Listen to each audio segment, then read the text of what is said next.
Welcome to day number 4 in Japan. The sun is shining. We've got gusts up to 25 knots on the course. As you can tell, I am pretty excited.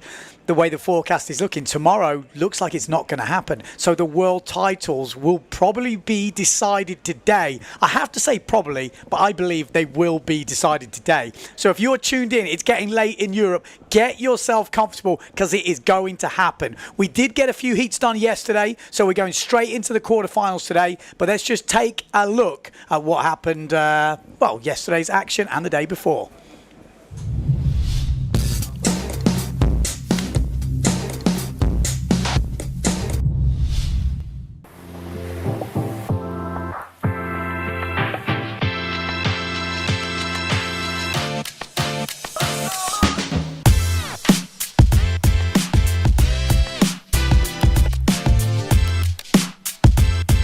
Day 3 here in Japan.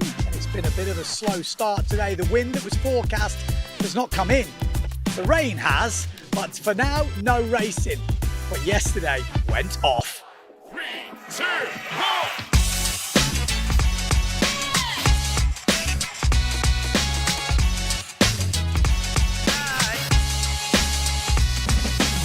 So yesterday was a really nice day. We had 4 good eliminations, and for me especially the 3 first ones was really nice with a second and 2 first places. So we are poised, we are ready. If the wind picks up, it's gonna be tense.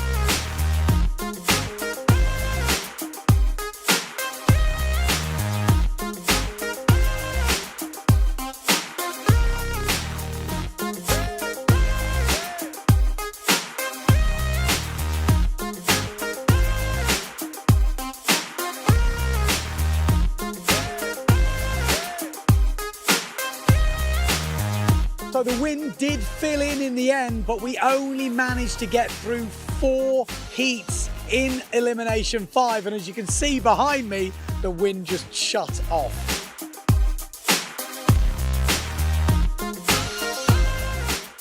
So that is it for day number 3. We are done.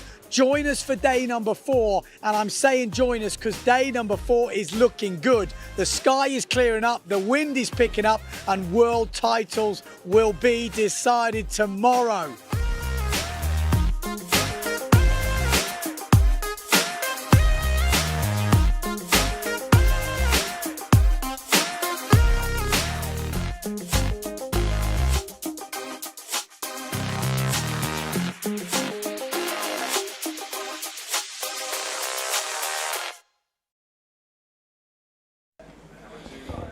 Okay, so there we go. We've got the red flag up on the boat. Like I say, that was the video from yesterday and the highlights from the day before. A little bit of action yesterday. First rounds got sailed in Elimination 5. We're now into the quarterfinals. So Heat 5 will be the first heat on the water. Who is going to win the world title in the men and the women? Let me know in the comments. I'll be looking at the YouTube comments. So get in on there. Let me know where you're watching from. It's good. There we go. We got Board, Preen, Mortifon, Tajima, Evrard, Jules, Kanagami, and Tan. Didn't know. I think we lost. Didn't we lose Tan? He was over the line early yesterday. He will still be disqualified as far as I know. I'll have to check that. Yeah, let's have a look at the comments. Who we got? Mark Halloran. In case where riders are damaged their kit, Macmillan can only replace it with identical registered equipment. Okay, well, we'll soon find out. So yes. So I'm just catching up here, making sure I'm on the right things just before we get going. What else have we got? Stream Factory, so excited. Windsurfing night in front of us. It's going to be a late one for the guys in Europe, or like I say, an early one. Let's put it that way. I'm having a few internet issues here, but hopefully they get sorted out because just trying to refresh a few things in the background. So if I do go quiet, can't do 2 things at once. My brain is not that big. But we are getting ready for action. Like I said, if you don't already know, if this is the first time you are tuning in to the PWA, let me kind of sum it up. We've got a young guy in the lead at the moment in this event, Johan So. If he was to win this event, he will be the 2023 Slalom World Champion. In second place, we have Matteo Iachino. If he can overtake So today and be leading this event, he would then take the world title. There's an outside chance for other riders, but after that first day and the results, how it's looking, it does look like a two-horse race at the moment. I will update those type of outlooks as we go through the day and as the results change, but it looks to me like it's a two-horse race at the moment between Johan So and Matteo Iachino. Johan So, a first, and a second on the board, but he's got a 22.5, so any mess-ups today, he will drop quite a lot of points pretty quickly. Matteo Iachino has been more consistent. His worst result is a 7th. So there's a little bit of an advantage there with Iachino. If Iachino can put in some big results straight away, and even Amado Vrieswijk to a certain degree, there's 2 discards after 7. We're on 4 eliminations at the moment, so 3 more eliminations today, 2 discards will come in. That could benefit Johan So. It could benefit the other riders depending on results. Like I said, I will update you on all of this as we go through the day, but it is going to go off. Here we go. Heat number 5, kicking in, bang. Everard, good start down this bottom end. Also, Pierre Mortefont, good start. I think we've got Cedric Board maybe in the middle. He had a good run at the end of elimination. End of the day 2. He had 2 third places. He was probably like on a bit of a hot streak. And it looks like he's carrying it on here because he's got plenty of speed. So, yeah, I'm just going to, well, maybe calm down a bit, don't I? It's going to be a long day. Got a cup of tea on the side. Ready to go. There's no real, world title implications in this first heat. Pierre Mortefont came into this competition. If he could win it, he would have been the world champion as well. There was also another rider, Maciej Rakowski, but Pierre and Maciej have not had a good competition so far. Bit more win today, we could see them come through. But at the moment, Pierre's probably just trying to, maybe get himself back in the game a little bit because he is right down in 11th place in this competition so far. He's had a 7th, a 6th, so it wasn't such a bad start for him, but then a 26.5 and an 11. So he's still in the game for podiums and stuff like this. So it's not all just about the world champion. Being on the podium at the end of the year is a big deal. So it's not like he's just going to give up now. He is going to push through with a 6 and a 7. If he can go on a run today, that will definitely help his cause. So, like I said, I'll update you on all this stuff as we go through, and I'll talk about the women when those girls come up. We've got the speeds on the bottom, and it looks like it's definitely a bit quicker today. We've got Nico Preen in this one. He's kind of in that battle of the Germans between him and Becker. He's had definitely a few days to recover. Had a bit of a dodgy stomach, I heard. But looks like he's on his smaller sail now, maybe 5.5. That's what I was hearing some of the boys were taking. Look at that battle for 4th place going on. It's going to be a pretty intense day today. Plenty of, it was looking like we were going to have rain today. It was looking a bit dodgy. Now the forecast is sun, like we've got wind. It really is going to be a good day. And I think, like I say, this will be the last day of racing because tomorrow is not looking good. I will refresh my weather scores. Oh, going on the inside there with Japan 75 inside Everard.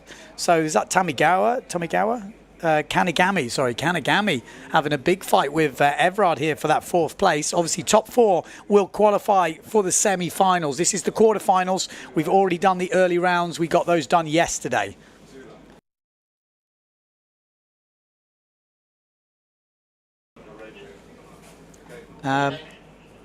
So Pierre Mortefont looking like he's got this kind of wrapped up already. He's going to cruise into the semi-finals. Like I said, he needs to just get back in the game today and to be challenging for those overall podiums. I think the world title has kind of gone, but still in with a chance. If he really puts a good day together, he should be in it. It looks like Kanagami is going to miss out here. It looks like the young Belgian rider, Everard, will qualify in that 4th spot. Pierre Mortefont obviously going to win it. Actually, Preen has dropped to the 4th place. And Kanagami is just behind Preen. So Preen will qualify if he stays where he is. Pierre Mortefont is going to win it. We're seeing, 55 kilometers an hour going down. Cedric. Oh, it is a battle right at the end between Preen and Kanagami. Kanagami gave him a really good run there. I think Preen just got it. But the Japanese rider really taking it to the end.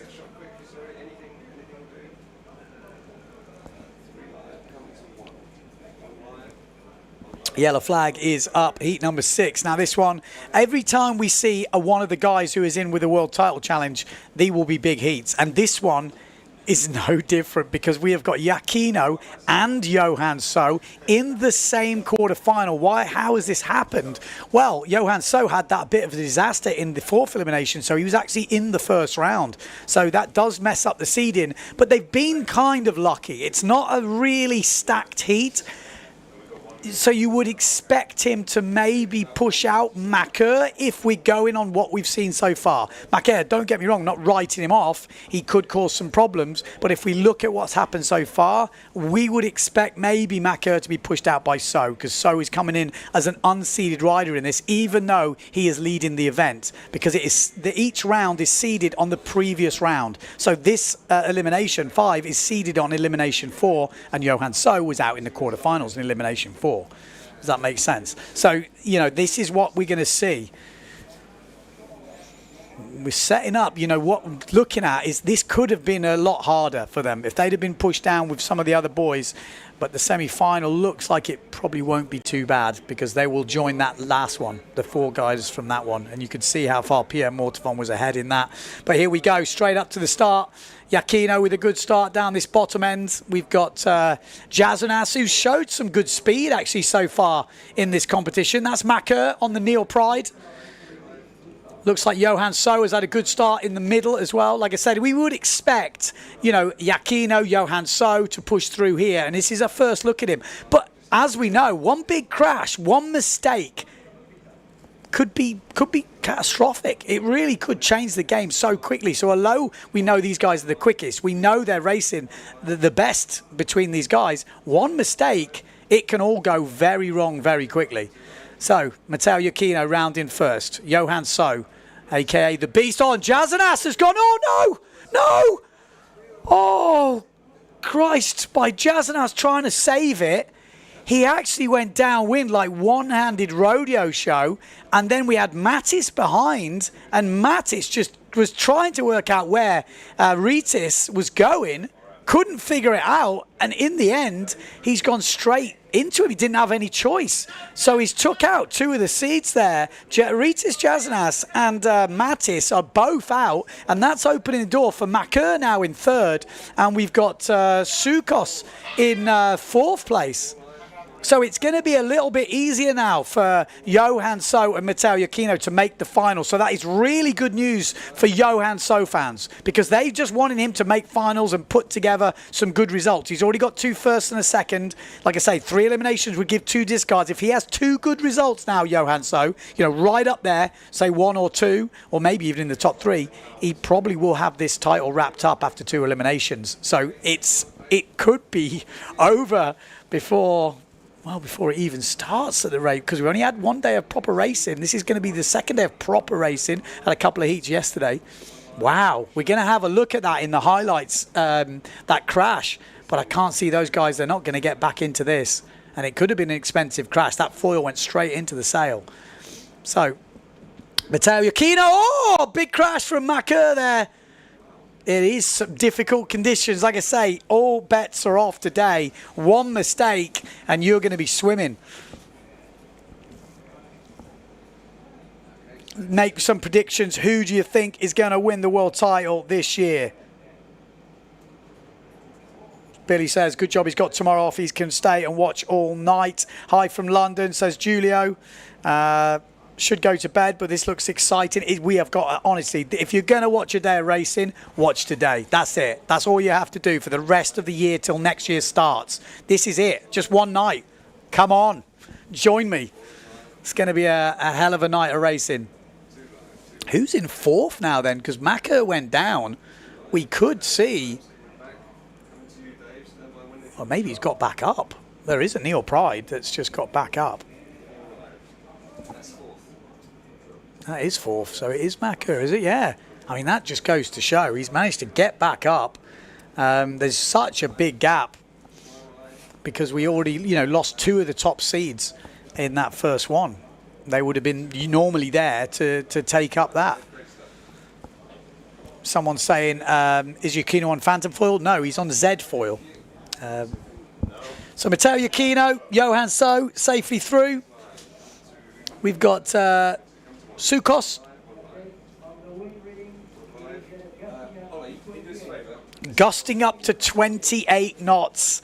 Yeah, this is going to be an exciting day. Gusting up to 28 knots. It will be windier in the morning, and then it will be slowly dropping throughout the day. And here we go. Here's another look at that last heat. Keep your eye on that first jibe mark. There was some shenanigans coming in. Here we go. Rita's trying to hold it. Mattis thought he was doing the right thing by going low, and then he just had to bail early. The foil went into the sail. I'm not sure how much damage it did. We've got quite low light at the moment, this morning light. Well, there we go. Oh, he surely must have gone through the sail there. You know what I mean? Like afterwards, you can obviously see, oh, I wish I'd have gone tight. But at the time, he probably thought, oh, that was that crash from Maka. He probably thought he was going to make it round. We've got Yago tuned in from Tarifa. What size sails he on? I was hearing 5.5s. Yakino, that's what he was taking out, to give you an idea. Johan So looks like he's on a small one as well, so it's in the 5-meter range. That looks like Cedric Board having a little switch around. I saw Patrick here earlier, Patrick Detail. Looks like he's turned up to watch the racing, help his riders. Matush saying, like the drones and camera angles, getting better every day. Here we go. Next heat coming up. Heat number 7, Cousin, Benedetti, Hooper, Stallman, Becker, Tieme, Tomizawa, and Anami. Good start there for Benedetti. We've got Anami down this bottom end on the Severn. Look at this. We've got some big gusts coming through. Expect some fireworks. You know, if we go the day without some massive crashes, I'd be very, very surprised. We've already seen some crazy crashes in those early heats, but we're going to see more of that. Look at this.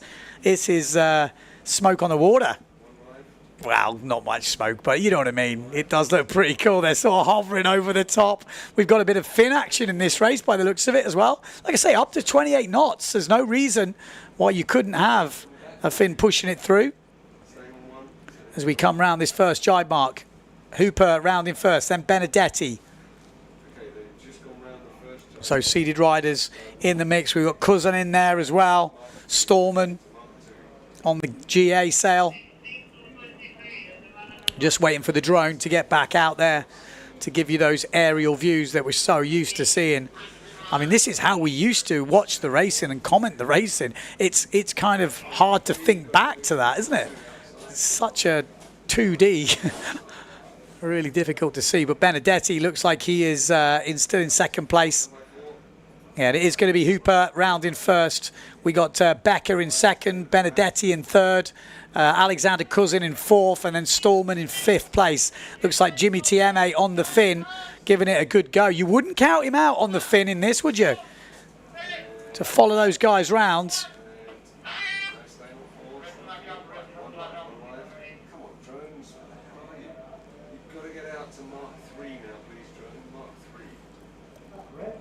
Okay, so hopefully, like I say, we get our drone man back. It's nice to see these angles, but for me, definitely in the commentary booth, we love the drone. So hopefully our man gets back out there. Still leading, Hooper, followed by Becker, followed by, Alexander Cousin's had a real good comeback there, just overtaking Benedetti. Benedetti in fourth, Stallman in fifth place. Needs to sort this out. No qualification in fifth place. Jimmy Tieme, though, he's not going to make it either. His gear has turned up, but it does look like it is foil advantage to the foil right now.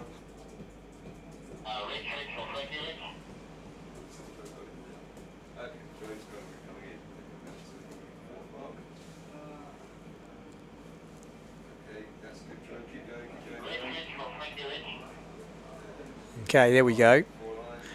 Better clearer views. Still the same at the moment. Stallman still missing out.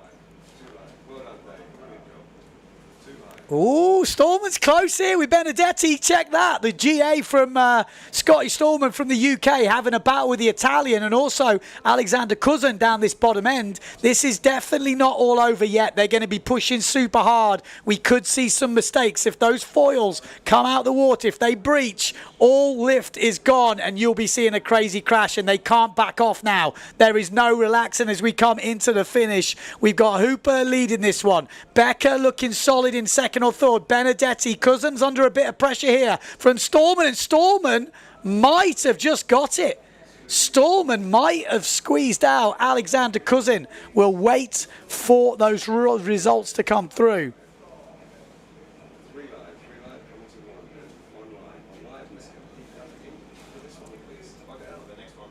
Yellow flag is up. Next up, heat number 8. We've got McMillan, Rakowski, Vrieswijk, Vonk, Martini. Ouch. This is pretty stacked. Colombo, Yamada, and Kaku. Wow. That is a heavy one. And that's what I was saying. You could have ended up, just because the way it works, with Johan So in this heat as well, because he was out in the first round. And imagine that. You stick Johan So in there instead of someone like Colombo or something. It's, well, even Colombo. I mean, Christ, if you had him instead of Yamada, it could have been very, very tasty heat. So it's lucky that the seeding has worked out as it is, because that's pretty stacked heat in the quarterfinals. You know, one of those guys is going to miss out. You know, they're all tried and tested. McMillan said he doesn't like the wind. He doesn't spend much time in the windy stuff. He's more comfortable on his bigger gear. So he is actually going to be in quite a windy race here. So we might see some interesting stuff. We know how quick he was in the light winds. He won that 4th elimination, and it didn't just win it. He absolutely smashed it. So he's got like almost like a last and a first. What will we see now? Could he cause some upsets? Like I said, I was on the bus with him coming down to the beach today, and he was like, oh, I don't really like it windy, which is crazy because he's probably like 100 odd kilos. 100 and quite a bit kilos, I'd imagine, looking at the size of his legs. He's definitely got some ballast down there. Here we go. 5 seconds coming in. There is McMillan coming into screen. Bruno Martini down this bottom end. Amado Vrieswijk as well. Oh, it's a good start. McMillan with a good start. Bruno Martini with a good start. It looks like Maciek Rakowski further up with a good start. Amado a little bit further back. And he's going to push through. But Amado getting squeezed out at the moment. Colombo coming through. The Swiss rider. He's been doing a lot of IQ foil. But this is already going to get very interesting. But you can see Will McMillan has actually dropped back on this first reach, and Maciek Rakowski is the man with the speed today. Could he make a comeback? Well, you wouldn't put it past him. We could have 4 eliminations today. You never know if this wind holds. Let's see. So Maciek Rakowski round in first. Lovely jibe from Amado, and we've already lost Colombo on that first jibe mark. Will comes through. It's a battle with him and Vonk for 4th place at the moment, with Colombo in the water. Out in the lead, though, Maciek Rakowski, then Bruno Martini, then Amado Vrieswijk. Look at the speeds down the bottom end. How fast are they going? Nearly 60 kilometers an hour. Anyone check the highest speed we've seen so far? It doesn't record that, does it? But you guys can have a look at that while I'm commentating. Maybe let me know in the comments. But Maciek Rakowski looking good. Bruno Martini looking good. He was disqualified from the 4th elimination, so he comes in as an unseeded rider. Like I say, it really could have been a real interesting mix-up if Bruno Martini and Johan So had ended up in like a stacked heat with Giacchino as well or something like that. It's turned out he's in this bottom heat with Rakowski and Amado. Colombo has been the man to fall. Vonk is at the moment ahead of Will McMillan, is he? It's close. It's close for that 4th place. Maciek Rakowski, Bruno Martini, Amado Vrieswijk. These are your qualifying 3 at the moment. 4th place will also qualify. Looks like a battle between the Dutchman, Jordi Vonk, and Will McMillan. At the moment, it's Vonk in 4th place. Will McMillan behind. 2 jibe marks to go. Any mistake from the front few will open the door for these, because when it goes wrong on a foil, it goes wrong pretty badly. It's not like you're just going to get back up straight away. So it's still not all over with one jibe mark to go. 28 knots of gusts coming through. They're the highest knots they've recorded out on the water. And if anyone knows the PWA, it's probably a few more than that. Nearly 60 kilometers an hour at the moment, the speed's being reached. Maciej Rakowski, has he found his form today as he just catches that nose? Bruno Martini coming through. Amado Vrieswijk looks like he's cruising. Top 3 round, Jordi Vonk. Can't afford a mistake with McMillan behind him. And there's no mistake from Vonk there. Vonk looks like he's got this covered, and Will McMillan, I don't think will be making out of this quarterfinals. Bruno Martini obviously leading now. Doesn't really matter where you finish in this, just need to be in the top 4.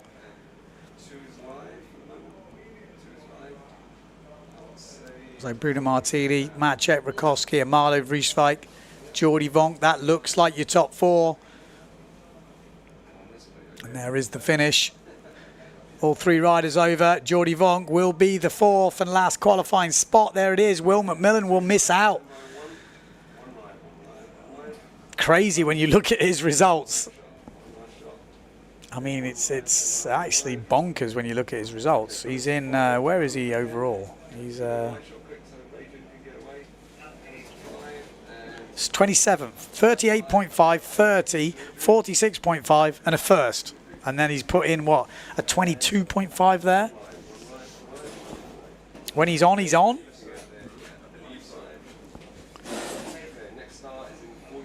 So there we go, women's semi-final.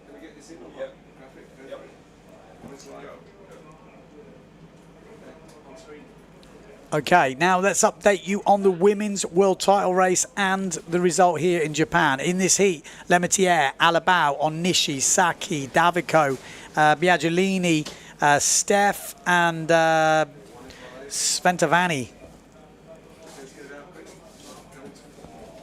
So if Justine Lemaitre can win this competition, which she is at the moment, and Blanca Alabao doesn't finish second, Justine could win the world title. If Blanca can have a good day today and she wins this competition or is second in this competition, she will be the world champion in 2023. Mary Mortefont so far hasn't had her best competition, which is why I'm not mentioning her, but she definitely has a chance if she can go on a run. But she needs to go on a run today. Will we see the Finns come back strong? That is also what we're looking at today, because the women's fleet, you sometimes see the Finns taking over in lower winds than in the men. In the men, it needs to be cranking like 35 knots. In the women, 25 to 30 can sometimes lead to the Finns going well. Davico at the moment on the Finn looking good. Onishi also on the Finn looking good into this first mark. But it's all about the jibes on the straight. Definitely the Finn is quicker in the women's fleet. But on the jibes, they're definitely coming through the foils, so keep your eye on it. Davico, Onishi, Blanca Alabao just goes cruising around the outside, and she will pretty much go into the lead. Lemaitre can't afford to not be in the top 4. Really needs to be making these finals. She's leading this competition so far, but Blanca Alabao fans will be hoping, praying she gets it right today. Apparently, we've seen a max speed of 63.5 kilometers an hour. Look at the Finns. You can see it's short, sharp chop here in Japan. Not easy. We got Midtox watching on his phone from work. We got Niels back tuning in. There's great action. Awesome racing, says Mattis. Go Geordie from Stephen. Brenda's tuning in. Everyone's tuning in at the moment. Oh, a very wide jibe from Blanca Alabao, but it doesn't matter. She just needs to stay moving. Interesting. You can see Davico coming around there quicker on the way in the Finn. Much quicker. Leone says rooting for my boy Rutko. Rakowski, obviously. If you are just tuning in, it's women's semi-final. The first of the women's semi-final. I'm going to keep myself lubed up today because the vocal cords are going to take a hit. I have a feeling I'm going to be shouting. I apologise if you've got headphones on.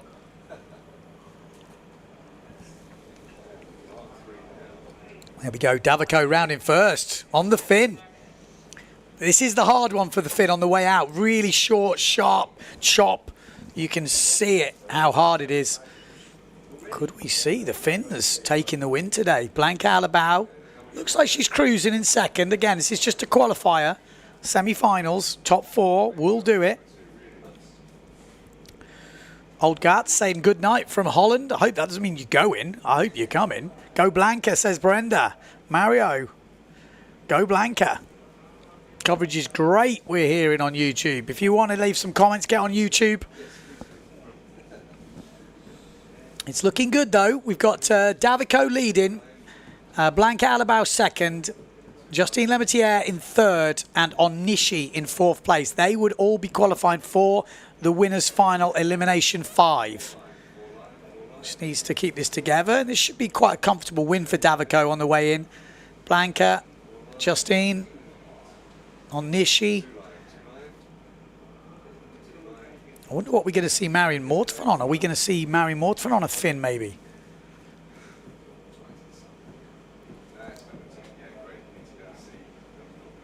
Got Samuel Pearson rooting for my boy Johan So. My dad's the sponsor of him. Shout out. I can't read because there's something in the way. Lude Soul Film. Good to see guys out there supporting the windsurfers. It's a tough tour to do, windsurfing. Not easy. You do need support from local businesses. Really does help. National business, international business, anybody really. No one's fussy where it comes from. Davico wins it. Blanca Alabao second. Lemaitre all qualifying for the final. And Onishi will take the 4th spot.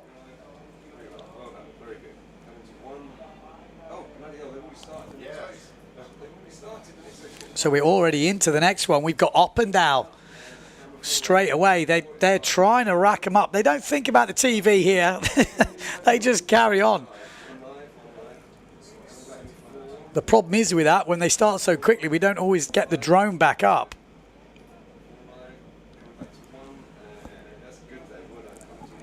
There we go. That is the first reach, though.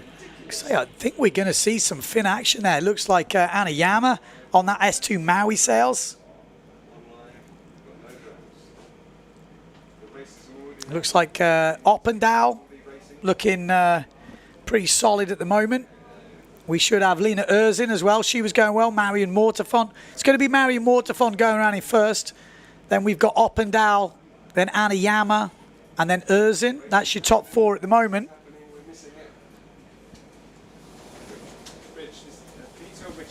We can't even get the drones back in time now. They're racing them so fast. They started the last race before the one illegal finished. So we're seeing like 45 kilometers an hour, 46 kilometers an hour from Marion Mortefan there.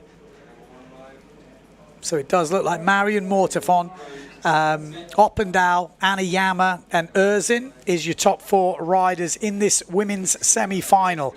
We're going to try and have a word with the race crew because that is getting far too fast for the TV when we're starting the race before we've even finished the last one. But yeah, there we go. Marion Mortefan, it is Oppendahl in second, Anna Yama in third and Erzin in 4th place.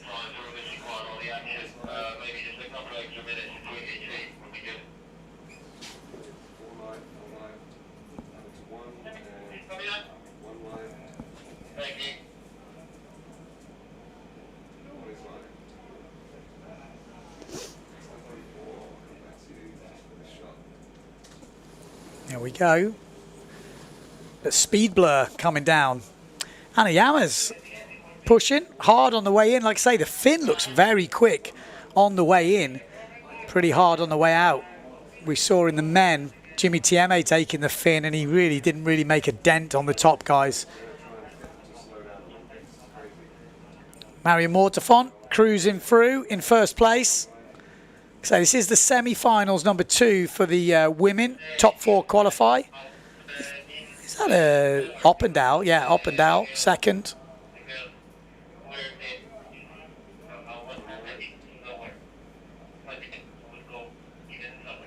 Next up, we're going to have men's semi-final after this one.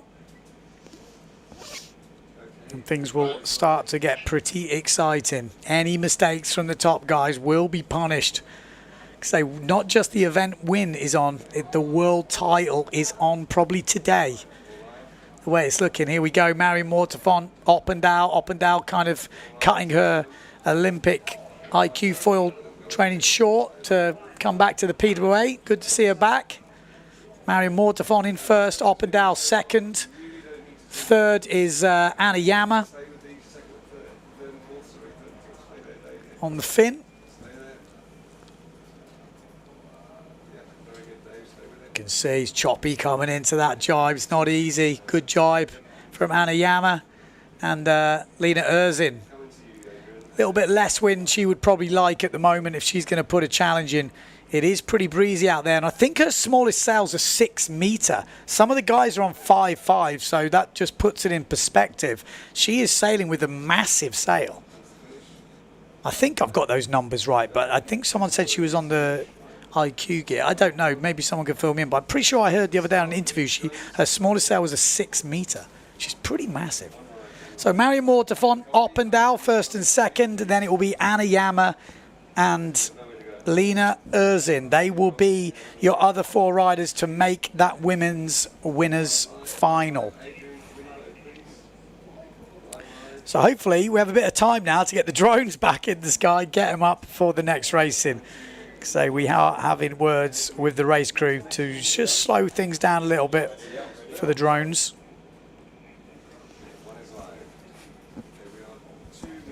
Okay, first of the semi-finals coming up.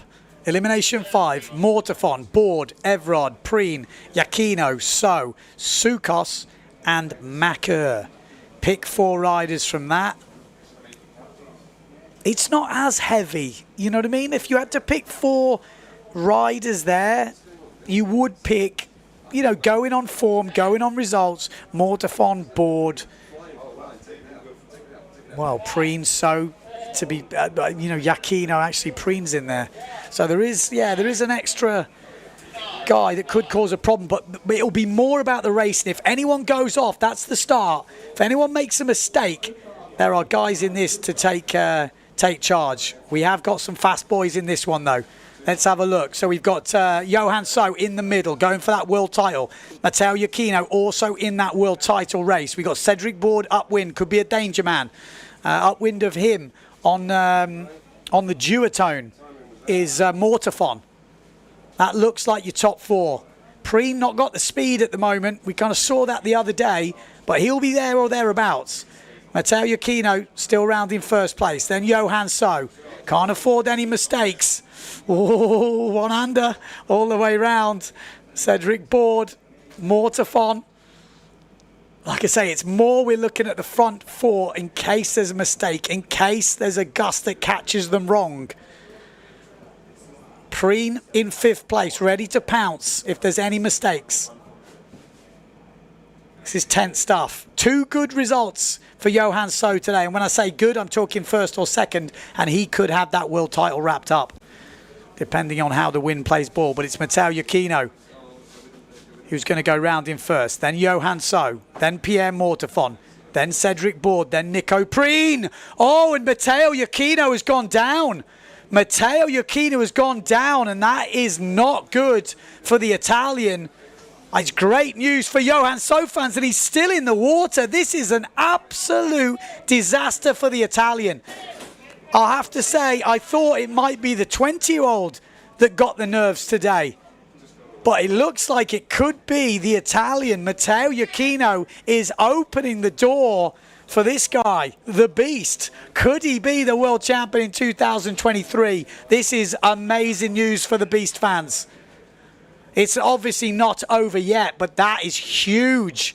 Johan So round in first, then Cedric Board, then Pierre Mortefont, then Nico Preen, then Sukas, then Makur. I mean, Matteo Yakino, there's no way he's coming back in this race. He is done. He's not making the final. Advantage Johan So, and we haven't even finished this race yet. You just can't see him make a mistake, can you? Wow. I did not see that happen. Before the event started, I'd kind of tipped Yakino to be the man to take home the 2023 world title race, but that is a massive blow to his challenge. It's obviously not all over, but that is not the way he wanted to start today. Johan So jibing round cleanly, Cedric Board round clean, Mortafon round clean. Preen have a little of a bounce there. I can't see him on the screen, but he definitely had a bounce. Did he make it round? I have a feeling we might have lost Nico Preen. We'll have to wait till the end. Johan So still on the board though. Wow. This could be the youngest slalom world champion we've seen in the last 2 decades. Insane stuff. Maybe even 3 decades. I don't even know. Johan So qualifies. Board qualifies. Mortafon qualifies. Is that Preen?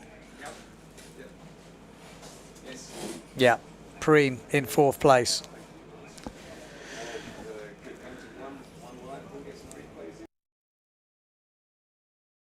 There he is, Johan So. He knows how big that result is. This is where Yakino lost it. Just caught it there. Oh, my life. He's going to have nightmares about that. He's going to have absolute nightmares.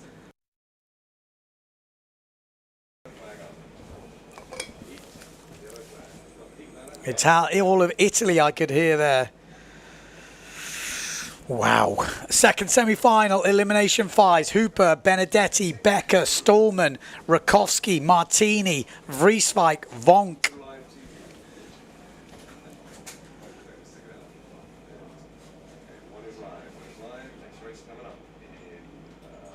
Just looking at the comments, Billy says, don't forget, So has already spaffed his discard. Well, it doesn't matter if he keeps making finals. After 2 eliminations now, he's done because the next elimination, 2 discards come in. He only needs 2 good results, Johan So. So, you say what you want about his discard. If you're racing like he's racing, doesn't matter. Doesn't need a discard. Cedric Board, Tom says, has improved a lot. He's actually changed the forward. I spoke to Patrick Detown today. He said, yeah, he's changed the sponsored board and his results have improved. You've got to say, he looks very comfortable. A lot of credit for Johan So here. Coming in on the comments as we go into this second semi-final. Rakowski trying to get back into the podium because at the moment he's not on the World Cup podium. Come into this event leading it, and he's now not on the podium. Matteo Yakino is on the podium and Amado Vrieswijk. So Rakowski needs a good day here. Don't forget, 2 discards will change a lot, so it's definitely not all over. It's not like So has won this. There's still lots to change with 2 discards, depending how the finals go. And there we go. Good start from Bruno Martini. Good start from Amado Vrieswijk. Good start from Maciek Rakowski. Those 3 looking good, although Bruno Martini's off on his own down here. I'm not sure where he went. Maybe had a little bit of a wobble there. We've got Becker going well on the Patrick in about 3rd place at the moment. And then up the top, Hooper looking good with Benedetti just behind. And it is Stallman that got that 4th place in the last one ahead of Alexander Kuzan. We didn't confirm that, did we? It is Amado Vrieswijk. He could win this competition still with a good run of results today. Maciek Rakowski 2nd, Becker 3rd, then Bruno Martini, then Benedetti having a close one with Bruno Martini there. Taking a different line, Benedetti. Stallman in 5th place. Well, pretty even, I imagine, with Benedetti. Amado Vrieswijk looking for big things from him today as Becker is pushing through. Maciek Rakowski, he's got Bruno Martini taking a more direct route below him. He's got Becker upwind. We know what Becker does on that jibe. He likes to come in high and go out tight, but he's actually changing his line here, Becker. So Amado Vrieswijk, can we... Yeah, I can't see that. There we go. That's better. Better for me anyway here in the commentary booth. There we go. We lost Martini. There was going to be someone who was going to go down on that jibe. It was just too tight. Rakowski getting a bit loose. Benedetti coming through. Rakowski trying to hold on here down this bottom end. And it's Bruno Martini who's swimming at that jibe mark. Amado looking good. Becker in second. Rakowski third. Could be Benedetti. Stolman sitting in fourth place, waiting for a mistake as Becker is sailing down or trying to sail down on Rakowski. Is that a wise move? Maciej Rakowski holding his line. They're going to come into this jibe mark. Rakowski's going to have the inside line, but it's Amado Vreeswijk rounding first. Then Maciej Rakowski, then Becker, then Benedetti, then Stolman. One jibe mark to go. This is this second semi-final, Elimination 5. We've already got Johan So in that final. Mortefon in that final. Preen and Board in that final. Who's going to join them? 4 riders. Stallman at the moment missing out. Bruno Martini missing out. Could Stallman make a move on this last jibe mark? He's going to have one more chance. Can we stay on the drone just to see the lines? Here we go. So Amado comes in first. Then we've got Maciej, Becker. Keep your eye on Stallman. He's coming to the inside here. And Maciej's gone super wide. Maciej has opened the door like, what is he doing down there? He has totally left the door open, and Stallman has a good run at this now. Becker's looking good, and Maciej Rakowski has got some serious work to do as Amado Vreeswijk is probably going to win this. It looks like Benedetti has had a solid race in second, but the battle for fourth place is really on. 4 riders will qualify for the final and only 4. So one of these top 5 will miss out. Amado Vreeswijk will get the win. He qualifies. Benedetti qualifies. Becker qualifies. And, well, we don't know. We actually don't know. That will be a photo finish between Stallman and Rakowski for that 5th place.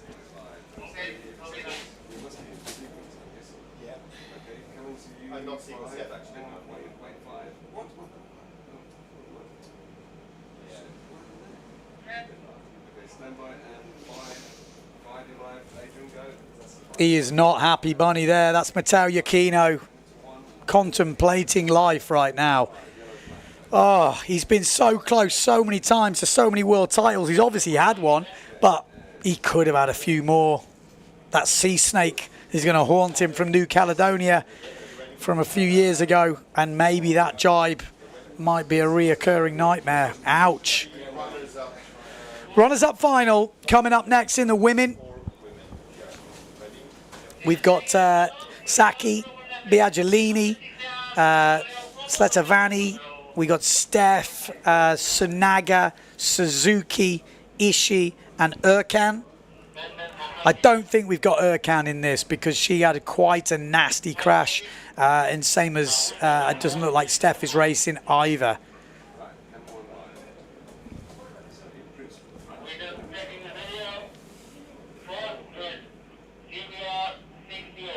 Ooh, so I just heard they're checking the video. GBR 68 was 4th. That means Maciej Rakowski does not make the final. Ouch. That last jibe mark went super wide, just got something wrong, and he won't be making it. See you, Dave, there. Coming to you.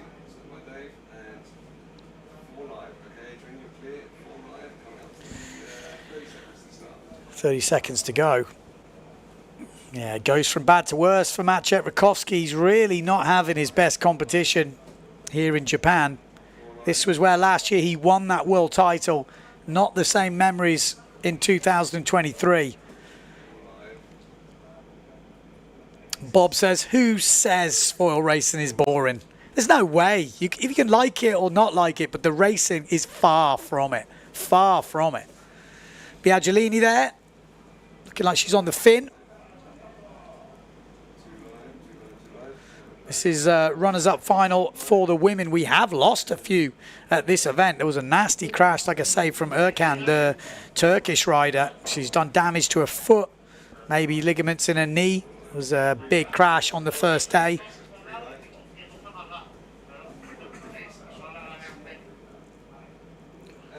Biaggiolini coming in. We've got Sanaga as well, Japan 22. Just want to check that because her sail number's not right on the list, but yeah, Sanaga now takes the lead. Biaggiolini in second place.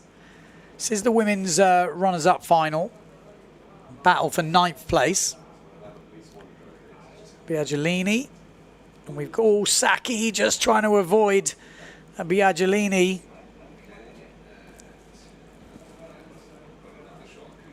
As Suzuki comes through as well on that GA.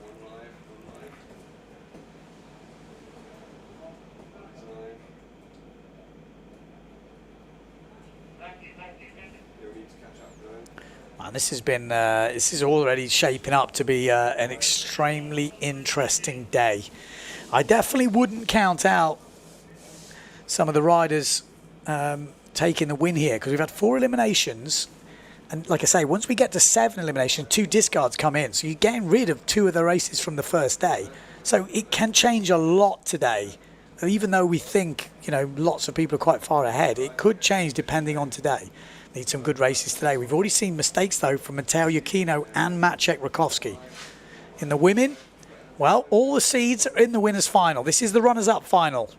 And we're not seeing any of those girls that are in contention in this one. And that's good. It means they're all in the winners' final competing against each other, which will be coming up next after this. Sanaga, we're used to seeing her in those finals, but not today. She's going to have to settle for a win in these runners-up finals. A 9th place for a win in this.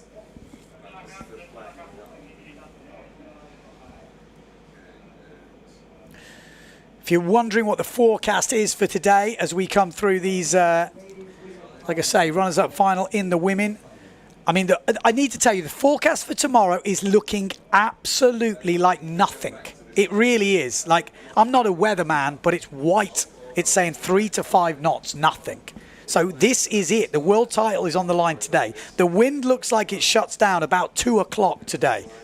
Really does take a big drop off. It is local time now, 9 o'clock.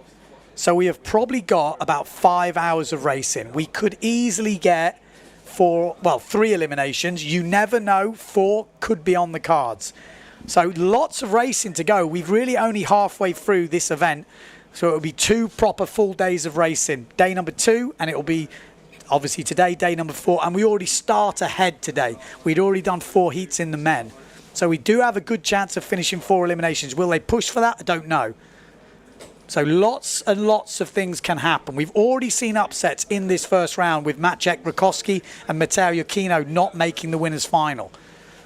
And then we'll update you when we do that winners' final. This is runners-up final for the women. Sanaga's going to win this quite comfortably. She will put on the board a 9th place. So the world champion, I think, will be crowned today. It obviously won't be official today. We'll still have to wait for tomorrow. You never know with the weather. But it really looks like there is zero hope. There's probably a 1% chance tomorrow of anything happening, maybe even less. Especially if we've had some good racing. They're not going to be racing in 5 knots, 6 knots of wind. So if you are going to stay up, today is the day. If you're in Europe, this is the night to stay up and see who will be the champions in 2023. So there we go. Sanaga won that runners-up final, 9th place from her. We had Saki in there as well. And we are going to the women's winners final now. Justine Lemaitre needs a win here. She needs a mistake from Alabao. That's what she's looking for, Lemaitre fans. Mortafon needs to get right back in this, needs a win here, and needs the other girls to be further down.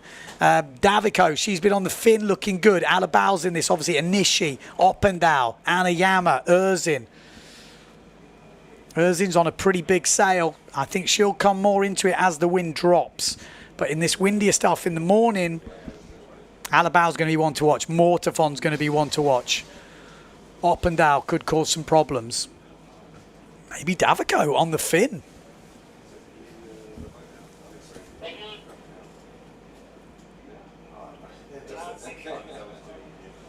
we're 1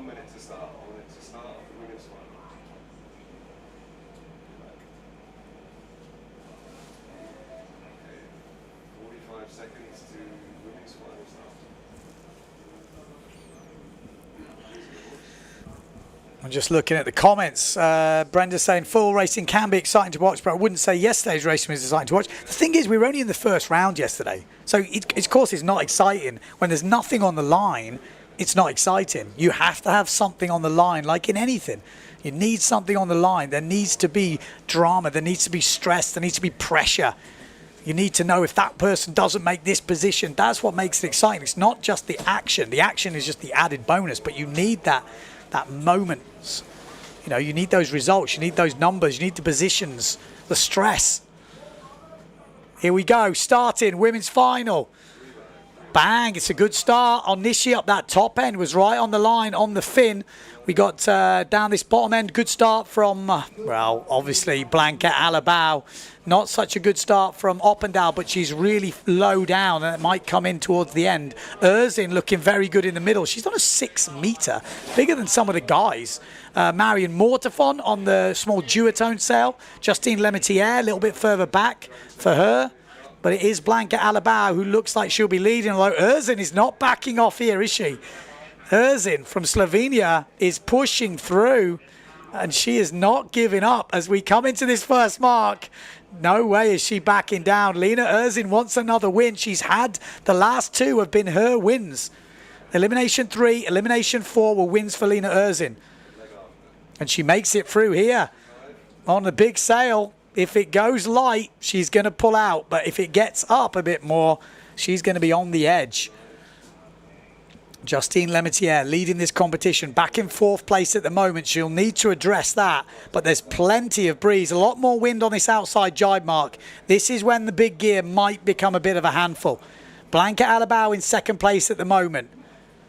If it finished like this, she would then be leading this event and leading the World Tour still. She would be the world champion if it was to finish in these positions after this elimination. But that is like saying a lot of ifs and buts right now. Lena Erzin, great jibe from Lena there. Oh, not a good jibe from Blanca. A good jibe from Mortefon. A good jibe from Lemaitre. And there we go. It changes like that. Lemaitre would now be leading the competition if it finished like this. Lena Erzin will come straight back into the mix. What a jibe from the young Slovenian. And I did get some bad information the other day. She's not qualified her country yet for the Olympics. So we need to clear that up. But look at that. What a jibe. Literally took out 50 meters. Let's stay with the drone, boys. There we go. Lena Erzin. There we go. We've got the Lemaitre, Marion Mortefon. Erzin, could she get another bullet? That would be 3 in a row if she can hold her nerve here. Confidence is growing with the young Slovenian. Another great jibe. Mortefon comes through. Lemaitre, good jibe from her. Good jibe from, well, Blanca's dropped back because Oppendahl's come through. This is turning into a bit of a disaster for Blanca Alabao. We've already seen Matteo Iachino go down, but Blanca Alabao is using her discard right now. This is not a good race. Still, good way to go. We've got 1 jibe mark and 1 reach to go. Lena Erzin, wow, this could be huge. 3 bullets. Maybe she could even be leading the competition. Oh, Oppendahl and Blanca Alabao having a fight as we come into this last jibe mark. We're going to see some fireworks here. Keep your eyes on this. Here we go. Lena Erzin round in 1st place. Then we've got Justine Lemaitre. Then it is Marion Mortefon. Oppendahl. Blanca Alabao goes through in last place. I don't see her getting back this. Erzin's got this, surely. Blanca Alabao fighting with Marion Mortefon. Marion Mortefon going super low. Blanca might be making some good ground on Mortefon, but I'm sure this is her worst result so far. But the good news for Lemaitre fans is she's in 2nd and she's closing in on Erzin. She is definitely closing in. I'm not sure how far's left, but Lena Erzin is holding on. But Justine Lemaitre is coming in fast. She is definitely closing in. There's not long to go, but Justine Lemaitre, oh, she loses it. She was pushing so hard for the win, but she's absolutely overcooked it. And Blanca Alabao, no, it's Oppendahl, might have come through to take 2nd. Mortefon could be 3rd. Blanca in 4th, but Justine Lemaitre pushing for the win. Got it all wrong on that last reach. Oh, my life. Oh, she's gone from leading this competition to not, pretty much. Probably in third place now. Wow, such close racing.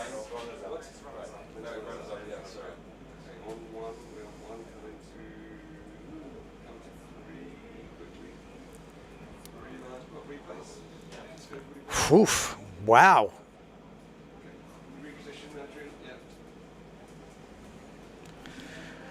So let's have another look at it. That was a hectic race.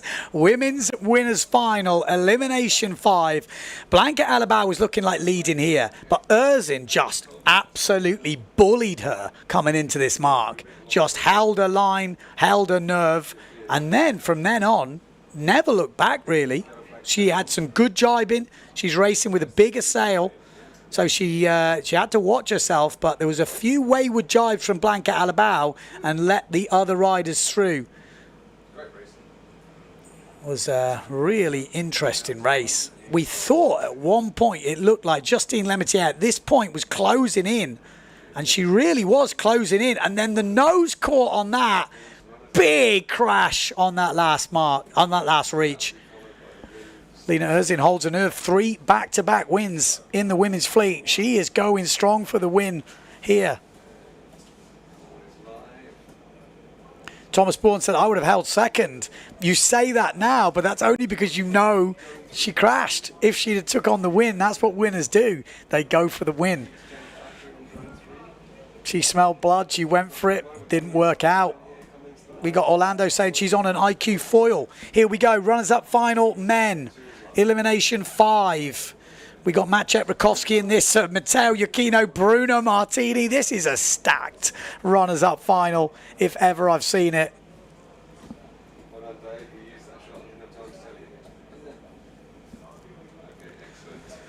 So yeah, this is pretty much, well, this will be Matteo Iachino's discard. He'll be counting a 7th now, but it's not what he wanted. He wanted to put in a top 3. If he's going to win a world title, he can't be in the runners-up finals. He doesn't need me to tell him that, that's for sure. So rounding first, Maciej Rakowski. Then we got Bruno Martini. Then Matteo Iachino. Then Hooper. Then it is the duotone of Jordi Vonk. Actually, the duotone of Jordi Vonk is right back up in the mix. 4th place, we got Sukos.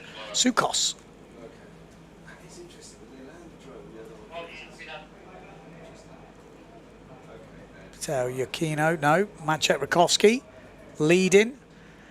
This is what he wants to be doing, but in the final, this is runners-up final, so a win here would be a 9th place.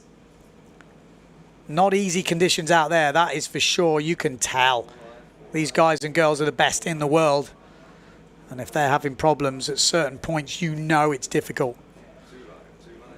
But Maciej Rakowski making short work of this at the moment. Bruno Martini in 2nd place. I mean, after 4 eliminations, it was super interesting to see. We had 3 Italians in the top 5. Benedetti definitely on his breakout year here on the PWA. He's making a name for himself. He's in another final, which will be coming up soon. Oh, Bruno Martini and Matteo Iachino getting very close there as we come down this 3rd reach into the jibe. And Iachino has... You know, never know. This could be the difference between making the podium. Oh, he's had to go wide. Couldn't get the thing to turn. And Bruno Martini's gone on the inside. And actually, Jordi Vonk's come through as well. Hooper just behind them. Maciej Rakowski looking good at the moment.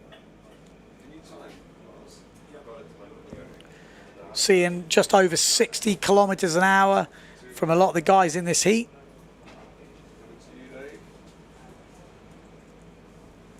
Maciej Rakowski looking much better now as he slows down for the jibe. He's had a couple of wins in the runners-up finals, and that just kind of says that he's been making some mistakes. When you win runners-up finals, it means you're definitely going to be doing well in the final. So there's been mistakes creeping in.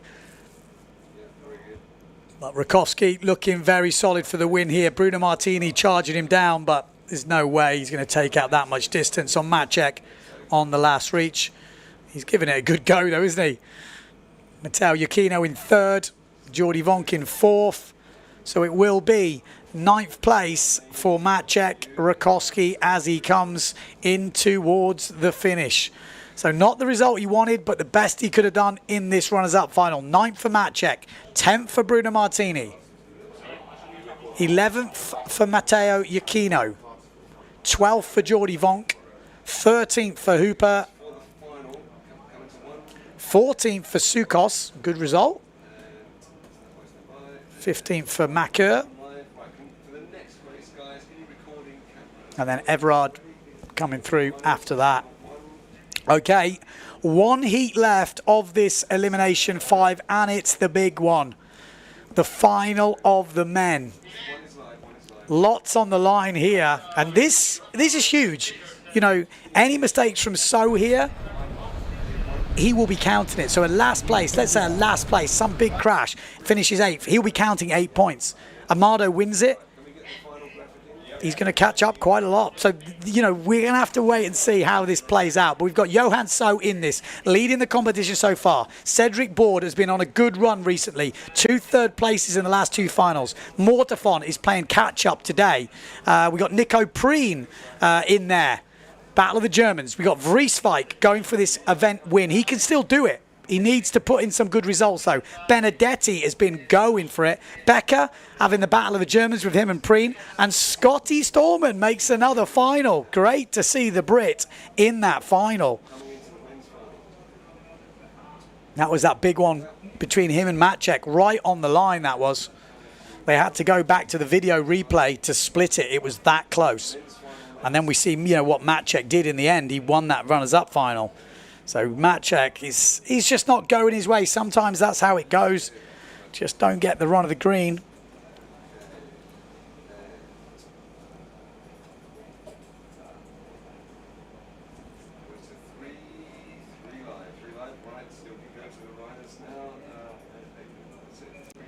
Alrighty. Counting down, 40 seconds to go. Johan So, all eyes will be on the young 20-year-old Danish rider. Could he get his first ever world title in 2023 in the men's fleet? I'm pretty sure he's won Youth Worlds before, that's for sure. But we're talking men here.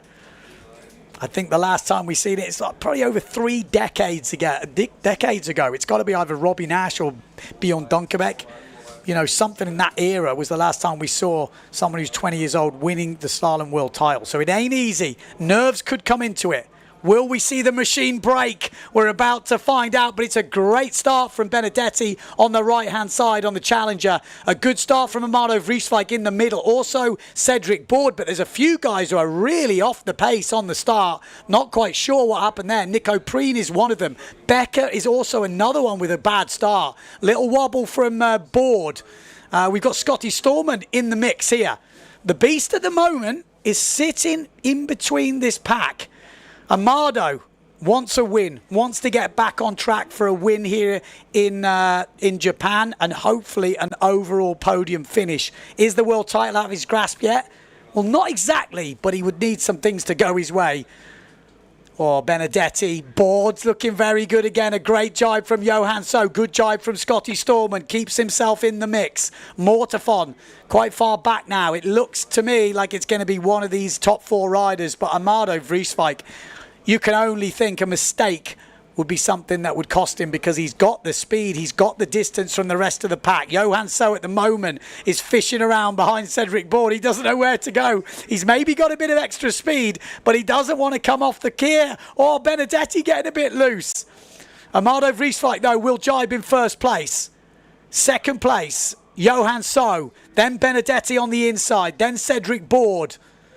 It's all to play for now. Amado Vrieswijk could be getting another bullet. He had a bullet in the first elimination of this competition. Pierre Mortafon is in the water. Becker coming round on the outside. Johan So at the moment in about 3rd or 4th place. He's got Cedric Board in 3rd yet again. Could Cedric get a triple 3rd place? He's had 2 3rd places in the 3rd and the 4th elimination. And he's in 3rd place in this 5th elimination now. But at the moment, Amado Vrieswijk with 2 jibe marks to go, sitting in 1st place. Looking very comfortable. He won in Sil, obviously the last competition. and he's looking very good here. Benedetti in second, and Johan So has made his move up into third place. Oh, that world title is getting ever so close right now. A good result, top 3 here, would put him one step closer to that podium. With 2 discards coming in after 7, this is the 5th elimination. So 2 good races. Wow. It is so amazing to see a 20-year-old with nerves of steel like this. He just doesn't. I thought he might break today. He really hasn't been the one that's broken. He's going for second here. He's made his move. Johan So has made his move, and that could be even closer to a world title. He has got an Italian next to him, and Amado Vrieswijk has gone down. Amado Vrieswijk has gone down. Johan So has let Benedetti go through. Cedric Board has gone down. Johan So is not even caring. I think he's like, you know what? I'll settle for second here. Benedetti can finish in front of me. But that's not the mentality of a world champ. Is he going to push hard? Could Benedetti, would this be his first win on the PWA Tour? It might well be, but Johan So has not given up just yet. What nerves has this guy got? He is a machine. I tell you, we need to investigate. I think they're plugging him in every night. What is going on here? Benedetti's pumping. I tell you what, this is going to be very, very close. It looks like Benedetti gets the win. Yeah, he crashes over the line. Johan So gets second and a step closer to the world title. Amado Vrieswijk is back up in third. Scotty Stallman in fourth, then Board in fifth. Wow, what happened to Amado Vrieswijk there? Board is having a bit of a moment. Oh my God, they're all having moments. Wow. Denmark will be starting to celebrate right now. Has he got one hand on the trophy with no win tomorrow? Surely this is looking like a one-horse race right now. His rivals are falling left, right and centre. Meanwhile, he is holding his nerve. This would be an absolute story. He didn't even go to Pozo this year. He was doing his exams. Insane, insane story this would be. Oh, there was a crash from Mortafon. That was earlier on in the round, but what happened? This was when Benedetti was looking good. I mean, is that Benedetti's first ever win on the PWA? Let me know, the Italians out there. What happened to Amado Vrieswijk? I mean, he still finished third, so not a bad result. But we just weren't expecting to see him in the water because this is what we saw. We saw, you know, So go down, Benedetti. Great job from Benedetti. But already we'd lost Amado Vrieswijk. He's in the water. Or is he? Yeah, there he is. He got back on bloody quick, though, didn't he? To get third, that's impressive stuff. Johan So. One hand, I tell you, one hand on the trophy. This is insane stuff right now. FMX Racing and Finian Maynard. I'm sure Andrea Cookie, 0.7. Surely they're watching this. Surely they're like starting to celebrate. Although, to be honest, when you do win a world title, you have to pay up some money. I don't think they will care at this point. The incentives, they will not mind. He's not got it yet, though, but he is doing everything he can right now.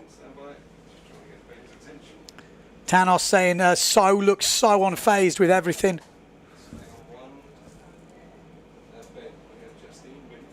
Okay, so we do have an interview on the beach, and it's going to be Justine Lemaitre. What happened on that last reach? Let's go to the beach to find out.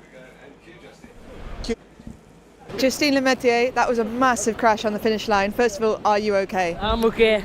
The head is a bit hurting, but it should be okay for the rest of the day, so all good. Talk us through that race. Well, it was okay race. I was doing good drive, good, okay start.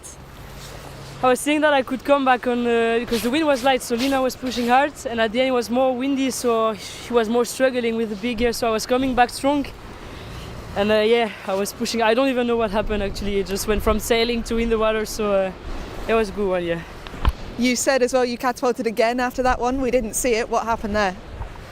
Why I catapult, I don't know either. I don't know. I was really focused on going straight to the finish line.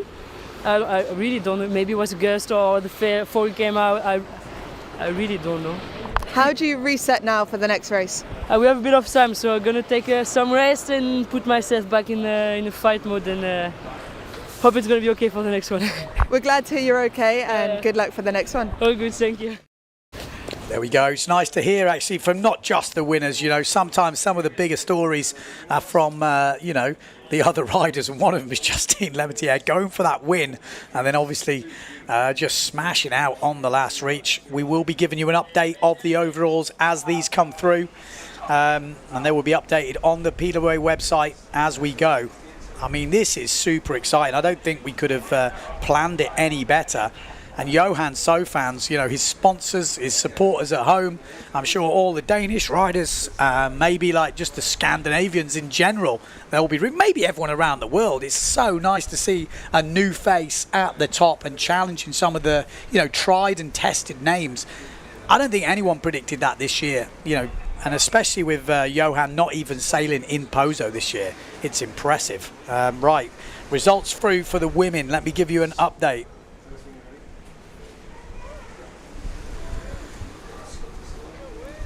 Okay, so we got Scotty Storman for an interview. Good to hear from the Brit. He's had a good race there and a good final.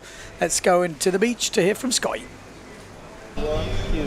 Scotty Storman, you've had 2 photo finishes that have put you through heats. Yeah. How's your day going? Yeah, good start today actually. I feel a bit more comfortable. Yeah, excited for some more racing for sure. That's what I know. Yeah. Talk us through that first race. How was that? First race was good. I had not a great start. I got rolled and then I sort of came back out and had a good jibe. Then almost stacked it on the second reach, which wasn't so good. But then I don't know, I just sort of sailed comfortably and just sort of took the opportunities as they came. And in the semi-final, you took out Maciej Rakowski, one of the title contenders. As a young gun, does that feel good to be the world champion? It's racing, you know. Like when you're racing, you're always focused on yourself. And to be honest, I never really think who's around me. It's just qualify and get through. So that's my mindset really at the end of the day. Awesome. Well, good luck for the next one. Thank you very much. Cheers, guys. Okay, there, Scotty Storman, good to hear from him. Like I said, he's had a couple of photo finishes, he's got a couple of finals now.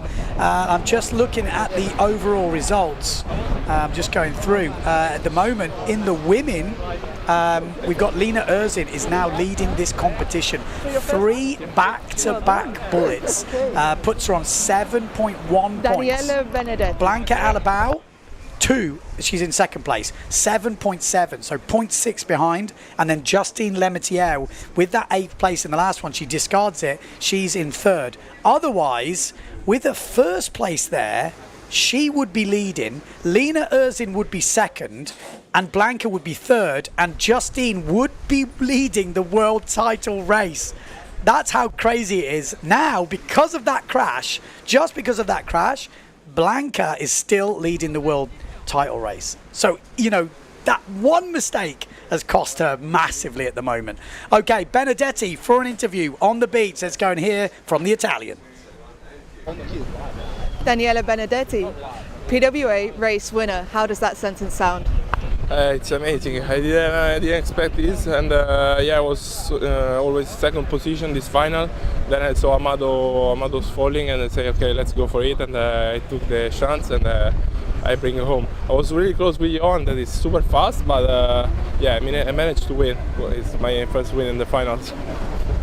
How does it feel to be racing with the big boys? It's your first year on tour, and now you're a winner. Sometimes it's really hard, but I try to make my best, and yeah, I still improving. I will be ready for the next year to be top position. From start to finish, it was really close. Talk us through the whole race.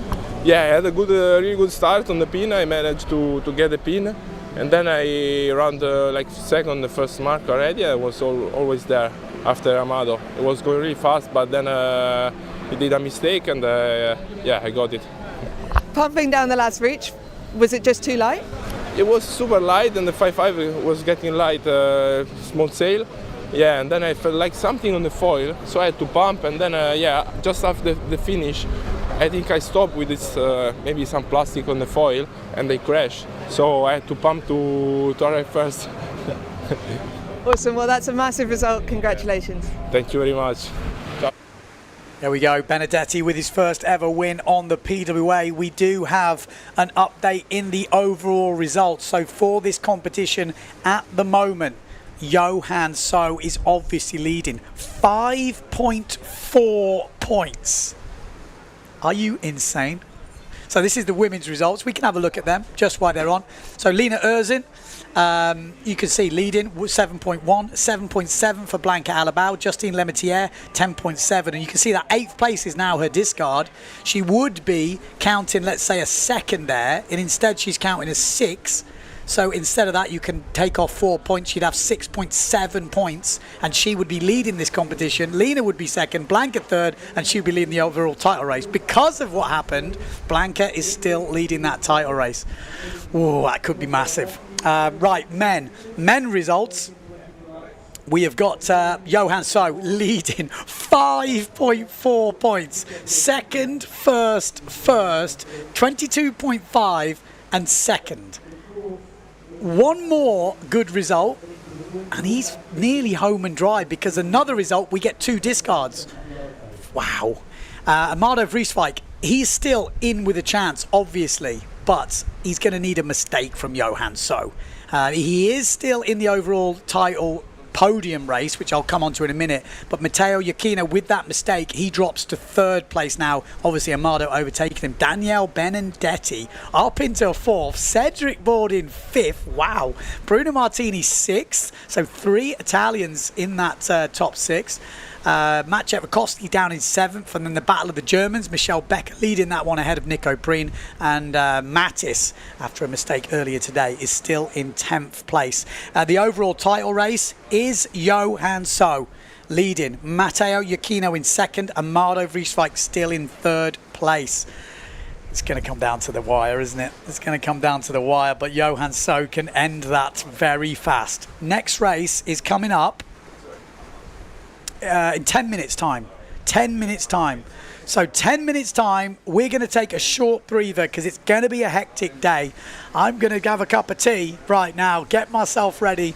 You should too, or maybe get a beer. I don't know where you are in the world, but it is going to be exciting today. If you're Danish, if you're a Johan So fan, if you're a 0.7 fan or an FMX fan, you're going to be pretty excited right now. So yeah, join us in 10 minutes time.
15 to 21, 15 to 21 on the outside.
Okay, we're back in. Yellow flag is up at the moment. So 2 minutes to go until the start of elimination number 6. It's going to be a good one. It's still windy out there. The sun is shining. You can see it's actually pretty bright out there. Nice. We were worried it was going to be raining today and we wouldn't have the drone, but that is not the case. So yellow flag up on the boat.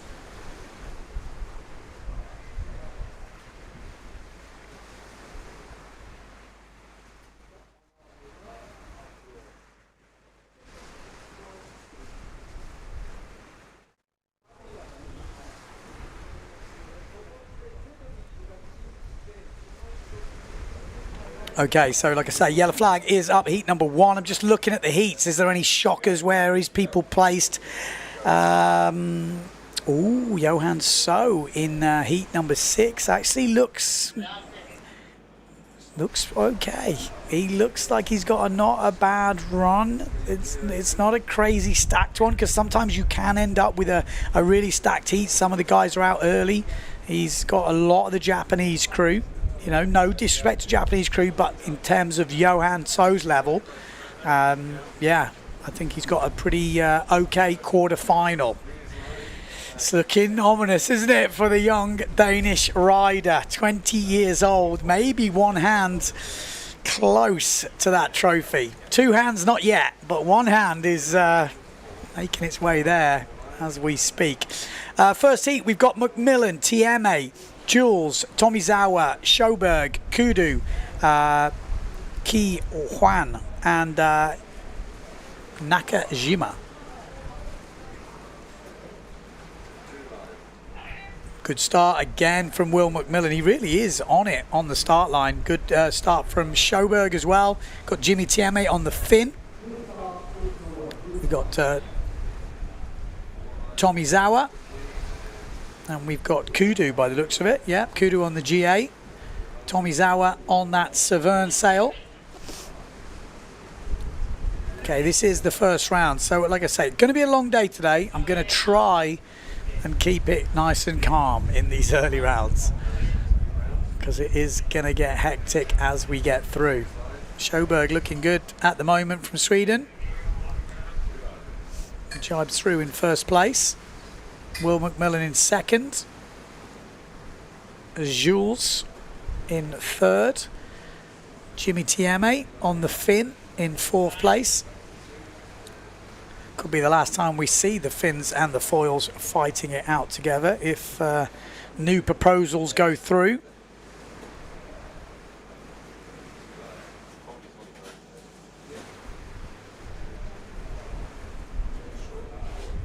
Philip says sleeping is overrated. Such exciting racing, amazing coverage by the stream crew. Good to hear you're enjoying it. Good jibe there from Macmillan. He likes it a little bit lighter, and the wind has definitely dropped a little bit, so this could play into his hands.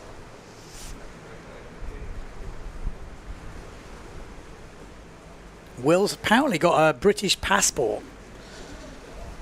Lives in Australia. I'm guessing he's also got a Thai passport as well.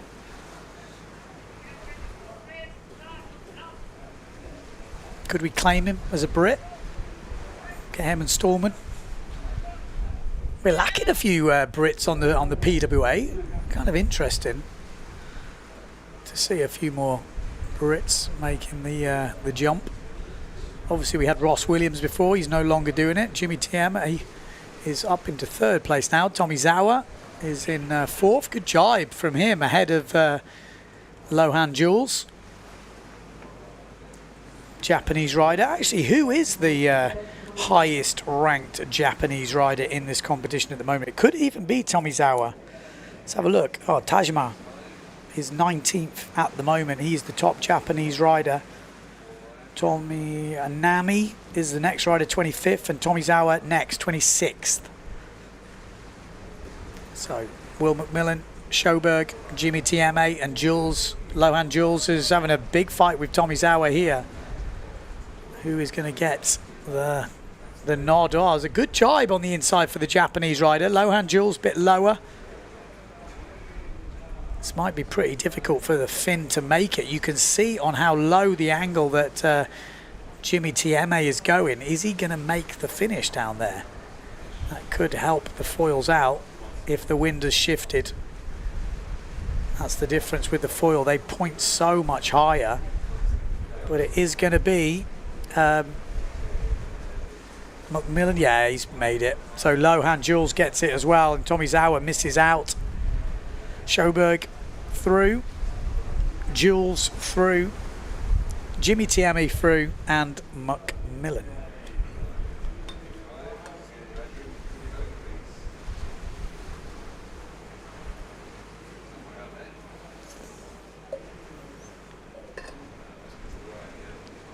We didn't hear what happened to Ritis in that first one, if he got his sail damaged for that big crash with Mattis.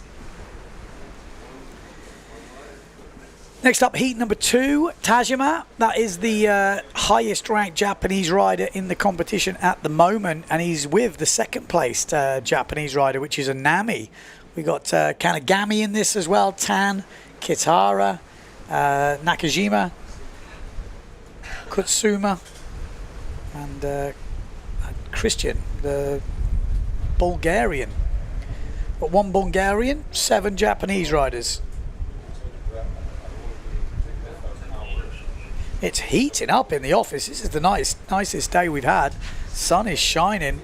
Great way to, and I don't want to say end the competition because there is 1 day left, but like I say, forecast is not looking good for tomorrow.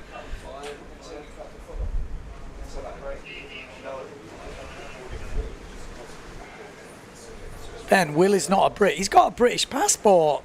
I'm saying that in the comments. Will is not a Brit. He's got a British passport. What else do you have to do to get a British passport? If you've got a British passport, surely you're a Brit. We're having him. I'm going to buy him off Thailand.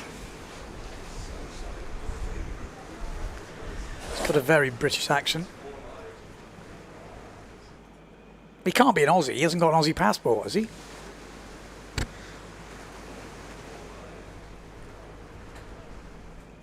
There we go. So, this is heat number 2, elimination 6. Early rounds, all Japanese affair, apart from 1 Bulgarian. Can he get in the top 4? I think he's on the fin, maybe. It's going to be a hard one. This is Anami, Japan 60. Second placed Japanese rider at the moment. Tajima, Japan 75, is the highest ranked Japanese rider. It was close down that bottom end, but it looks like a clean start. Anami was very close here, and it does look like oh no, it's Japan 16 who has gone in, which is Kanagami, who's took the lead.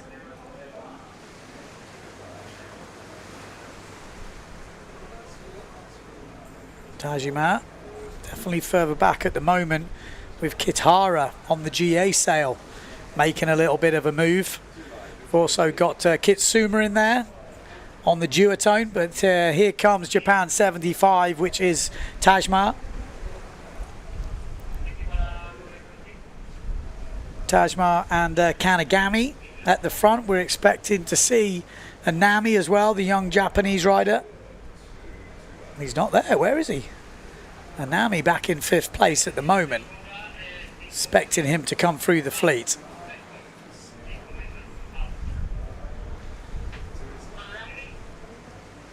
Definitely the wind is starting to drop. Kanagami leading this one. Has he gone the wrong way? I think he might have. He might have been able to save himself because he's on the foil, but he definitely went super low there. So he's having to recorrect, I think. Wind is swinging around. You can see there's some big gusts in the course area, which could make for some exciting racing. Not easy racing, but exciting for us at home, as Tajima goes round in 1st place. Then Kanagami. And then we've got Anami now coming through on the inside. 4th place is definitely up for grabs in this one.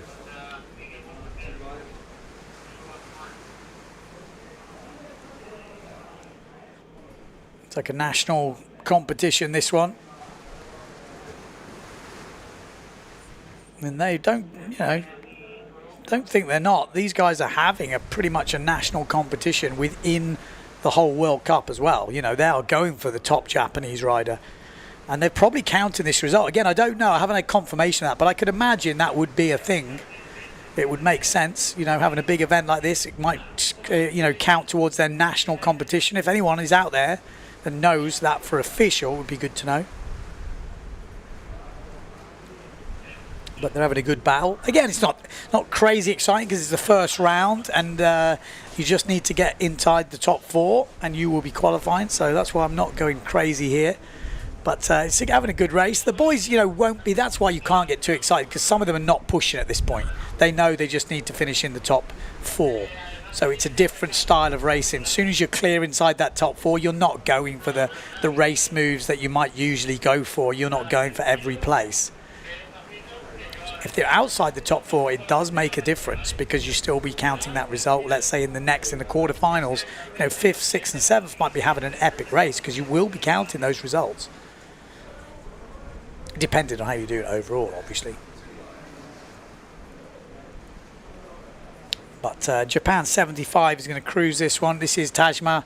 He's actually the top Japanese rider overall at the moment, and he's showing that, I think, here. You know, wins that quite comfortably. Second place is Kanagami, I think it is, and then Anami as well. And then we've got the duotone. Oh, the Gastra it is. Which one is that? Is that Kitara? Yeah, so Anami gets third place, and 84. Yeah, Kitara gets that 4th spot into the quarterfinals. They will be joining Johan So, Nico Preen, Bruno Martini, and Pierre Macur from France in that second quarterfinal. We've got 2 more first round heats to come up. Heat number 3 and heat number 4 next.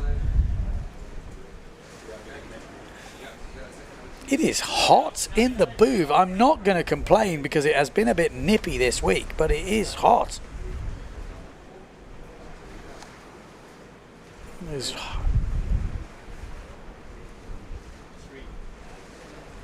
Yeah, this is heat number 3. Up next, Kenta, Yamada, Jazunas, Junhao, Takeda, Kimura, Adamidis, and Ikoma.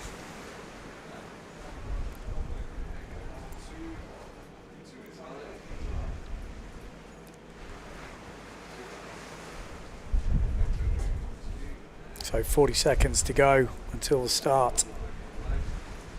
Again, same applies. Top 4 qualify. You'd expect Rytis Jasnas, Lithuanian, to come through this. He's 100 kilos. And he said he's one of the lightest guys in this competition this morning, which I'm pretty sure he's not. There's quite a few Japanese crew that are lighter than him. Not quite sure where he was going with that comment. Amidis is in this. Greece 1. Challenging in the boys on the fin. Good to see the fin represented. Very tight bunch there as they go over the line. Ritis not with a crazy good start. He's in the pack. Oh, there we go. We lost one. Who was that? Who was that? Was that Yamada? I think it was, on the duotone. Yamada getting it all wrong. Used to. Oh, the big crash from Amidis there on the fin. What the? Wasn't expected to see that. They're dropping like flies. It's like one of the Hunger Games episodes. Wow.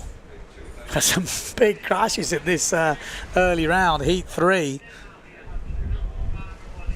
So Ritis goes round in first place. Then we have Singapore, which is Junhao in second place. We've lost some of the seated riders there on that first reach. Some big crashes. We'll be looking out for Japan 6, which is Kenta. But Ritis Jazanas, Vice President of the PWA. Although he's actually been spending quite a lot of time on the IQ foil this last year.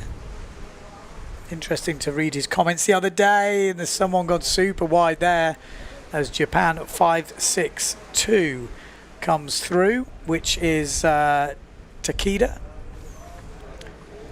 Japan 6th. This is Kenta. And Japanese John Sky 57, which is Kimura.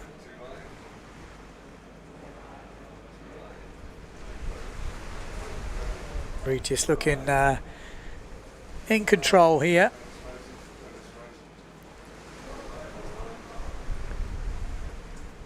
So this is the early rounds before we go into the quarterfinals. Not so much drama in these early rounds.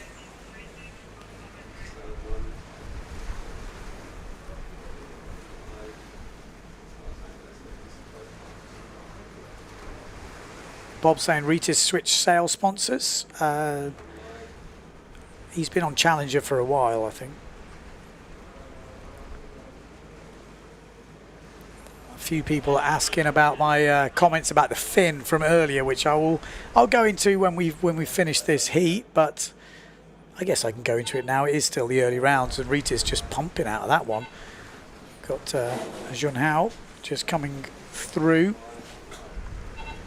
But yeah, there is talk of splitting the fleets next year. So in the windy events, something like, let's say Pozo and Furta happens. Again, this is just me saying the rumours I've been hearing. Let's say Pozo and Furta happens. There could be two separate disciplines, a foil discipline and a fin discipline. So you could have 2 days of fin racing and 3 days of foil racing.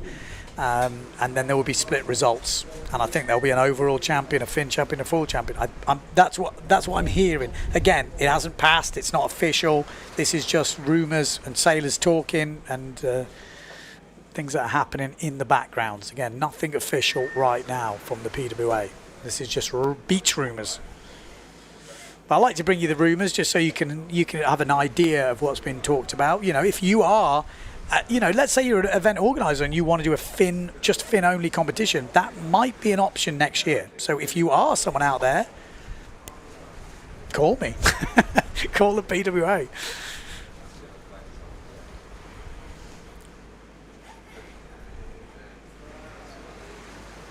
And that is how it works. If you are an organizer, you live in a good spot and you want to do a competition, you can pay the PWA to come and bring all their, they can put on the event. You just need to organize all the logistics locally and all the other stuff with the event, but the PWA will come, bring the judges. You just have to pay the money. Show me the money. Not show me the money. I mean, I don't get the money. Heat number 4 up next. We've got Alexander Kuzan. We've got Mattis. Kaku, Colombo, Koinda, Ikeda, Masaka, Gotan, and Rikitek.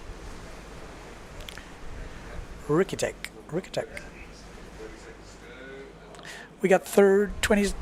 We got how long we got? We've got 21 seconds to go. We've got 21 seconds to go. Japanese crew out in force, expecting to see Alexander Kuzan in this one. He was unlucky not to qualify earlier today. Had a really photo finish, if I remember rightly. Got Japan 5 going for it on the start line there. Ikeda. It's definitely dropping, isn't it? You can see it's still windy, but it's definitely dropping. France 997. That is Mattis. Expecting him up there in this one. We're expecting Alexander Kuzan in this one. They're going to make this. They're going to make heat number 8 a little bit more spicy, because we've got Kuzan and Mattis, both top riders, and they're going to be going into heat 8. So the guys in heat 8 are going to have a harder round, because these guys had a bit of a, had a disappointing 5th elimination. They found themselves in this early round, so they will make heat 8 harder. Guess who's in heat 8? Maciej Rakowski, Mortafon, Benedetti, and Everard. So going to be a more tricky one, that. Alexander Kuzin first, Mattis second. And we've got the duotone rider. We should also... Colombo. Yeah, there he is, Colombo. Oh, that's Colombo. Where's Kuzin? Where is Alex Cousin? Am I missing something? Have I missed something? Oh, Colombo. I'm definitely not missing. He's not there, is he? Oh, hooks in! Colombo. Here comes our Japanese fella. Oh no, it's Mattis. Oh, sorry, take it back. Mattis coming through. We've got Japan 5, which is Akeda. But we're missing a couple of... Well, we're missing Alexander Cousin. I don't know where he is. There he is. So what happened to him on the start? Is he going to get back into the top 4? It does look like he will do, but he can't afford to do that too often. Making it difficult for himself.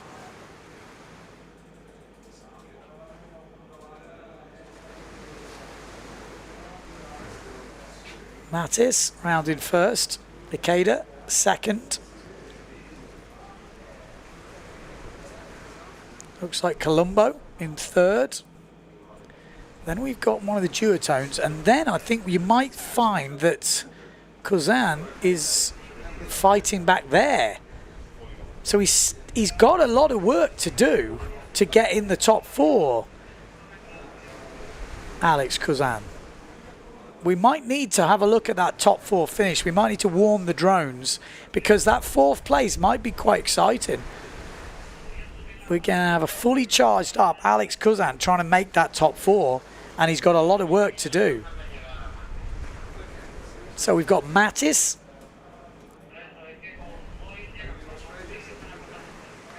He's not in the top 4 now, Cousin, that's for sure.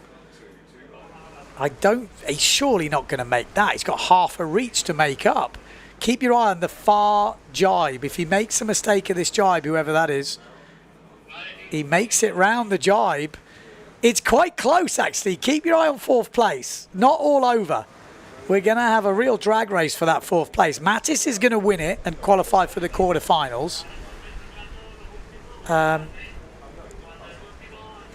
Ikeda in second.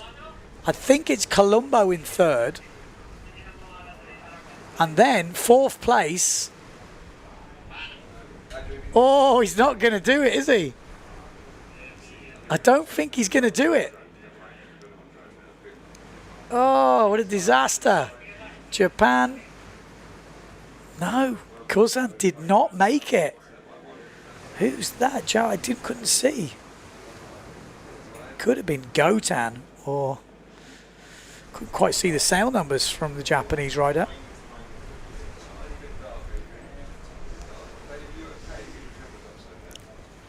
Right, next up we're going into the quarterfinals. Seeded riders come into the mix.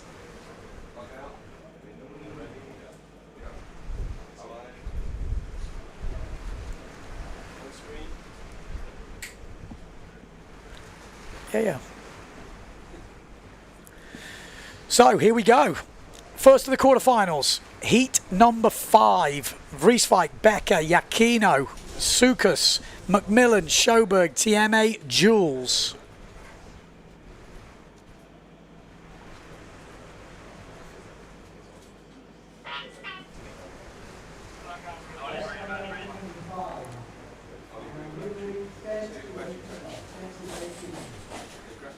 Samuel Peterson saying what type of prize money for first overall in the competition or the overall?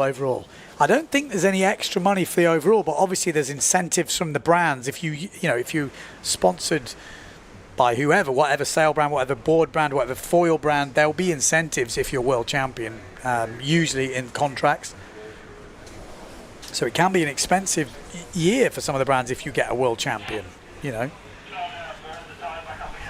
So we'll see. But in terms of event prize money, I'm guessing it's around, it's been a while since I won an event, 4 or 5 grand, something like that. They have changed the prize money over the years, so I don't know. I think it used to be 6. It might have come down a bit since then. I mean, back in the day when I started, it was 10 grand, I think, a competition in the freestyle in the waves. That was in the early 2000s. Obviously before that, it was even more money. And then it has overly come down over the years. But I'm not quite sure of the split at the moment.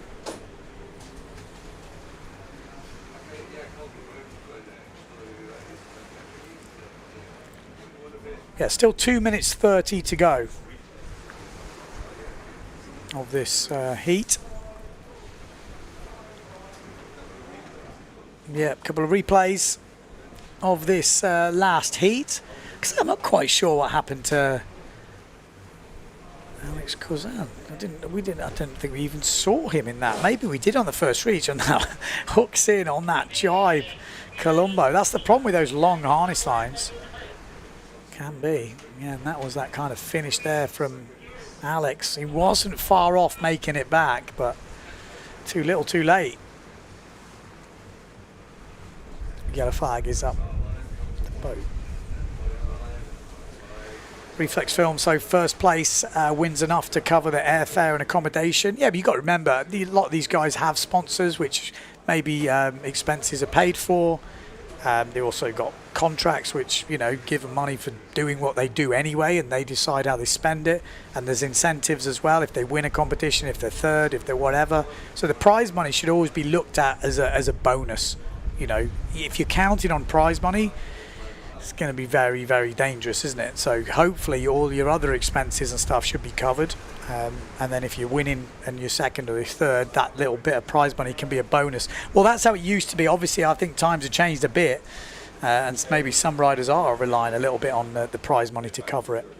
But yeah, let's say if you're a keen racer, why don't you like back a horse, pick a sailor, man, woman, whoever you like the look of, and contact them and say, you know, we want to sponsor you. Just stick your name on the sale. You never know. You might be shocked how little money you would take to get on some of the riders' sales. Come on, someone must have a business out there. You want to sponsor a rider. It'd be quite fun, like following the live stream, having your name on the sale. I mean, we've already got one in there.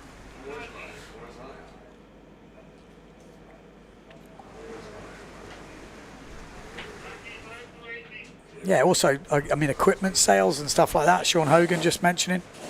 There's coaching. A lot of guys do a bit of coaching on the side. I mean, it's not the way you want to make your money. You want to be just a rider. But, you know, for one competition, maybe you want to sponsor a rider for a competition. There'll be riders that'll take it. Stick your sale. You could have that. C-Tex on Macmillan's sale. Oh, that was a close one. He had to slow right down there, Will Macmillan. Matteo Yukino not with a good start. Jimmy Tieme in the middle with a good start. Schoberg with a good start. We've also got pushing out through the middle, Amado Vrieswijk pushing very hard in the middle. Could Will Macmillan come into this? The wind has dropped a bit, but he's not right at the front like we're used to seeing. Could he get his way back through?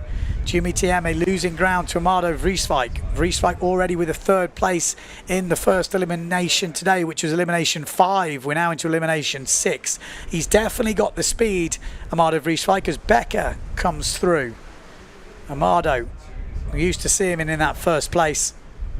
Becker second, Jimmy Tieme third, but Matteo Yukino come through. Soukos from Greece, the young Greek rider, having a bit of a challenge here. So is Macmillan. This could be a very interesting race for 4th place in this one. You know, obviously there's a battle at the beginning, at the front, but the real battle in these quarterfinals is the 4th place. Look at that. We've got the fin of Jimmy Tieme. We've got Soukos from Greece, the young Greek rider, all trying to battle for that 4th place. At the moment, it's Will Macmillan in 4th place. Not an easy rider to overtake. Amado Vrieswijk, Becker, Yukino, some big names in this. Then Will Macmillan in 4th place. Lohan Jewell just coming round. Oh, and he's down by the looks of it. Oh no, he's not, he's still up. Amado Vrieswijk looking good.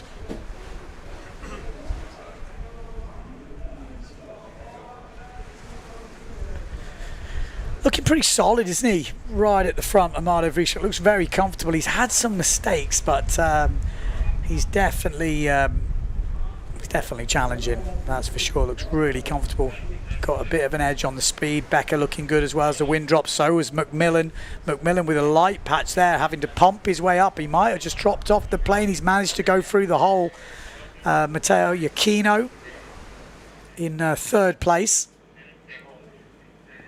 Soukos, young Greek rider, in 5th at the moment, Youth World Champion. from Alachati in Turkey this year. Pretty much demolished the field. I think I heard he won every race, which was impressive stuff. So Amado, race right, difficult to see. Yeah, I need to. Yeah, there we go. So Suka's having a little bit of a go at McMillan here, but trying to overtake McMillan on the straight is not easy. So Amado Vrieswijk will be the winner. There he is. Second place, Michelle Becker. Third place, Matteo Iachino. And Will McMillan will get the 4th spot and get himself into the semi-finals. Sukos missing out, but a good race from the young Greek rider. Jimmy Tieme just coming over now on the fin. It must be pretty disheartening on the fin when you know you're racing well, but it's just no match for the foil at the moment.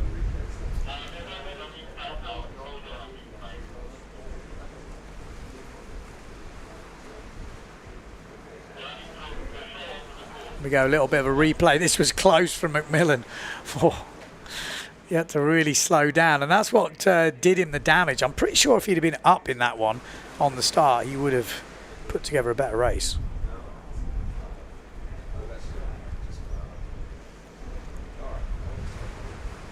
There we go. Have another look at that start, and another look.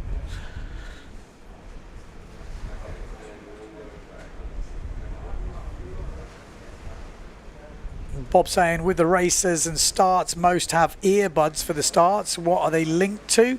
I think they've just got their own Bluetooth thing within the earphone. I don't think they're linked to anything. I could be wrong, but they record a countdown on them, and then you just press start, and I guess it's got some sort of little memory card or something in there, mini SD or something. Okay, so there we go. Second quarter final. Johan So, Nico Preen, Bruno Martini, Makur, Tajima, Kanagami, and Nami, and Kitahara. We're in a sauna today, I'll tell you what. It's like being on holiday.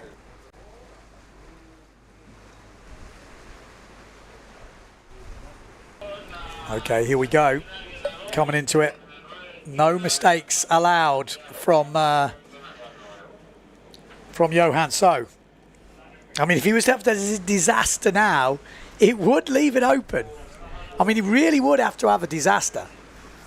I can't see it happening.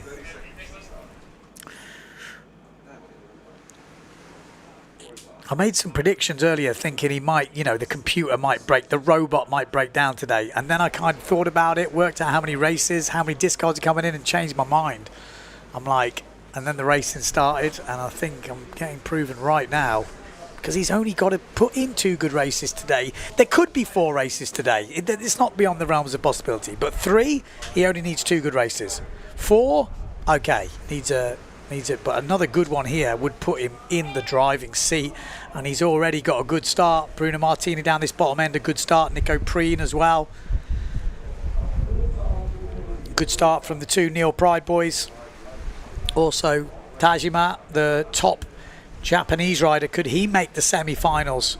That would definitely help his course to be the top Japanese. Johan So looking very good at the top end, but you know, just one big crash changes the game.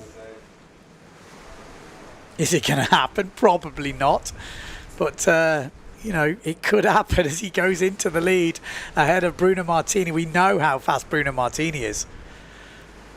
Another top 2 result here. Surely he's home and dry. Literally. Johan So, Bruno Martini, Nico Preen, Pierre Makur fighting out with Tajima. Top 4 qualify for the semi-finals. Edging closer to that world title. 20 years old. His first real run at a world title, and he is handling it like a boss. Oh, did he hook in then? A little bit of a jittery moment there. It doesn't matter. This is just qualification. But there was a little moment there. Maybe got hooked in. But if he did well to unhook. 3-0 Pride riders in this. We've got Bruno Martini, Nico Preen and Macker. Sandwiched in between is Johan So. I mean, if he couldn't have dreamt of what the race results he's had here so far. It's been insane. Bruno Martini, solid. Johan So, solid. Nico Preen, little wobble. Macker, they're still looking very good for the top 4 places. I said this will be kind of an easy quarterfinal for these top seeds if they don't make any big mistakes. If they just sail their normal races, in theory, looking at the speed they've shown all week, it should be an easy qualification for the top 4 in this. They've got definite weight advantages over the Japanese riders and a bit more experience. Tajima was going to be their closest rival, and he is. He's in 5th place. So any mistake, he'll be there. But I'm not seeing any mistakes, although there's a little gap here. Tajima having a go at the end here. Oh, it's not all over. Maybe Macker's got a fight on his hands. Bruno Martini is going to be the first to qualify for the semi-finals. This is elimination 6. Johan So has pretty much cruised it home in 2nd place. And we go. Bruno qualifies. Johan qualifies. Oh, there's a fight on. There's a fight on because Nico wouldn't be heading down like that if he didn't think there was. Where is Tajima? No, it looks like he's got it. So Macker and Preen getting the other 2 spots. Here we go. Replays. Oof. Goes down that bottom end. Bruno Martini loves the pin end start. But for Tajma, if he finished 5th there, that would be a 22.5, which is pretty solid. You know, if you're not going to make the top 16, that's the next best place. And if he wants to be the top Japanese rider, he's being very consistent.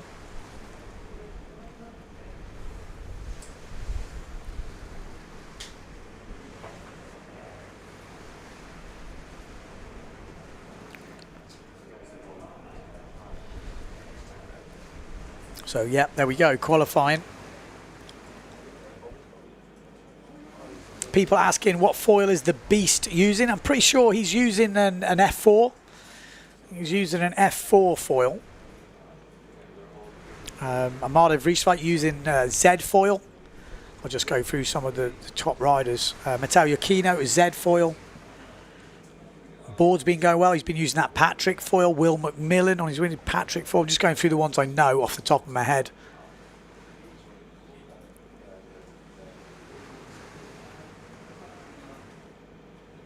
So yellow flag is up on the boat for the, well, no, it's not this. It's the 3rd quarterfinals. Stallman, Board, Vonk, Hooper, Jazunas, Junhao, Takeda, and Kenta. I think Vonk's on F4. Board is on Patrick. Stallman is on F4, I think. Could be wrong. Vonk. Yeah, F4. Hooper is on the Phantom. Jazunas, I'm not sure.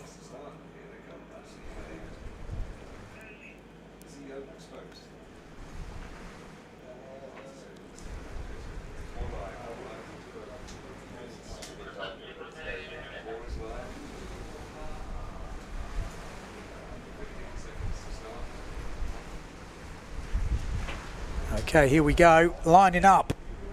Cedric Board's definitely found some form.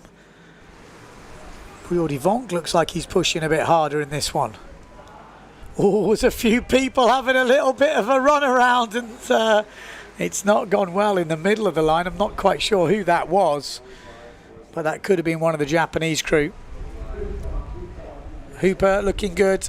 Cedric Board looking pretty solid as well. Stallman looking okay. We got Vonk a little bit further back, and then we got John Howe from Singapore in about 5th place at the moment. Quarterfinals, top 4 qualify for the semis.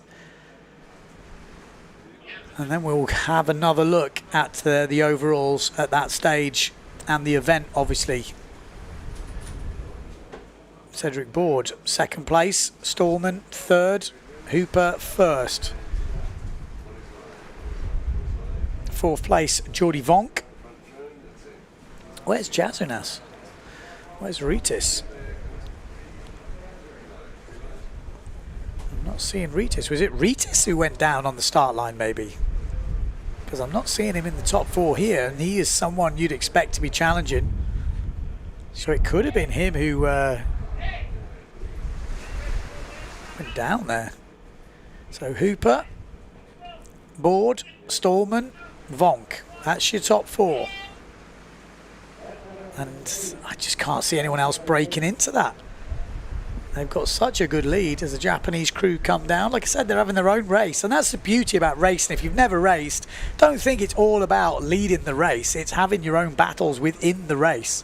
That's why if you've ever been to the Defi, it's not all about being at the front, although it is a lot nicer being nearer the front. But having those individual battles, and you'll be surprised, when you're a certain level, you'll find you'll be battling with the same people in most of the races, which can be super fun. You know, you finish the race and you've all got your own little stories, your own little battles that have been going on. And sometimes it's almost boring winning. You know, if your level's too good, it can be boring. It's not boring if you're the world champ, I guess, but sometimes it's nice to be in the pack, fighting it out. You know, the real racing, taking the lines, making the decisions. That's the beauty of racing. It's not winning every race by a country mile. I know that sounds crazy, but I can tell you that. It's like karting. You've been go-karting and been faster than everyone else. It's not as fun as fighting it out with the pack.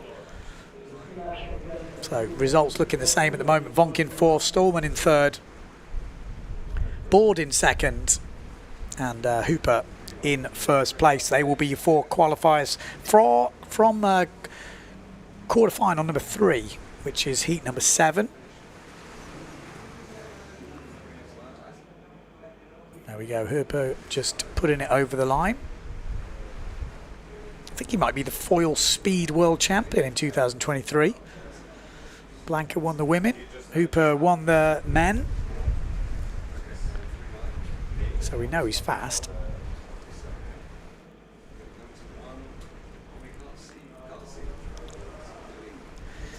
Next up, we're going to have quarter-final number 4.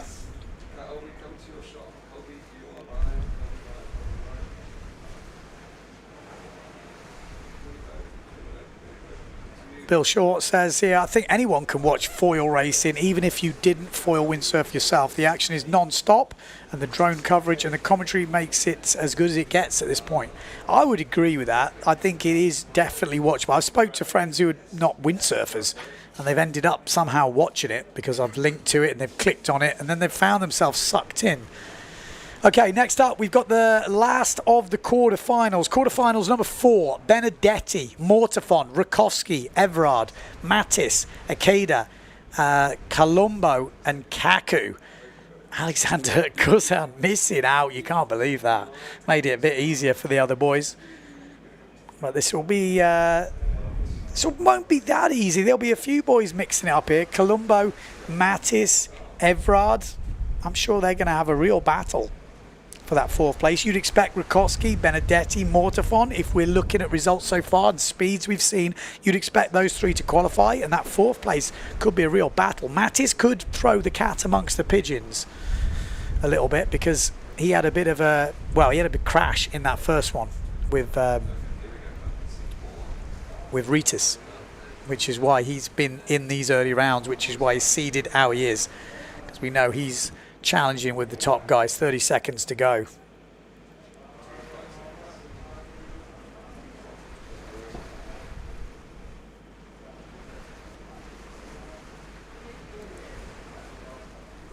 Here we go, lining up. We've got Benedetti on the yellow challenger down this bottom end. We've got Pierre Mortafon also down this bottom end. We've got Japan 5, which is Akeda in the middle.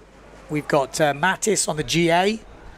It's a very fast line coming in. Rakowski right up near the boat end. Benedetti down this bottom end.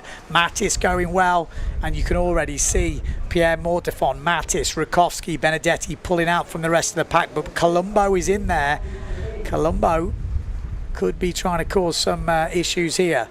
And he's actually going really well here, Colombo, the Swiss rider.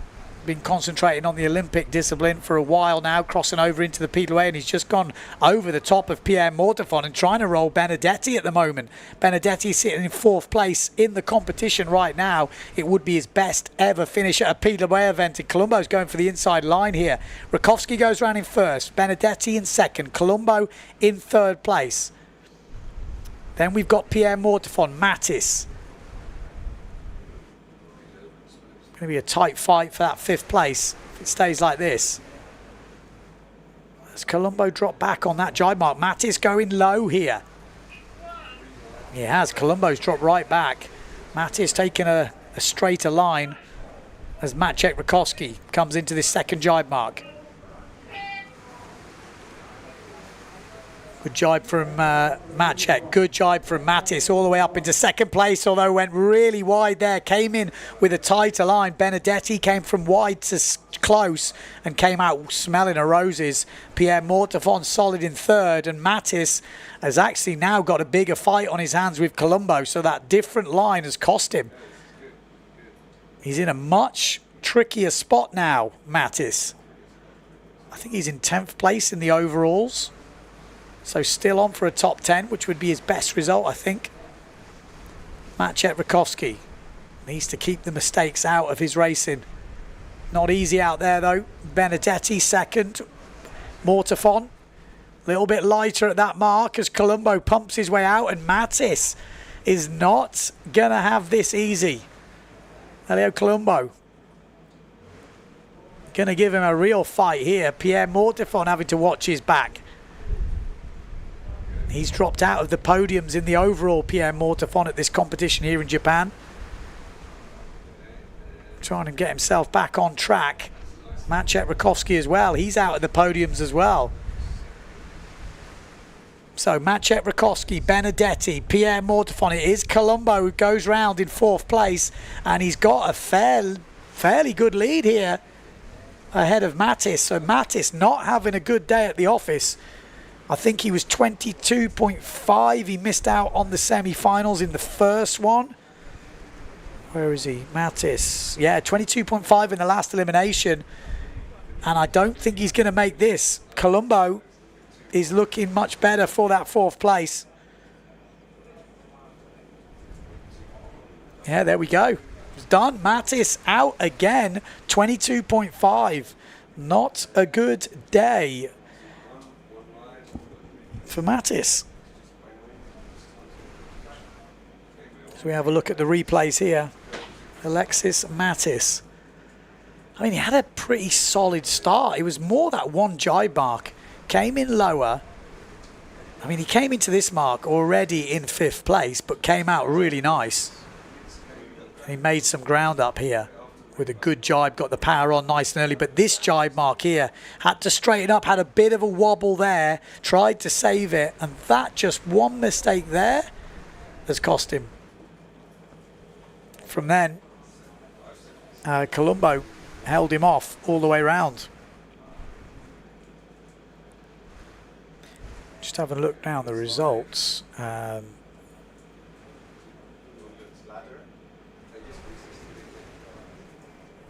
struggling to find him. Colombo, where are you? You're hiding. Elia Colombo, 21 at the moment. Okay. Mortefon. So yeah, this must be the women's semi-final. Mortefon, Oppendahl, Onishi, Davico, Saki, Biaggiolini, and the other 2 riders I don't think are competing from what we saw in the last round. I had red marks next to their names, but that is strange. But they didn't seem to be competing. Although Sventovani should be. Let's see. See if we can see their sale numbers on there. Yeah, but Hungary. Yeah, well, she's racing. No, she is racing. Sventovani is up there. She's going to have a good start here as well by the looks of it. Hungary 55. I used to race against Hungary 55, wasn't that Aaron's number? She's had a good start. Bang. On the money. Hungary 55. Mortefon as well, not a bad start down this bottom end. On Nishi up the top end, also looking pretty good.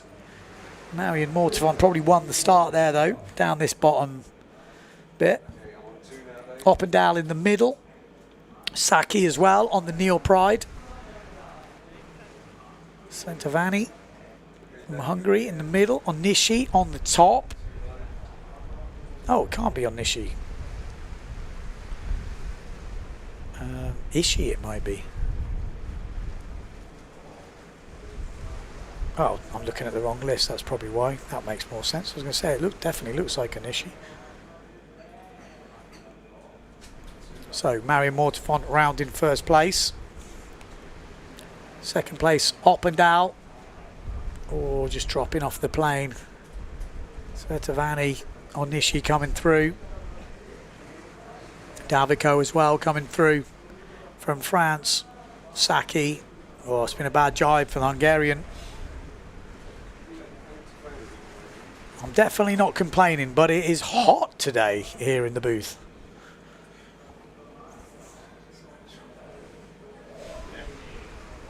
I will take heat over cold any day though.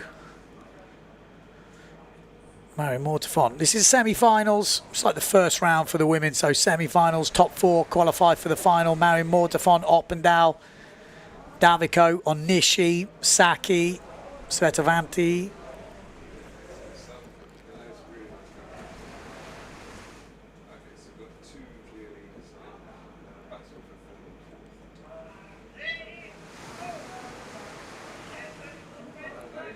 Looks pretty clear for the top 2, doesn't it? Marion Mortefon, Oppendal. Going to take...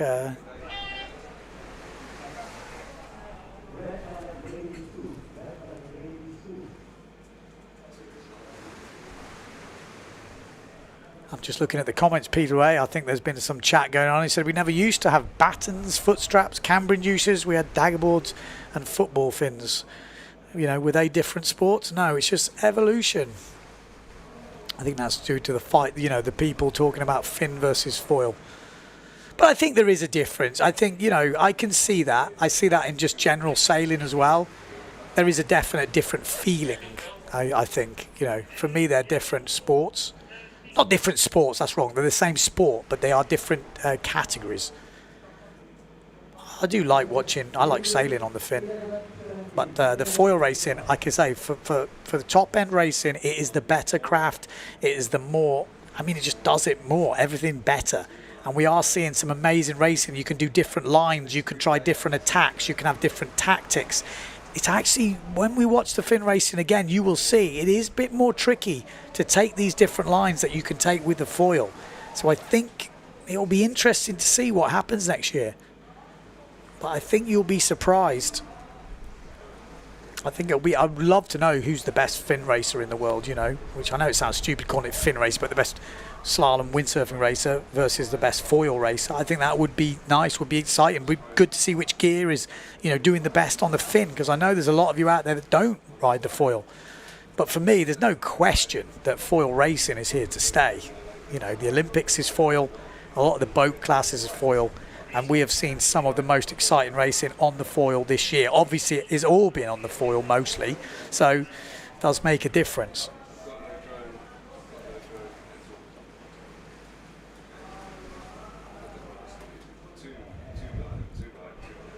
You know, we've got Lego saying Tati Franz is probably the best fin racer in the world. Is he? You know, he's definitely good. He's definitely been pushing the fin. But there's a lot of guys that are doing foil only at the moment who are very tasty on the fin. You know, Pierre Mortevon will be one. Matteo Yukino would love it as well. But they are choosing to do the foil because they know that is where the top end is at the moment. You know, if it's fin only, they are going to be there. You just wait and see. Okay, second semi-final coming up. Erzin, Alabao, Anayama, Lemaitre, Sonaga, Suzuki, Ishii, Erkan. Erkan will definitely not be in this. I saw her in a wheelchair last night. Now, don't get all stressed out. She was laughing. I mean, not that she's happy because she's damaged her foot, but it's not like... It's not all cast up. I think it's ligament damage, which is obviously not good, but it needs some healing time. I'm just seeing Bob saying, I'm surprised there's not more injuries. Well, just, yeah, exactly. I'm just saying about that. Tim saying, of course, I can watch sport which I don't practice myself. I watch Formula One, watch football sometimes. Yeah, exactly. That's what we want. What you want in windsurfing. If you want more money, if you want things to get better, you need people who don't do the sport watching. If we're just relying on windsurfers to watch, you know, we're never going to get the numbers. And at the moment, that is the slight problem with the internet, how it is now, and having dedicated channels, because we're only going to get windsurfers watching. What was different back in the day is they were on mainstream television channels, and then people stumble across them, and that's the difference. That's what I think anyway, you know. And I've got one of the dedicated channels, so I understand how it works, but that way will never push the sport bigger. The way to get bigger is to have that international coverage and put it in front of people that don't usually watch it. As we come into the second semi-finals, big one this. I mean, we haven't seen many of the top seeds not making the final, so it would be a shock. But with foil racing like this, one big crash can change things, and this is quite a stacked field actually for the semi-finals.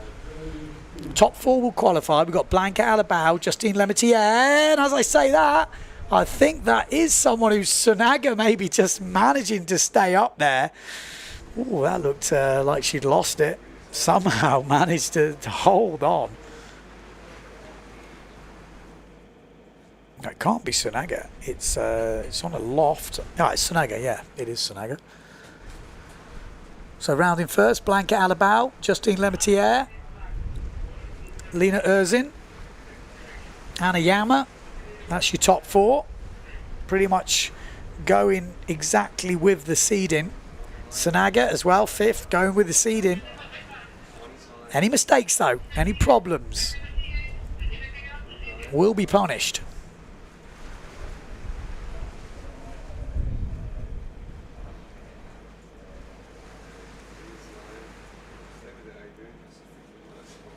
There we go, coming to that second jibe mark. Be psychological battles going on. I mean, this is actually playing into Justine Lemaitre's hands a little bit at the moment, because Erzin is coming up. If Justine wants to win the world title, she needs someone to be in between her and Blanca Alabao in the overall. So Justine would need to win this event. She would need somebody then in second, and then Blanca in third.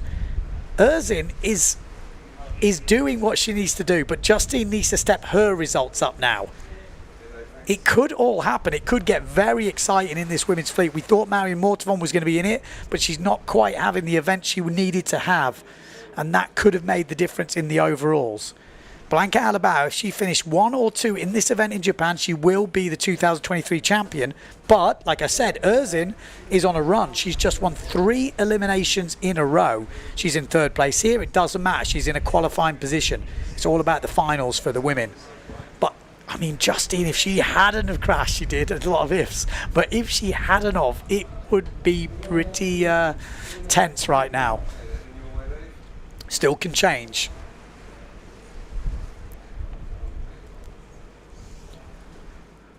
This is semi-final 2. Like I say, top 4 qualify for the final.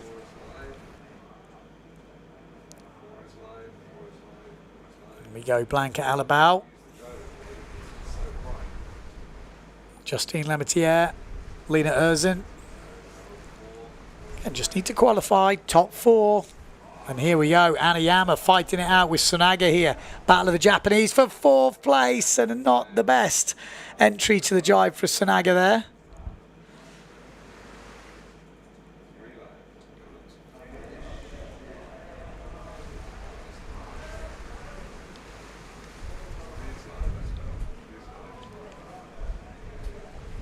So it looks like it will be Blanca Alabao, Justine Lemaitre, Lena Erzin, and it definitely will be now, because Sunaga's just had a massive crash in 5th place. So Anna Yama will take that 4th spot.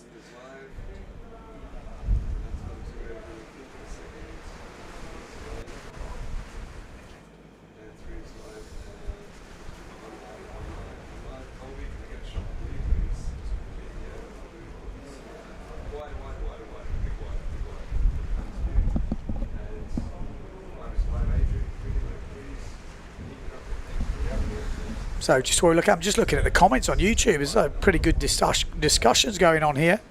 Phil saying on the GPS Speed website, Finn outnumbers Foyle by approximately 7-1. I'm sure it does. In the racing, it's a little bit different. Or we're going to get those Olympic crossovers, a lot of young kids coming through. I mean, just look at Will McMillan. You know, he's not qualifying for the Olympics yet, but he's coming here and he's winning races. You know, we look at Lena Erzin, comes from a freestyle background, done IQ. She's come here. She's just won 3 races. We are going to see those Olympic guys crossing over into PWA, especially when there are Patrick Detailm himself. This is with Cedric Board sorting the foil out. It looks a bit tense right there, doesn't it? It does look like there's a little bit of running around happening, because we are already into the semi-finals. When Cedric Board up, it must be pretty soon. He's actually in the second semi-final, so he does have a bit of time. Yellow flag is up for semi-final number 1 for the men. Vrieswijk, Becker, Iachino, McMillan, Martini, So, Preen, Macker.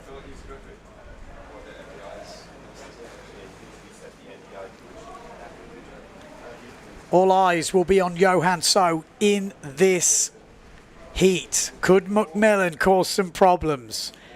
We've got Becker, Iachino, Vrieswijk, McMillan, Martini, So, Preen, Macker. There's some big guns in this. No easy qualification, that is for sure. Can Johan So make another final? Could he cement this world title in this race? A top 2 here would definitely put a hand on the trophy. There's no doubt about it, because then elimination 7 would be another discard. How many eliminations are we going to do today? Could we do 4? That would open it up a bit more. Here we go. It's a good start up that top end on the Neil Pride. Good start down the bottom end, and it's a terrible start for Johan So. The beast, is he feeling the pressure? Johan So has had a shocker of a start. Will it make a difference? Can he come back? Look at the names in this heat. It's not going to be an easy fight, this. Johan So, could this be the first mistake of the day? He's pushing. He's pushing to get back into it. We've got McMillan down the bottom end. Amado Vrieswijk, usually, like we used to see him at the front. Becker in second. Then we've got Matteo Iachino. The beast is getting back into this, but it is Amado Vrieswijk in first. Then Michelle Becker. Then Iachino. Then we've got Bruno Martini, I think it is. Oh, Preen and So go wrong. So's in the water. Oh my God, there we go. I told you we were going to have dramas. The beast has gone down at the first mark. The mistakes are tripping in now. He's got a 22.5 on the card. This result will count. This result will count. A big result for the other boys here would put the pressure on. He's definitely still got the advantage, but this is a disaster for his world title. He could have nearly wrapped it up with a good result in elimination 6. And he is not going to be qualifying from where he is right now. Michelle Becker in the lead. Amado Vrieswijk in second place. Matteo Iachino in third. And then is it Bruno Martini or Nico Preen maybe in fourth place? Need to make sure of that. Could even be Macker. Can't quite see the sale numbers from here, but Becker definitely leading. Amado second. Matteo Iachino in third. I'm sure the 0.7 boys, the F4 foil boys, the FMX guys are pretty distraught now. They could have had an easy run with a good result in this one. Is that Macker in fourth place? I think it might be, you know. I thought it might be Bruno Martini, but I think it's Bruno Martini in fifth place. Could it be Nico Preen? Well, we'll get a closer look at this. I apologise. So, Becker first. Stay on that.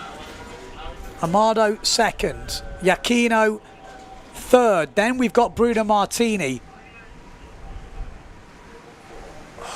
He's gone. With no point in filming him. He is gone.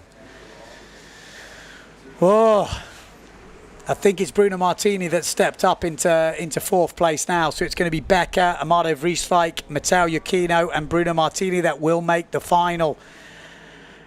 Johan So, the 20-year-old, has shown the first sign of nerves. Yes, Bruno got it. He is super happy about that. It was Macker who finished 5th and Preen in 6th. So Macker was looking good then for a bit. But Bruno Martini making a great comeback. And Johan So just finishing now. The wind is dropping. And that isn't going to play into his hands. That was, oh man, it was the start that did him. Johan So, the start is where it all went wrong, and he was in the pack. And we will go to that first mark in a second and see what happened. There was something going on with him and Nico Preen. He jibes in. Yeah, he flips on top of Nico. Flips the rig, hits the sail on top of Nico Preen. And that is where it all went wrong. Wow. This is just opening up.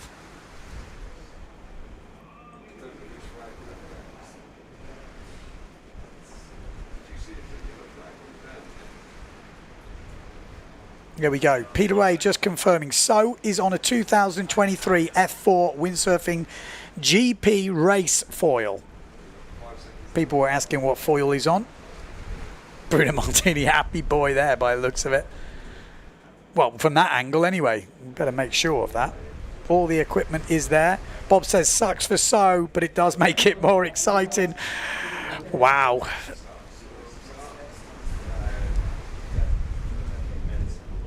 Yeah, a lot of people stressing right now. It's interesting. It is definitely interesting.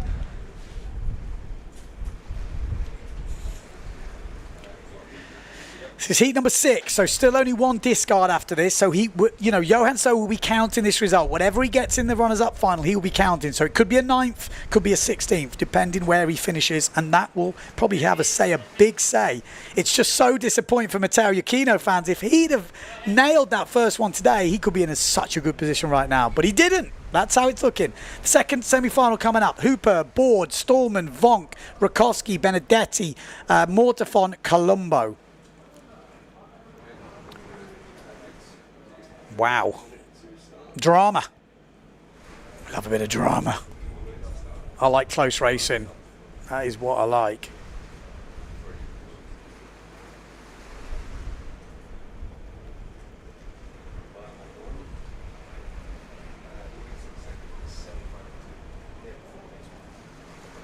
.40 seconds on the clock. We've already got Becker, Vrieswijk, Martini and Iachino in the final. Macker, Preen, So, McMillan in the runners-up final. This is the second semi-final. Top 4 will make the final. Can Stallman make another final? Can Maciek Rakowski finally get into the final? I think so now. Surely the pressure's off. He's struggling for the overall podium, though. That's the gutting thing for Maciek Rakowski, because Amado is storming it. Matteo Iachino is still there. So Maciek really needs to put a string of results together here. Oh, big crash! Massive crash for Benedetti and Stallman on the line. Super bad news for Benedetti. Wow. Stallman and Benedetti got too close. Somehow, Jordi Vonk come out of the middle. Colombo's there, Rakowski there. It's going to be an easier battle for these guys. Only 4 will qualify, and we've got 5 riders in it. Hooper at that top end on the Phantom. Then we've got Pierre Mortafon further back. Jordi Vonk at the front at the moment. So I think we've got Jordi Vonk, F4 foil. People are asking for this. Maciek's on the Z foil, but I think last year's Z foil. Colombo obviously on the Patrick foil. We've got Hooper on the Phantom foil, and I'm pretty sure Mortafon's on the Phantom foil.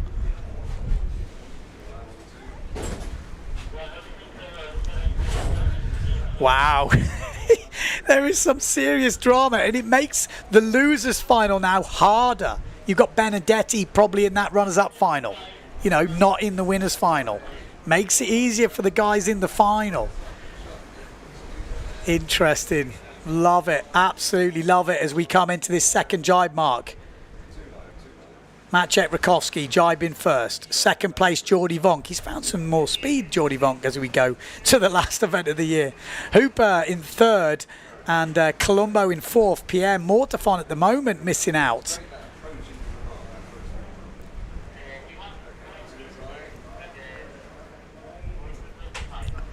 Still, one person is going to miss out of this top 5. 4 riders will get in. Hooper trying to put some distance between him and Pierre Mortefon, because when Mortefon's in 5th, you don't want to be in 4th. I can tell you that. Maciej Rakowski still in the lead. Then Hooper, then Vonk, then Colombo, then Pierre Mortefon. It's another good race from Colombo here. The Swiss rider. Can he make a final? Has he made a final already? I think he might have. But look at Pierre Mortefon. Don't take your eyes off the ex-world champion. He's always there or thereabouts. He came into this competition with a great shot at a world title. It's not gone his way, but look at this. He's challenging hard now. Pierre Mortefon pushing inside Colombo, and he's going to jibe right in front of him. Oh, it didn't go well, did it? It didn't go well. He had to push, but Colombo hold his nerve, and Colombo will make the 6th elimination final. Hooper set 3rd. Jordi Vonk pushed hard in this one in 2nd, and Maciej Rakowski will finally be back in the final. Well, some exciting racing. Like I said, that's what you wouldn't see in Finn racing in these conditions. You just wouldn't see it. I'm a massive Finn fan, but you just wouldn't see that type of racing.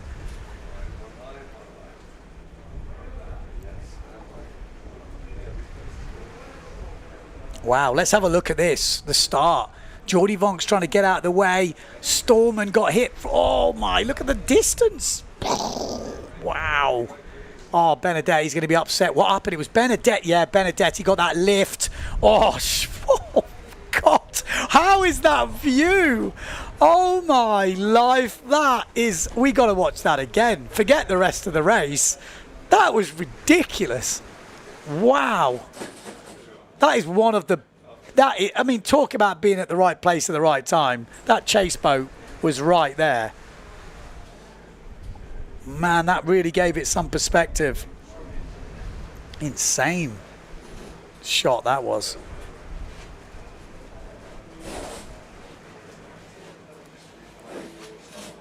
Yeah, Pierre Mortefon, that was... I mean, Colombo did really well to just almost freeze, let it all happen, and then go, okay, thank you.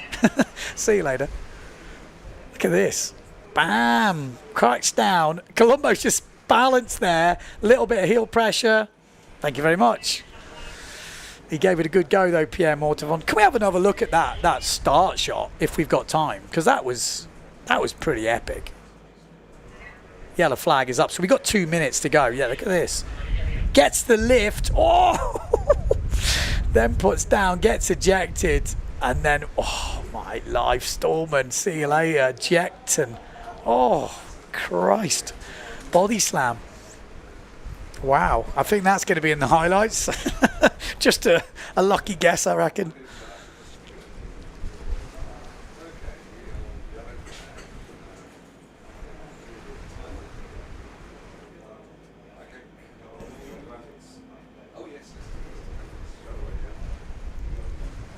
So, we have got runners-up final next.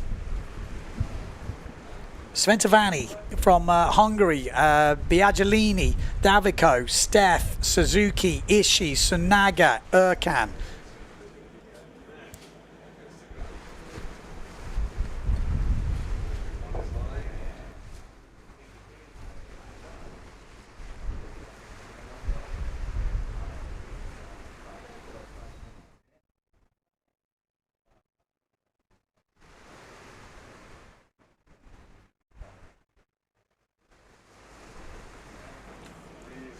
Yeah, a lot of people saying they're loving the boat camp. Boat camp is great. I was just saying to the boys here, like, they love the boat camp. For commentary and to predict where people are going, you need to see all the drone stuff. But highlights and coming into the mark and the odd snap is amazing, because it really gives you a great perspective of exactly how it is out there. Because the drone can make things look easier somehow. It kind of nullifies the conditions. With that boat camp, you really get a sense of speed.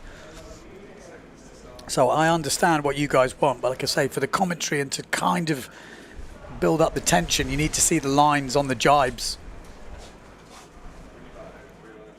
So, good job from the boys. There we go. Runners-up final for the women. Winner here gets a 9th place. Good start we're hearing. Svetovani T looking pretty good. She's had some good starts in these last couple. Svetovani.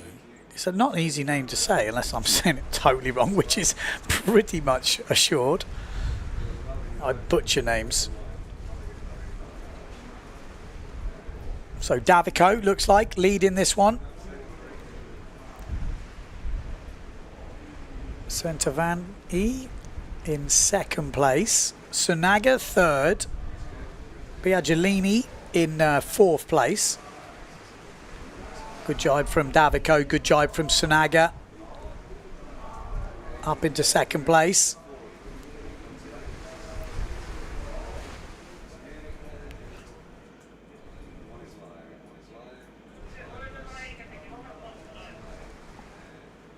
There you go.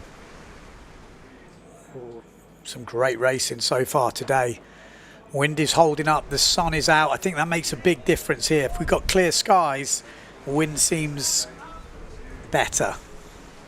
So let's hopefully it stays on. At one point it was looking like rain today. I was thinking, oh no, please no. Davico rounding 1st. Sunaga in 2nd, getting high on the foil. Svetovani, Auntie. 3rd place. Biagilini, 4th. So this is a battle for 9th in the women. Suzuki to rev up the engine. Davico looking good at the front here. Going 46 kilometers an hour. Davico.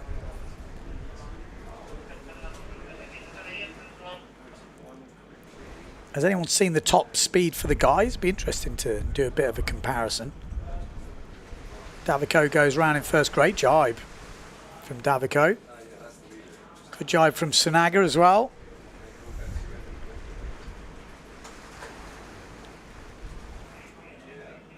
I'm going to run you through the results at the end of this one. Because, well, in the women, it's going to be very tight, depending, obviously, where people finish in the end. I'm a bit gutted that Justine crashed on that reach because she could have made it super, super exciting. It still is exciting, but it needs a few more things now to happen to get the drama into the last races. But Erzin will be a mover as well as soon as we get 7 eliminations because 2 discards will come in.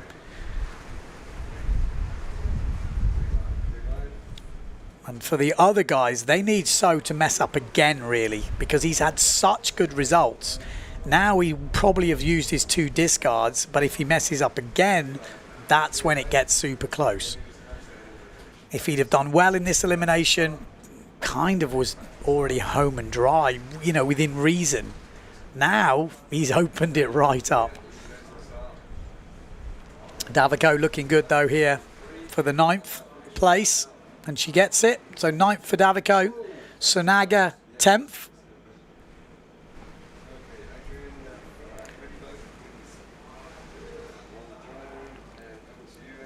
Svetovani in 11th. And the yellow flag is up for the women's final. So Erzin leading coming into this. In the overalls for this competition. She is leading on 7.1 points. Blanca Alabao 7.7. Justine Lemaitre 10.7. So Justine really needs a win here. And then she needs a few people in between her and the other riders. Because she needs to get ahead of Lena Erzin. She's going to need a few things to go her way. Lena Erzin will be going for this event title. She's got no overall ranking as such. She is just going for the win here in Japan. She's won the last 3 eliminations. She's on a roll. A win here would be incredible because then the next one, there's 2 discards coming in. She's almost unbeatable then.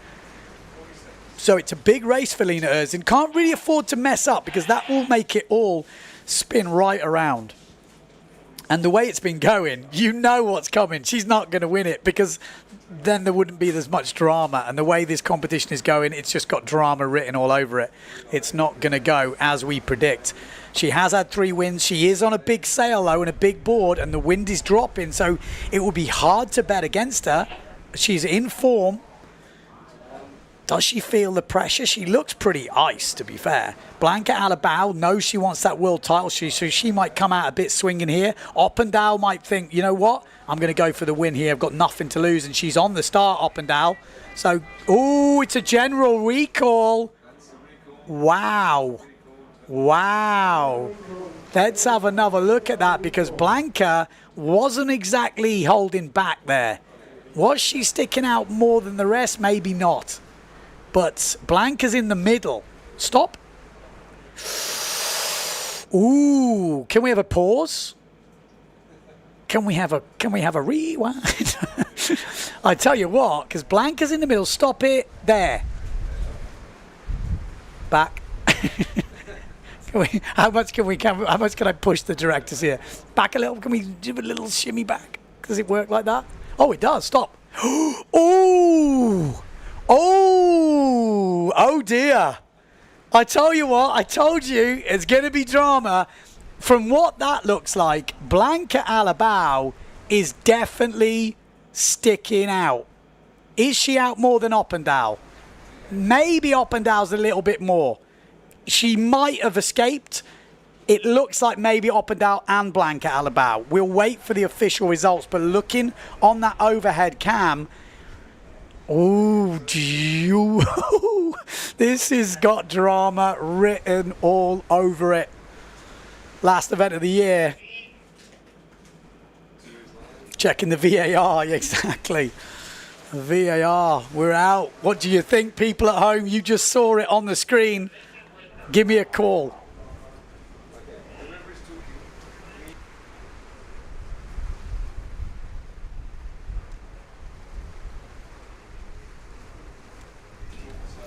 Definitely drama on the cards. Could just be Oppendahl. Could be Oppendahl and Blanca Alabao from what we saw. You know, we didn't have the best angle there. Billy says the GPS had Norway sail over early. Yeah, that's what I mean. It looks like Oppendahl was first over, but Blanca was the next over. So it all depends when they watch that video back. Did she jump the gun or was she just on the line? She wasn't the one that was sticking out the most. So I can't see it just being Blanca. It's going to be Oppendahl and Blanca, or maybe just Oppendahl. That would be my view.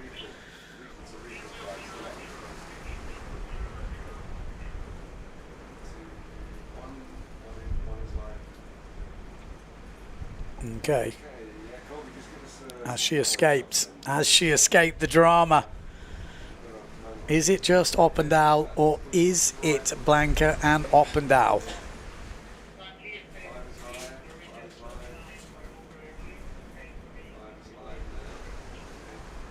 I'm hearing something over the radio, but I have a feeling it's both. 2 sailors. I think it's 2 sailors. If it's 2 sailors, the drama just intensified.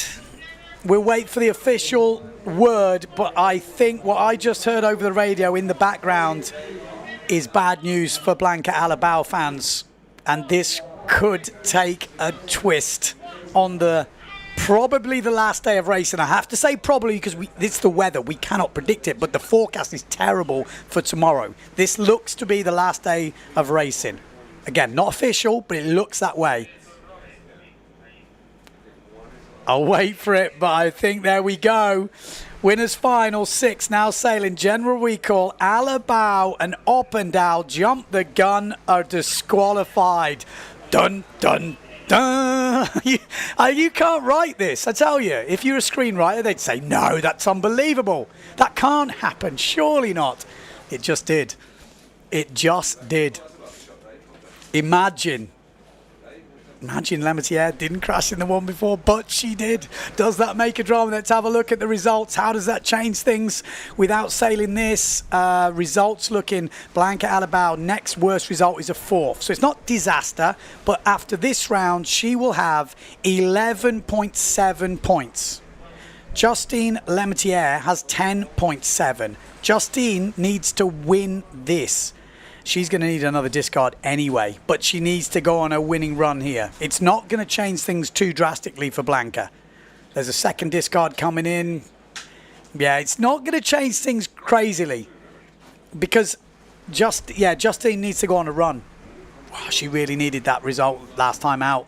With that result last time out, it was a whole different ball game, but it's actually still looking favourable for Blanca Alabao at the moment.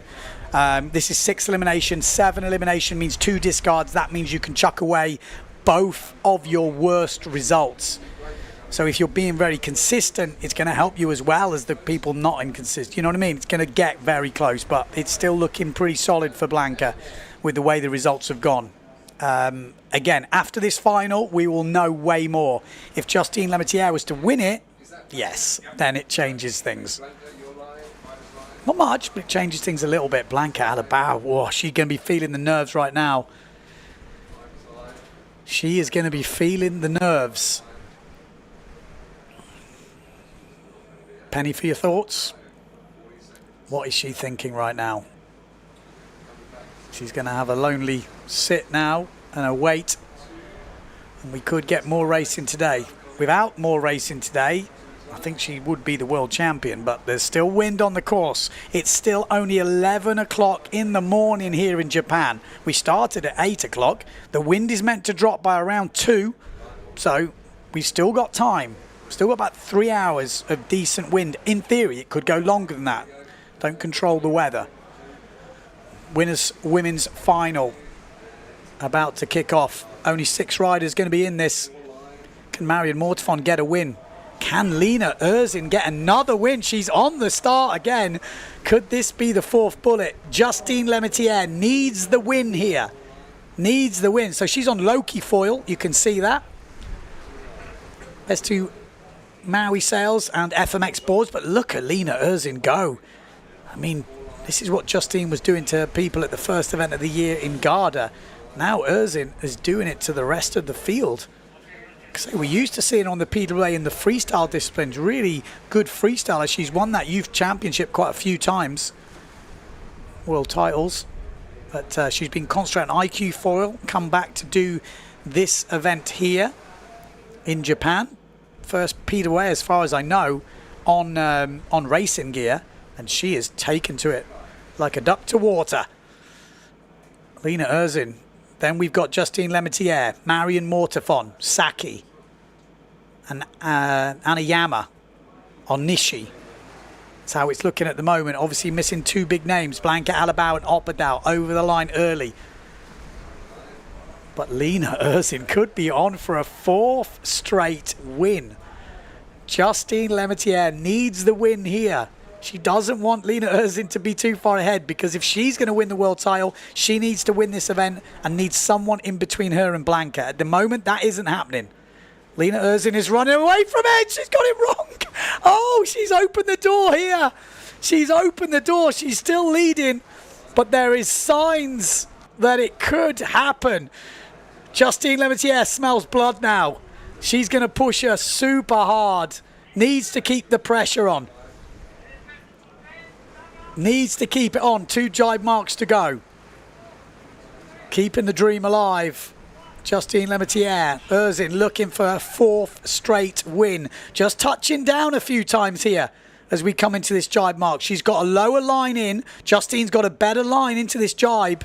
We could see a change at the end of this, but Lena Erzin's been jibing really well. She's used to doing Spocks and all sorts of freestyle maneuvers, so I'm sure a foil jibe for her is relatively straightforward, but with the gusts and the chop, it can all change. Justine Lemaitre needs to push, needs to put the pressure on her, needs to get ahead of the Slovenian rider. Touches down again. Doesn't seem to be slowing it down though. She's got plenty of speed. Erzin. 1 jibe mark to go. Just needs to keep it together for that 4th straight bullet. It looks very controlled into this jibe. What a jibe. Look at the acceleration. She's gone. She is absolutely gone as Marion Mortefon comes round in 3rd place. Saki in 4th place. But Lena Erzin is going to get a 4th straight win on the PWA. She's unlucky not to get the 5th because in the 2nd elimination, she was leading and fell off on the last jibe mark. I mean, she's been in very, very good form. Really cool head. Has a look around. I don't think I'll be looking around on the foil, but just needs to keep it together for a bit longer. She's already celebrating a 4th straight win. She's leading this competition here in Japan. Good race from Justine Lemaitre, but she really needed a win. Marion Mortefon in 3rd, Saki in 4th place. 5th is going to be a Nishi, and then 6th will be Anna Yama from Japan.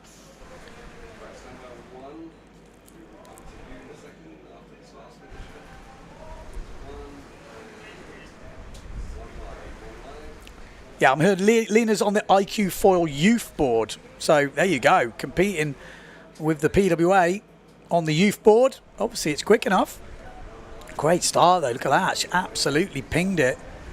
But just the jibes have been incredible. This one, she did. I mean, she deserves it just for that save. What a save. I don't know, anyone who's ever learned to foil would have been in that position before. I know I have. And you end up doing a head dip and nearly headbutting the foil. But she did well to save that.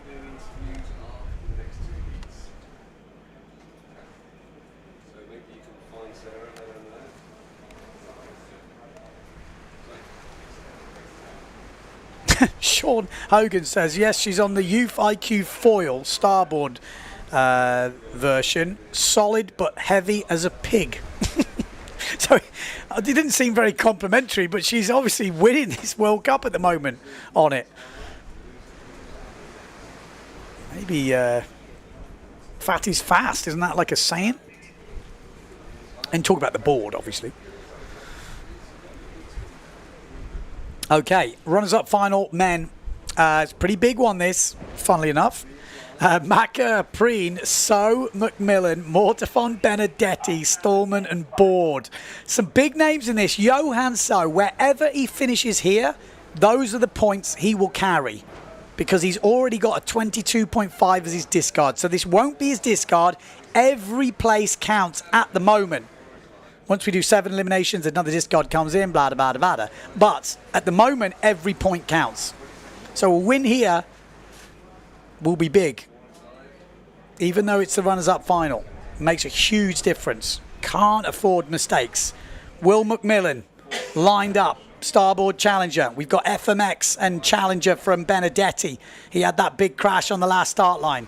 We've got Cedric Board. Oh, he's early. Is he Johan So? No. Good start from Johan So. It looked like he was changing his angle. We got Will McMillan down this bottom end and the Challenger boys going head to head. Will looks like he's had a good start. Benedetti with a good start. Up that top end, we've got Makur. Johan So and Will lost it. He's lost it. He's not lost it. He's got it back, but he's lost. Oh, he's all over the shop. Watch out, the boat with the camera. He's gone. We've lost Will. Johan So, what is happening? He's dropping right back in the pack. Is he using tactics here? Doesn't want to get involved with a battle between the Pride boys. Maybe he's trying to do a bit of a tactic where he comes in late. It didn't work against Nico Preen before. Is it going to work this time? Benedetti's going to go round in first. Cedric Board in second. Then we've got Makur. Johan So, good jibe from him, but has to change his angle pretty rapidly there. He's got Pierre Mortefon right behind him. Makur's going to sail him up. Preen behind him. Benedetti taking a different line here. Choosing to go down and get a tighter line. Maybe it's a bit more safe on a bit more upwind angle. Cedric Board's got the speed. Oh, Benedetti catching the nose a little bit. Oh, So is getting so close to Maka at the moment. Look at Johan So. Those boys are on together. Board's losing it. Benedetti's coming in. Board's gone wide. Maka comes through. So comes through on the inside. Johan So, the beast, is up into second place right now. Wow. Runners up final. This would be a 10th place if he could finish there for Johan So. Cedric Board's not finished yet, nor is Pierre Mortefon. Benedetti in the lead though.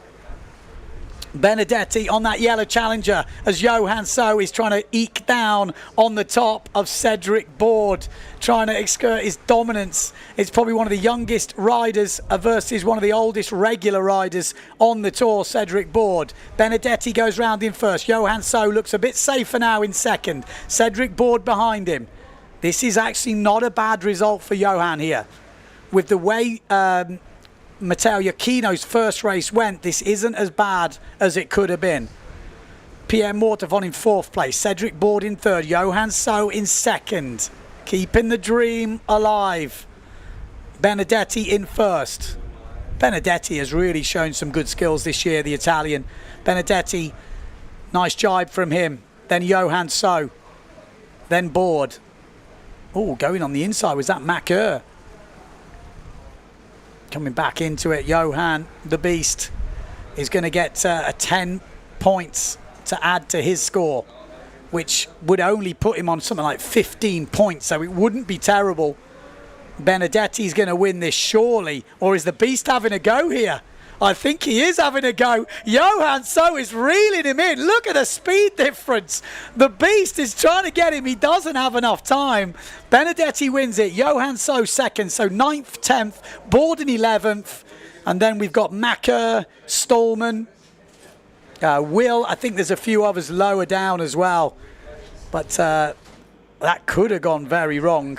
A lot of drama really there. Watch what happened to Will McMillan down the bottom end. He hit the nose there, somehow tried to keep it together. He was having all sorts. How he didn't go down. I thought he was going to end up in the chase boat. He was that first mark. Benedetti comes round, Board comes round. Johan on the inside here. It was a good jibe. Macker squeezes him.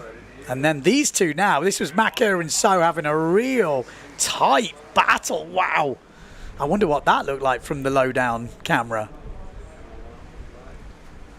Yeah, Benedetti had a strange line in there, but didn't change anything in the end. He managed to do a tighter jibe than Cedric Board. Interesting. Great racing.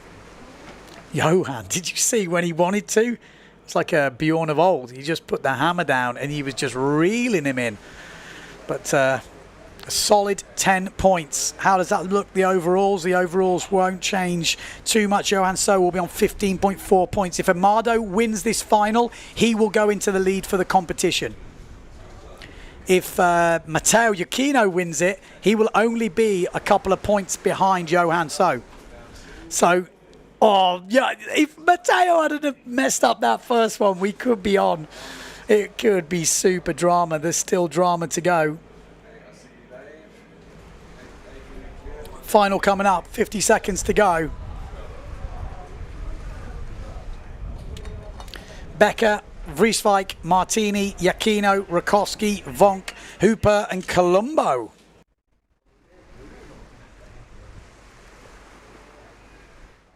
Colombo in this final. Is this his first ever final? He might have made one even at this competition.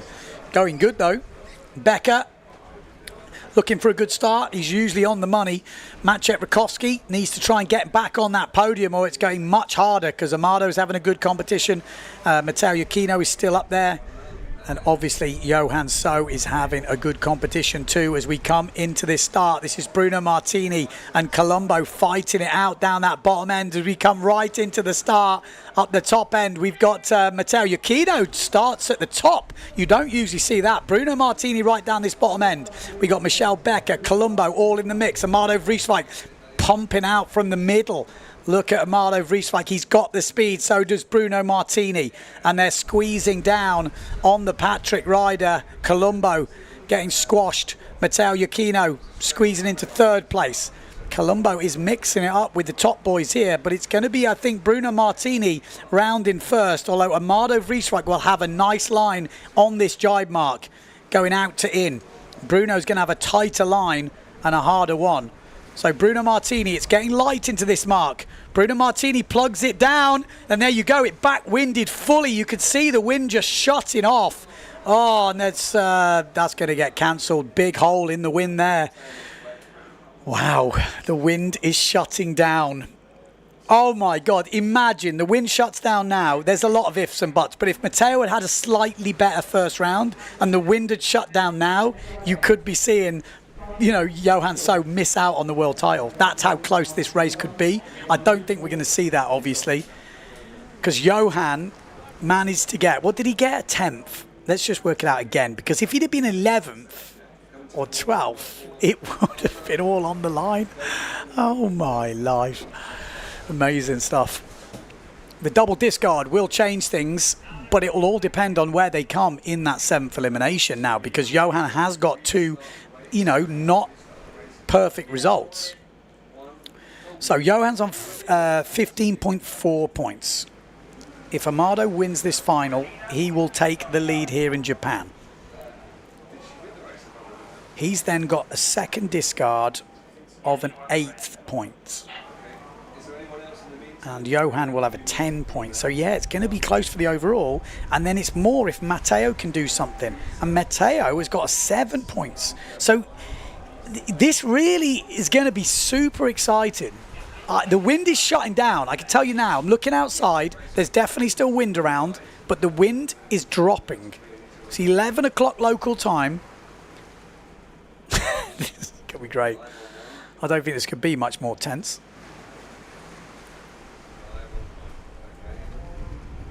Is it possible for Maciej Rakowski to win the title? No. Would be my answer. No. No chance. It's going to be Johan So or Matteo Iachino. I mean, Matteo, a good result this morning. And the results going with Johan would make it ridiculous right now, because Amado is right in there as well. It's dropping. I'm guessing they're asking to change their gear because maybe they're on smaller gear. They might need to come in and change foils if it's dropping. So we could have a little delay now. I'm sure that's what they're asking. People are saying, can we go and change? There's definitely been a drop in the wind. The sun has gone in, and that can maybe cause an effect. So let's see what they say. We've got an interview on the beach before we work out what is going on. It looks like red flags coming up, but we're going to go to the beach. Justine, second place in that one. Talk us through the race. I had a really bad start on this one, but then I had a good speed, okay drive. The last one was a bit bad, but it was a good race after the big crash of before. I'm happy with the second place. Was that the perfect reset? Now you're confident again? Yeah, I did the good gear decision. I took the good gear, so yeah, ready for the next one. The crash is behind. We can keep going. What is the good gear? The good gear was I put the big board, big fuselage, but 5.5, like a small sail. So in the gust I don't get too overpowered, but bigger equipment under the feet so I get more stability. And I'm ready for like the hull and the gust. And then it's just, it's tricky out there because it's really from 5, I think, to 25 knots. So tricky. Does it change your mindset about a race when you see 2 of the good girls going over early? Yeah, of course. It's 2 of the big girls who are in the top 5, so of course to change the game. But then there's still 2 other really strong girls, Lina and Marion, in the game, so you still need to push for the best spots in the race. Lena's been a bit of a surprise one this week. Is it cool to see new girls coming in? It's really nice to see a young girl coming. It's really nice, and I was telling her after the finish line she needs to join us next year. I'm trying to negotiate, hoping she joins us. Yeah. Awesome. Well, good luck in the next one. Thank you. You don't see that very often, trying to get the competition to join them. But that's what it's like in the Windsurf. You want competition, you want close racing. And I have a feeling, you know, the IQ foil class in the women is massive. You know, it's really big. If a chunk or percentage of them join the PWA, which I think will happen, they will see this happening. I think they will. I think you're going to see a big jump in competitors, and it might get harder and harder to get in the PWA. There might be a point where we're turning people away or trying to work out qualification systems and all that sort of stuff. Let's see how it works out, but I can only see it happening. I mean, surely, have you watched the IQ foil and have you watched the PWA? What is your preferred live stream, or what's better to watch? I'd be interested to know. Okay, we're going to go back to the beach. We've got a quick interview. Minute 40 to go. Lina, 4 wins in a row now. Talk us through that last race. Yeah, I don't know. I'm just enjoying it and everything is going smoothly. I have the speed, I know I can do it and I enjoy it and yeah, I'm very happy. There's a lot of questions about what foil you're on. We know you're on the junior IQ setup, but what's the actual foil? I don't know exactly because Stoyan borrowed it to me, but I think it's Slalom Evolution. The front wing is 560 and the back 210. Awesome. Well, it's been an amazing start to this event. Keep going and good luck in the next one. Thank you. That's the way you want to go. Borrow a foil, and it obviously is a good one. It's working well. Right, winners final coming up. 45 seconds to go. We've already had one go at this big wind hole on the first mark. I mean, they literally jibed into a vacuum. There was no way that wasn't going to get cancelled.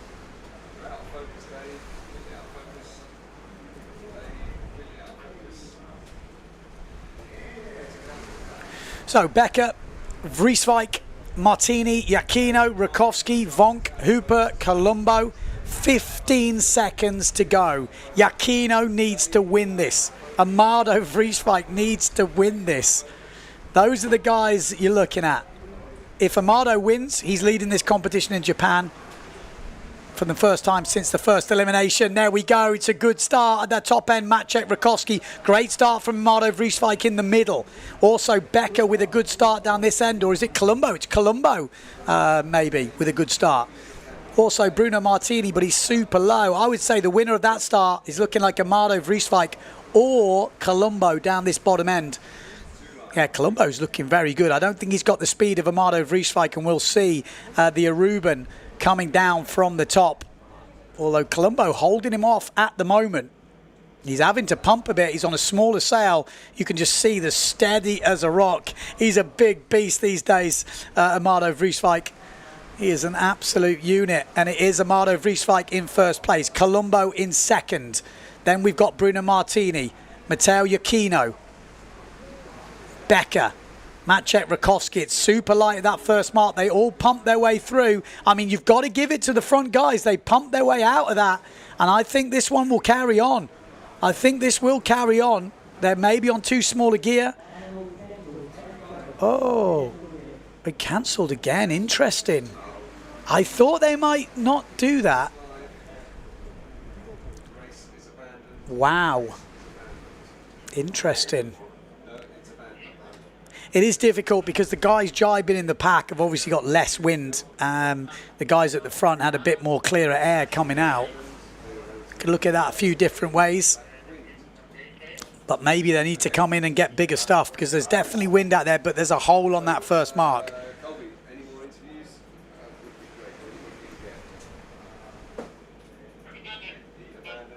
Just looking at the comments, what am I looking at here? I think I asked the question, what do you prefer, PWA or IQ foil? Torsten says PWA is better to watch.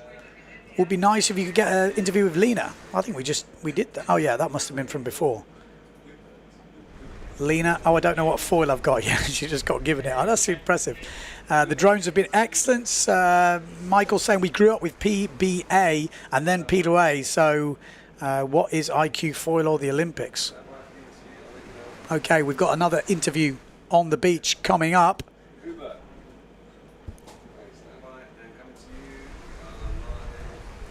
Knee, he twisted his... Will, you've had a mixed day so far. Talk us through it.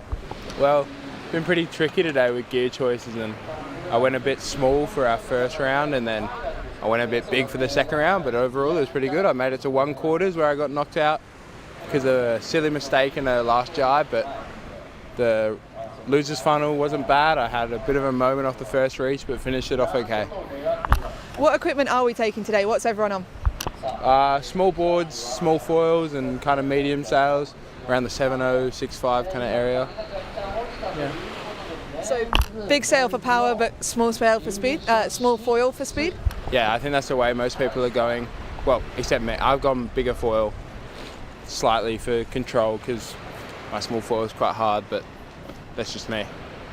We're seeing lots of crashes. You had a big one the other day. Is this just part of the foiling game? I think it is when it gets to this really high wind stuff and everyone's pushing hard. Pushing each other hard, I think, is what pushes people to crash. But overall, it's part of the game anyway. Fin and foil, everyone crashes. It's cool to see, and it's nice to see you in one piece. Good luck for the rest of the day. Thank you. There we go, Will, the British rider.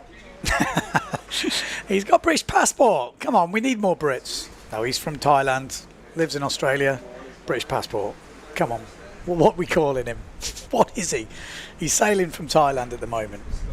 We'll persuade him. So we do have a chance for the guys to come back and get bigger gear. I think that's the plan. See Will McMillan. Daniel says IQ foil, obviously. So he prefers to watch IQ foil than PWA.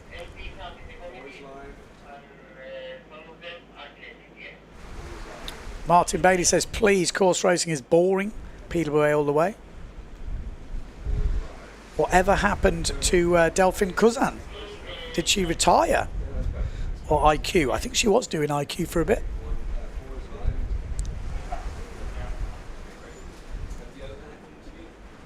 So we've got Johan So for an interview this time, which could be definitely interesting. The Beast, what's he got to say? Johan, big crash there, didn't make the final. What happened? I went into Nico in the first jibe because, I don't know. We were very close, and I think maybe his jibe wasn't the best. And then I came with more speed into him, so that's how it is. So look forward to the next races now. Is crashes just part of the game in the foiling? It's so close. Yeah, I think so. But I just got to take care of myself now. Go, go, go.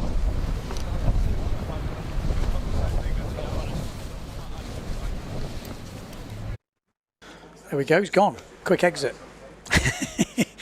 Quick exit for Johan So, the Beast. It's like, he did not jibe very good. I jibed good.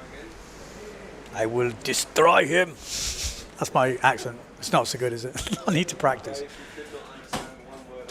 Maybe we need to call him the Machine. So yeah, they're given a chance. So the people asking why did they cancel? So the difference is with IQ foil, you've got one setup. So the races already know what they're doing, and they just have to battle through. With the PWA, they weren't on their biggest gear because they were racing in wind before. They didn't give them chance to come in, but they wanted to, not come in. Basically, they wanted to just get that final out the way. They thought there was enough wind, but obviously it turns out there wasn't. So now they're allowed to come in, get the gear, they'll go back out, and then we will do that final on the gear that is for those conditions, because there has been a change. So that is the difference. Daniel says IQ foil has slalom too.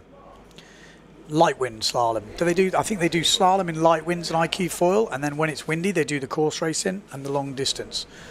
I mean, it's really good that they've got IQ foil in the Olympics now. It's definitely an upgrade to the RSX, I would say. Billy says, I like both IQ foil, IQ and PWA racing. A good course race does have more tactics, and the IQ fleets have a huge start line. In either case, you need to know the sailors and the likely strengths. I think what I've found the problem with watching the IQ foil, and especially course racing in general, is it's a massive fleet. So let's say there's 40 guys or 80 guys. I don't even know how many it is. It's a lot. But when you do a course race, you're really only talking about the top 3 guys like you would in slalom. So you've got all these guys who are performing amazingly well. Maybe they're finishing 7th or 8th, and you rarely talk about them.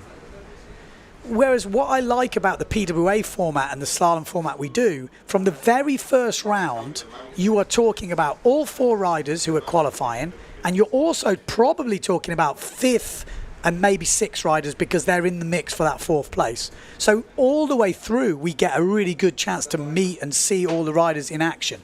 Right, we've got another interview on the beach. Benedetti, I think I'm hearing. So let's go down to the beach for an interview with Benedetti. Benny, you won the last one. Now, big crash in the semi-final. What happened? Yeah, in the start we touched with the English guy, Scotty Solman. We touched, but nothing break, and we just fall in the water. We missed the race, but luckily then I managed to win the loser final. That it's not bad, but I'm sure if I was going that hit, I could be another time in the winner final. and maybe to be on the podium position, fight for it. Now, yeah, I think I don't know the points, but I feel good, and we'll try to do another elimination if they are gonna run, and go for it. Talk us through that losers final just there. Winning from start to finish, or was it a mixed race? Yeah, it started okay, and I got the speed. I feel fast, just doing easy things, good drives. I was doing a mistake on the second reach because I was going too much down to the other mark, to the other boy. But then, I come back and then I finish first. Nice one. What gear have you been riding today? Obviously, it looks fast. Sorry? What equipment? I'm riding Challenger Sails, FMX board, and 4 foils. What sizes?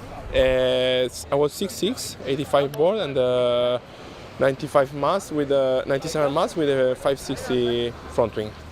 Awesome. Well, keep it up and keep going. Yeah, I want to go. There we go, Benedetti bursting onto the scene this year.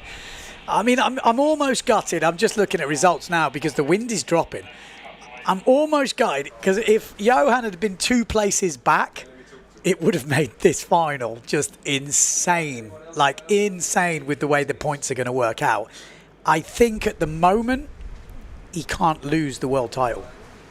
And the wind is dropping. I'm looking now, trust me. I'm looking out the window. It is dropping. There's still wind for racing.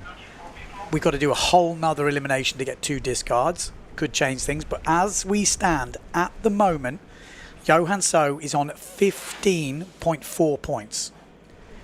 Amado Vrieswijk can get inside that, but only with a win. If he's second, he would have 15.7.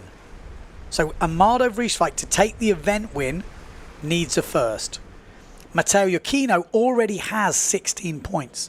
So if he wins, he'll have 16.7. He cannot overtake Johan after this elimination. He would need another elimination, and he would need another mistake for Johan So. So at the moment, I would say Johan has one hand on that world title, which is insane to think about. He didn't even sail Pozo this year.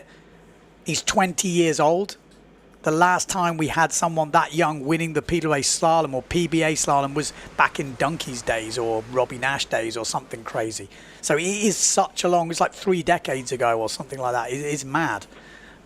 Maybe we'll have to find out the exact date, but it's a big deal, this. You can't understate it. It's huge. So, yeah, that's how it stands at the moment. Obviously, we've got other things happening. You know, the overall podiums. So Amado, if he wins this final, he then leads Japan, and that could be the event win here if we don't have any more racing. There's still enough wind at the moment, so don't get me wrong, it's not over. But he would then take the lead in this event. But in the overall, he obviously still jumps up to third. If Matteo stays in third, he would take second and Johan would be first. Maciek would fall off the podium, obviously Pierre Mortefont as well. As when they came into this competition, Maciek was still leading the World Tour. So for him, he's obviously having a tough competition. He's still, you know, in 7th place overall, which is not to be sniffed at, but that's cost him. He's not had his best event. So yeah, that's how we're looking at the moment. Still all to play for. Guys are inside, getting bigger front wings, getting bigger gear. We're going to be going back out. Still white capping out there, so there's still wind.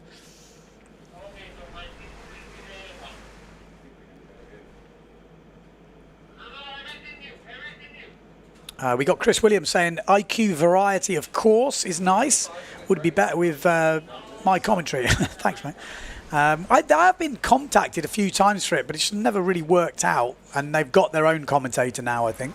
So that's why it's not happened. So we have got a 5-minute break. I'm going to carry on talking, though, because I know what it's like when you're out there. I've been there, and it goes quiet. And then you're kind of going, oh, we've still got a final to go. So let me know in the comments.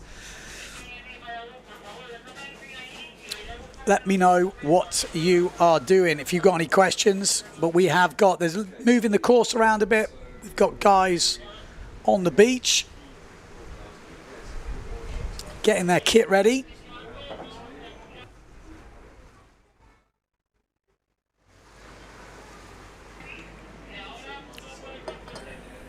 Who do you think is going to win this next final? Is Amado Vrieswijk going to win this next final?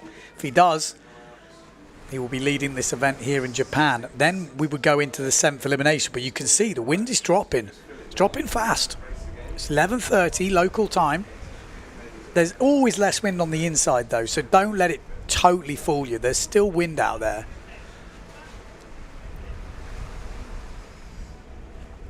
Ricardo Campello tuning in. Says, how many races will there be today? Well, we've already done one, nearly two. I don't see us doing more than one more, looking at the way the conditions are right now, but that's not a guarantee. And then there's no wind tomorrow. So, I think he's rooting for Amado, looking at the comments. If Amado wins this, he has a good chance that that could be it for the competition. When you do another one, there'll be a second discard coming in, and he'll still have an equally good chance because his discard is still actually okay as well. His discard is like a 7, is it?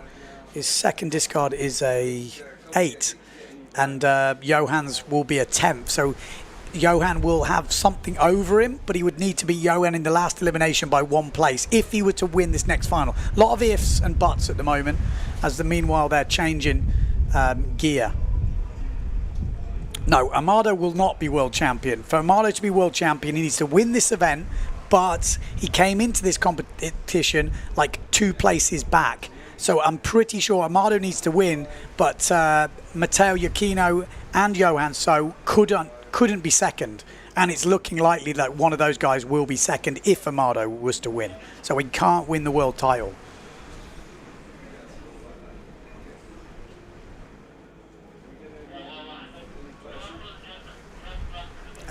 Billy saying, Ben, you need to get on the IQ commentary, especially ahead of the Olympic year. No, I'm not really an Olympic BBC type commentator. They always have the sailors for the Olympics. There's no getting around it. You can't do loose commentary on the Olympics. They don't like it. What I would like to be, I don't know if you have it in other countries, but in England you have the red button and you could have like alternative commentary, and it could be for the more guys in the sport or the PWA watchers. I know it wouldn't be a massive amount of people, but I think that type of side commentary that you could choose could be good. They could do that in lots of sports actually, but they don't give you the rights to do it, which would be, I think it would be quite cool.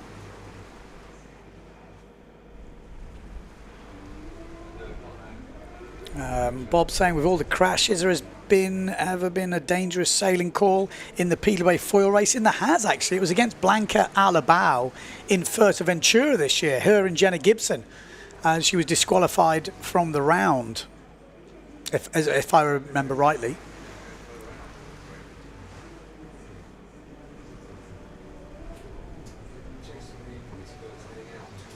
Yeah, so they are moving the course a bit, trying to find some wind, and that's not good news for the wind. It's good news for Johan So fans, like I said. And literally, if he'd have been 1 place further back, the world title was still on for Matteo Giacchino. But as far as my maths is, I don't think he can do it now. Even if he wins the final, Matteo won't be able to get ahead of Johan. So that runners-up final was massive. You know, Johan finished 2nd. If he'd have been 3rd or 4th, it would have been a different story going into this final, which is a shame for us if you're like a neutral.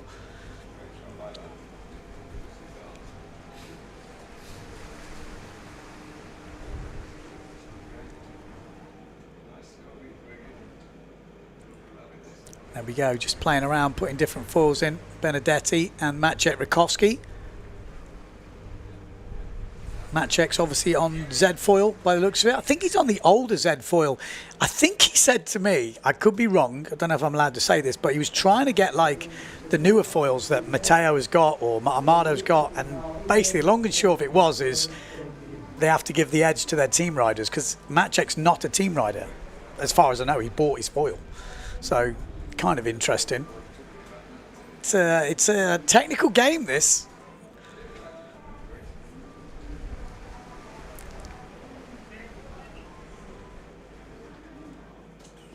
Ricardo, yeah, well, I'm just saying, like, for the neutral, it just would be nice to come down to the final. It's still going to be an interesting final because the title for Japan is on the line. You know, no guaranteed that the win carries on. We could get another elimination, but there's no guarantees.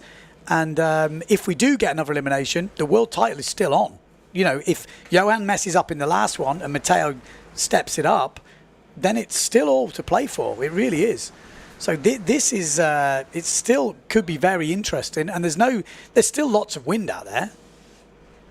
There's still lots of wind. They will find wind. I think we might get another elimination. But the Japan sort of title for this event is still on the line. If Amado wins that final, he will go into the lead for this event, which is also big. You know, winning the event is huge. It'll be back-to-back wins for Amado after winning Silt.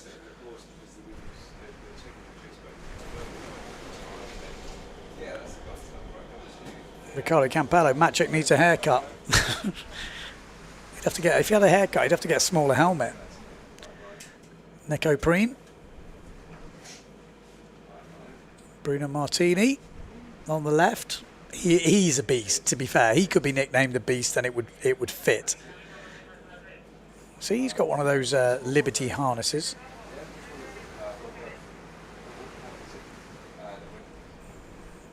Super stealthy, secret squirrel stuff here.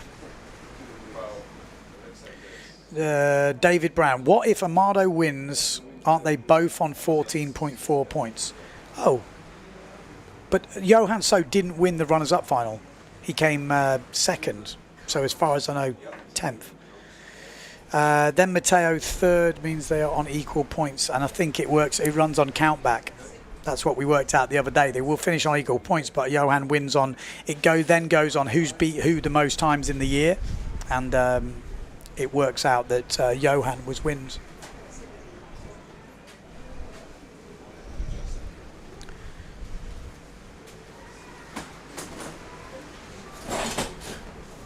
Say again.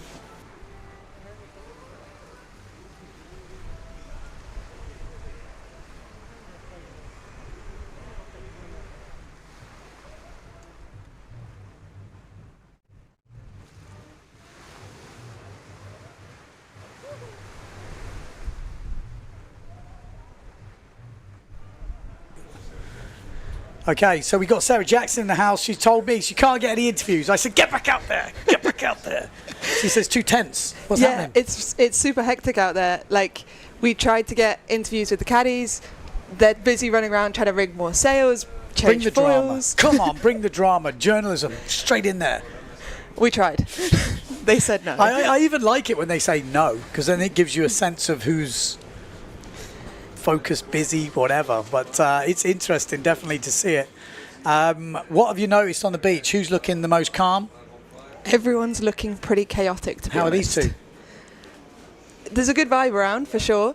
He messed up, though, didn't he? That first elimination. If he didn't, I know Ricardo's going to say if, but if he'd just had just a little bit of a better first one, he was right in the game. But you could say the same about Amado. He's made mistakes this week. Everyone. You could say the same about everyone. But Amado can't win the world title because the other two have not messed up. But he could have done if he hadn't have messed up. No. He can still win the competition. If he wins this next final, Amado will be leading this event. But it won't change where the other guys are. You know, he needed those other guys. He needed someone else to be in second, that's really difficult. When it's out of your hands, you can only win it. And he's looking good. Like, I definitely would be betting on him to win that final. I can see Amado. Like, I had a bet before this competition that Amado was going to win this event, but Matteo was going to win the world title. Yeah. At this moment in time, depending on how many, it's still on. But the Beast has definitely. I think I thought maybe the pressure might get to him. You know, he's 20 years old, first world title, but he is ice. I really thought today he might, and he has buckled a little bit. But the problem was Giacchino also had a bit of a buckle, and that's been the difference. So it's still exciting. You know, if you look back to the Antoine era, like, he didn't make any mistakes, and he'd won the world title so many times before the last event. Yeah. Whereas this year has been amazingly interesting with just how close it is. We're on the sixth elimination on the final event, and it's still completely open. Yeah. And I think that makes it such a good tour. Yeah, no, super interesting. And what we're seeing is younger guys, younger girls coming through, and you can't do that with a fin. No. You really can't. There's no way. Like Will McMillan, this is the mad thing. I met him, which was literally since I've been living in Portugal, so it's probably like 3 years ago or something, and he was doing kids techno, like a kid. Well, he's still a massive unit, but he was a kid going, hey man, you know, I watch all your videos. And then you see him, he's on the world tour. You know, he's gone from techno to world tour, winning races, and not just winning them, smashing them. Obviously not every race, but just to have the level to do that, that just shows, you know, foiling is new, and newer people are able to enter it and challenge with the top guys. With fin racing, there is no way someone is coming in and winning the world title like that. I really believe it can't happen. Well, like, if you look back, it took Maciek, I think it was 10 years from when he started competing to winning his first winners' final. Not an event, just a winners' final. He won his world title without winning an event. And Yukino was quick, you know, Mordvan was quick, but it's still, it ain't 20 years old. You know, it isn't Will 16, 17 or whatever it is. In case you're wondering, final is coming up. The guys are inside, changing gear, getting ready. It does take a while because they've changed front wings, get the sails rigged. They've obviously given them a time period. I don't know. No. So they're just letting them get themselves together, and then we'll be going out for that final. And I guess we're going to be going into another elimination. I'm not sure what the plan is, actually. I'm sure that must be. Because there's wind out there. It's white capping. I can look out the window now, and it is white capping out the back. It doesn't look like there's much wind on the inside, but out the back, there's definitely wind to race. They were definitely moving the course. 11 to 17 knots. I think it shifted as well. 11 to 17, yeah. The wind is back. 11 to 17 knots. They've moved the course, like you said, so there's been a bit of a shift. And that was meant to happen today. The forecast was, wind to shift to the right a little bit. To the east, east a bit, and then it's actually meant to come back a bit. So it is moving a little bit, but wind is meant to be dropping. Yeah, we've also got the women's fleet. I mean, what do you make of that? Erzin, 4 bullets in a row, and even the one before the first bullet, she was leading, fell off on the last jibe mark. I mean, that's impressive. I think it's a really interesting one. Like, she's done amazing this event, but I think if you look at the next 3, there's so much pressure on them, and they're coming into this event knowing any one of the 3 could win the world title. So that's always going to be in the back of your mind. Like, you try to shut it out as much as possible, whereas she's just coming in with a blank slate. Like, she can race as freely as she wants. Yeah. Whereas Blanca, who we know is so fast in windy conditions, or Justine is so fast in light conditions, but everything's in the back of your mind. Like, how often would we see Justine crashing just before the finish line at the start of the season versus when you're pushing like that? I think we've seen it in the men. You know, it's not like it's just the women or it's them. No. We've seen it in all levels throughout the men. It's difficult out there, I'm guessing. There's some big gusts. You know, the short, sharp chop. The guys were saying the board sometimes sticks and can cause all sorts of problems. So yeah, I mean, look at the moment. We've got Erzin leading, which is actually impressive because Lemaitre, actually, when you look at the results again, I'm going to say if, but if she hadn't have crashed, just on that one race today, she was right up next to Erzin, and then all that needed to be was to drop back. She has a better result, and then Blanca all of a sudden is not world champion, you know, which I couldn't have seen at the beginning of this race because I couldn't see who was going to jump in between because Marion didn't really start the event well. But Erzin has gave that opportunity, but now she's just totally smashed about the water. It's like, it's took it away again. So Blanca, it's good for Blanca that she's so far ahead, because now... So the situation, as Chris explained, was Justine has to win the event. Has to win, yeah. So it doesn't matter if Justine comes second and Blanca comes fourth. No, she has to win. She has to win. Yeah, and that's the problem. So Erzin is almost, it's kind of good, but it's like, she's been too good.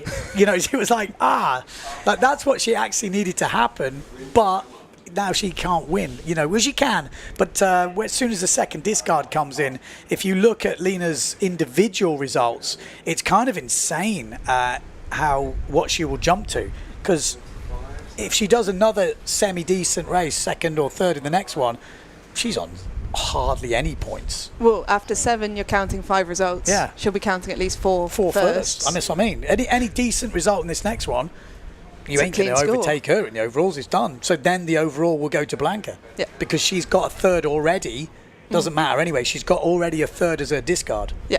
So It's looking good for Blanca Alabau because Lena has been so dominant. Yeah.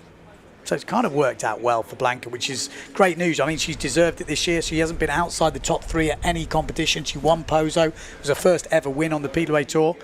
She won the GPS, the foil speed, I think, this year as well. Yeah, which so is she separate won. It was the Prince of Speed World Championships in World the South of Championship. France. So she's We've definitely trained had a together good for the year. last 2 years. She's fast. Yeah. Like really fast in all conditions. It's interesting. 2 years ago, she really preferred the light winds. Yeah. Like she was definitely a light wind specialist. Now she's just hungry for it to be windy. Yeah. I think in part that's because we've trained a lot in TWS in Tenerife, where we train in the like really tough conditions. But she's just adapted to the foil. She's got gear that none of the other Severn riders have, and that's not because she's special. She's just picked out a sail that was an old sail, and gone, that works really, really well for me. And she's just stuck to it and stuck to her guns and had an amazing season. Yeah, it's interesting. I mean, Pozo obviously helps cement that because she had some really big battles in Pozo where I thought, you know, you look at her, I know you can't judge a book by its cover, but you look at her and you think, oh, she, you know, and you look at her Instagram post, she's, you know, in a bikini doing this, and then you see a race, she's like, it's, you know, like it's a total different persona, like to me anyway, which I kind of, it feels good actually to see it. And in Pozo, there was some battles where I thought, oh, okay, she's done now, and she was just charging, like it was kind of insane.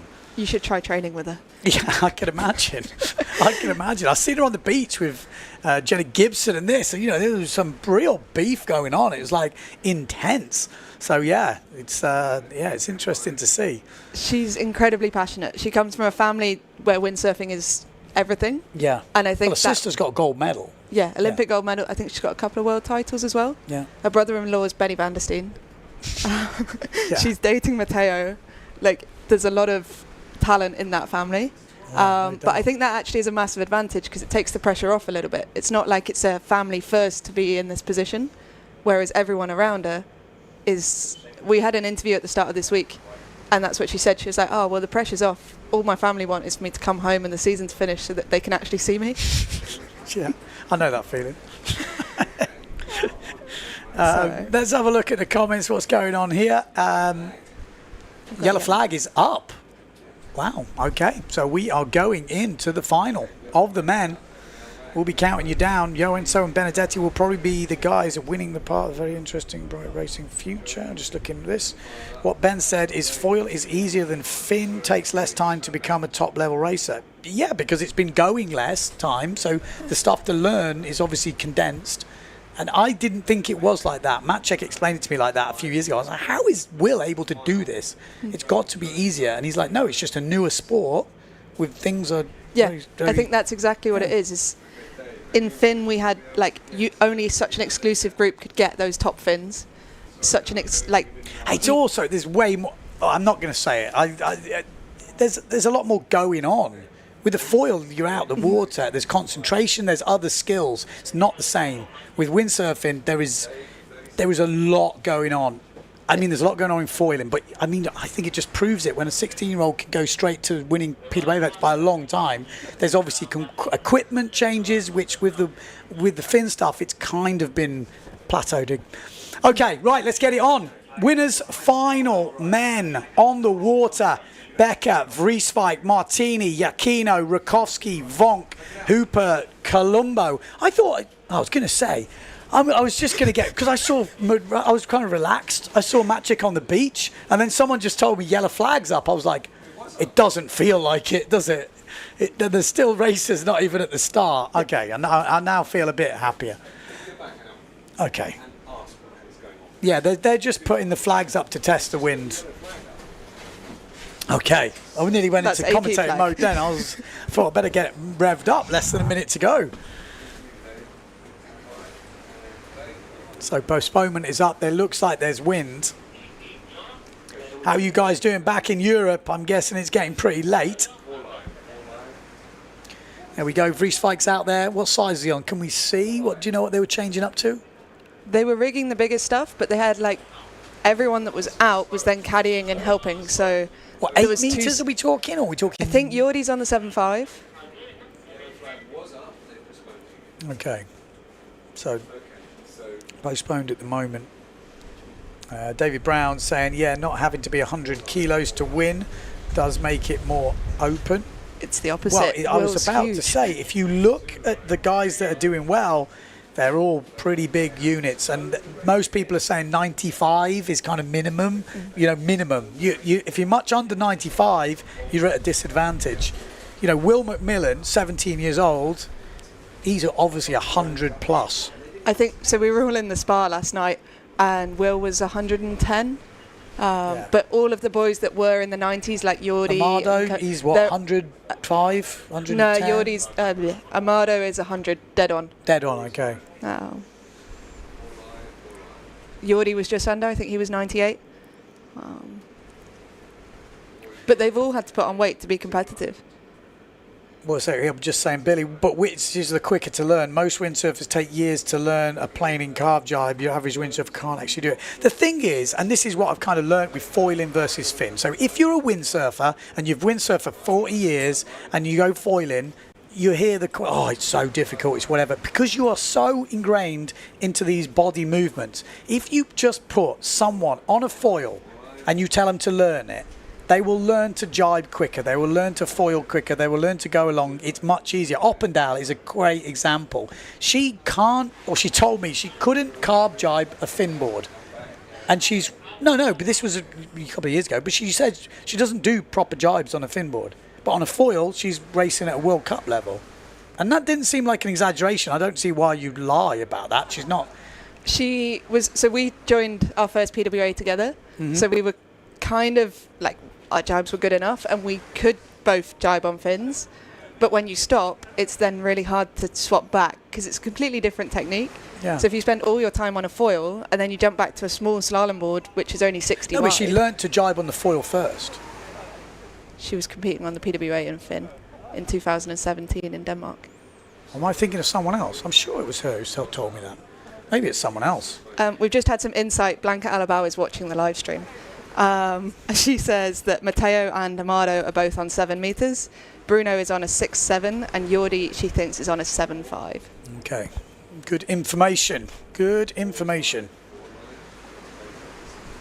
Phil said, it took me 3 months to learn how to plane out of jibes on a fin. Not managed a proper foil jibe yet, but I'm 30 years older. I'm going to say, I remember watching that thing with Robbie Nash, or there was an interview with him, and he said, the kids are literally just jump on a foil and can do it. And like I said, it is an age thing. I'd think the older you are, the more you've windsurfed, the more you try to swap to it. It is harder. But technically at base levels, I'm guessing it's easier because I'm basing this down to basics. You just got to keep the board flat, the foil flat, and it will stay upright. You don't have to trim much. You make it sound so simple. It is. No, but it is at a base level. I'm not talking World Cup level racing with 8 guys all flat out. But you can see them. They come around the jibe one-handed, and they're literally they're trying to just keep the board, level. That's what you're trying to do. But whereas when with the fin, your board is in the water the whole time, so there's way more going on. That's why you do better jibes on a foil. You don't have to keep the momentum. It's easier to do a planing jibe, a foiling jibe. Once you can do it, obviously you've got to learn the technique, but everything's hard to learn. You just look at the windsurf magazines, like 20 pages of how to carb jibe for 20 years. You see them every year. It's like, I don't know. Again, I'm not trying to say it's easy in that sense, but I think the statistics play for themselves. You're seeing people go straight to the top of a World Cup event after a few years. I think something that might be relevant here is that if they've not been that proficient on a fin and then they come into foiling, they're not having to unlearn years of technique. Because if you already have a good fin technique for jibing and for going fast, I remember coming onto the foil and it's everything is the opposite. So if you're overpowered on a fin, you kind of sit back into it more and go backwards, but you want to do the opposite on a foil. The jibing's different. You have to relearn everything. Whereas if you come in fresh, without that much technique, people like Will, who've barely been on a fin, then you're, I think, at an advantage maybe there, because you're not trying to unlearn everything. You also, this says subconscious, you still got a sail, everything feels the same.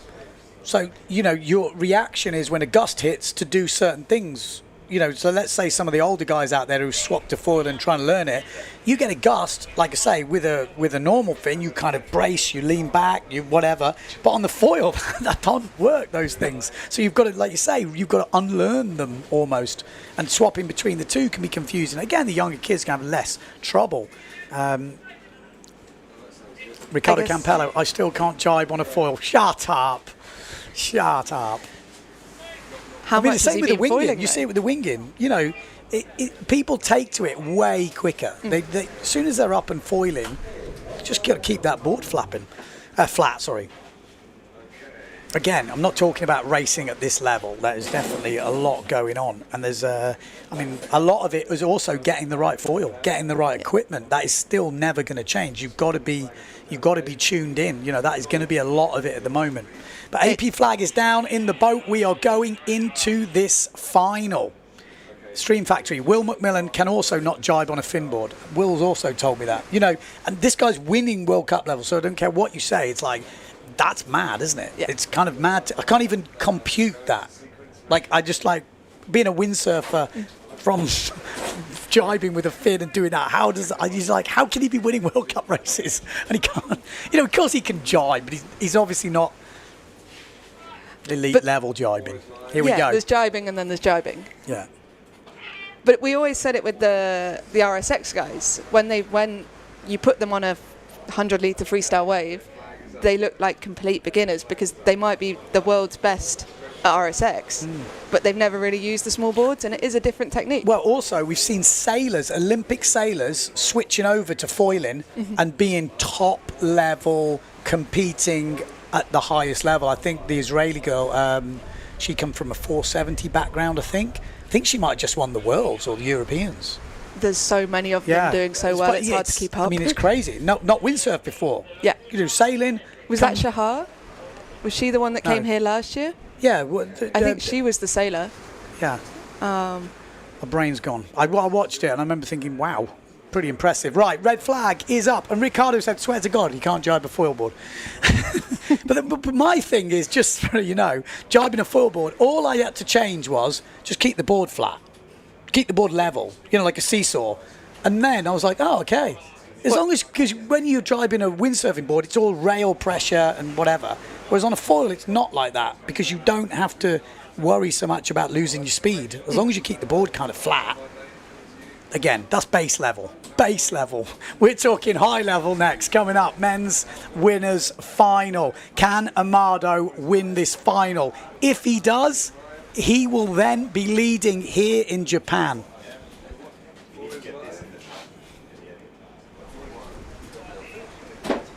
Mount Fuji in the background. Yeah, sorry, I just noticed that. That's pretty epic, isn't it? Wow. I mean, it's so clear as well. Yeah, that's as clear as it's been all week. It's been pretty miserable, the weather this week, but today, I mean, that is epic backdrop, isn't it? And that is not close, that place. It's quite far away. Well, there's water between the trees and it looks Mount like Fuji. it's just there. It's not that close. That view makes it look crazy. It's the other side of Tokyo Bay, isn't it? It's on the next peninsula. Yeah, well, like I said, it's not just over there. It doesn't feel like that anyway. Okay, 1 minute 50 on the clock. Who is going to win this final? Sarah Jackson. Who's in it? Who's in it? Who isn't in it? Becker, Vrieswijk, Martini, Yakino, Rakowski, Vonk, Hooper, Colombo. My money's on Amado. My money's on Amado too. I think he's going to win this final. I think he's going to be leading Japan. 2023, the Fly A&A Yokosuka Windsurfing World Cup. If he doesn't win it, he won't be leading, and the Beast will still be leading and still leading the world title race. Could we have much more racing today? It is dropping, but there is definitely wind out there. I think we might be able to squeeze in another elimination, which will mean the world title is still up for grabs. Yellow flag is up. 1 minute to go. Yellow flag is down. We are on. Matteo Yakino needs a good result here to keep the dream alive. Can't afford to mess up now. Really needs it. He needs another elimination and he needs a good result in Elimination 6 final, winners final. 40 seconds on the clock. There's some big gusts out there, some big holes. Hopefully we will get some solid racing. They've been in, they've changed their gear. I'm guessing they're on bigger front wings. What do we hear? 7.7s, 7.5s? Yeah, I think the roughly like Severn that? boys are on 7 meters. Bruno's on a 6.7. 7 meters, okay. Big gust coming into the competition area as we get ready for this start. There's a huge gust coming through. This is time to perfection. Less than, 10 seconds to go. We got Matteo Iachino down this bottom end, Bruno Martini as well, so the two Italians, then Colombo. Up the top end, we've got Maciek Rakowski near the boat. Becker's up there as well. Good start, Maciek Rakowski right on the money there. In the middle of your picture though, Amado Vrieswijk going for the competition win. Needs to win this final to be leading Japan 2023. We got Colombo down the bottom end challenging the two Italians, and he's rolled over the top of Matteo Iachino. Can he take down Bruno Martini? But out in front, it is a race between Maciek Rakowski and Amado Vrieswijk. Amado Vrieswijk at the moment is edging that battle as we come into the first mark. Amado Vrieswijk is doing what he needs to do. He needs to win this final to take the lead in this competition here in Japan. And we have got the drone flying super low there. I don't know whose that one is, but it's Amado Vrieswijk who's going to go around in first place with a hell of a lead. Second place, it is Maciek Rakowski, both of them cleanly round. Then we've got Colombo, Becker, Bruno Martini, Hooper, Matteo Iachino is right back. This is not what he needs if he's going to give himself a chance at the world title. Maciek Rakowski, could he finally find his form in elimination number 6? Amado Vrieswijk's got a higher line coming into this second jibe mark, and he'll put down the pressure now, and he does roll over the top of Maciek Rakowski. So Amado Vrieswijk is at the moment leading this competition in Japan. He's still got a few marks to go, and they are pumping as we come into this mark. The wind is dropping. I don't think they're going to cancel this. They've gave them the chance to take their bigger gear, and if they've not got the right gear now, it's tough titty. Amado Vrieswijk touches down but makes it through cleanly. Big gust, and Bruno gets a little bit loose. Maciek stays on as Becker comes through up into third place. Colombo pumping for all his worth in about fourth place. Matteo Iachino has dropped back a little bit. Then we've got Hooper at the back, and is it Jordi Vonk back there? Yes, it is, on the duotone, but out in the lead with 2 jibe marks to go. Amado Vrieswijk. This is not what the Beast wants. If Amado wins this, he will take the lead in the competition, but the Beast will still be leading the overall title race, and that is probably what he cares mostly about. So 2 jibe marks to go. Amado Vrieswijk cannot afford a mistake. A second place would not be good enough. He back wins the sail, but he makes it round. Maciek Rakowski in second, Becker in third, Bruno Martini in fourth, and Matteo Iachino has pulled back a little bit here. He's still in 5th place. Every place will count for Matteo Iachino because this will be a counting result with 1 jibe mark to go.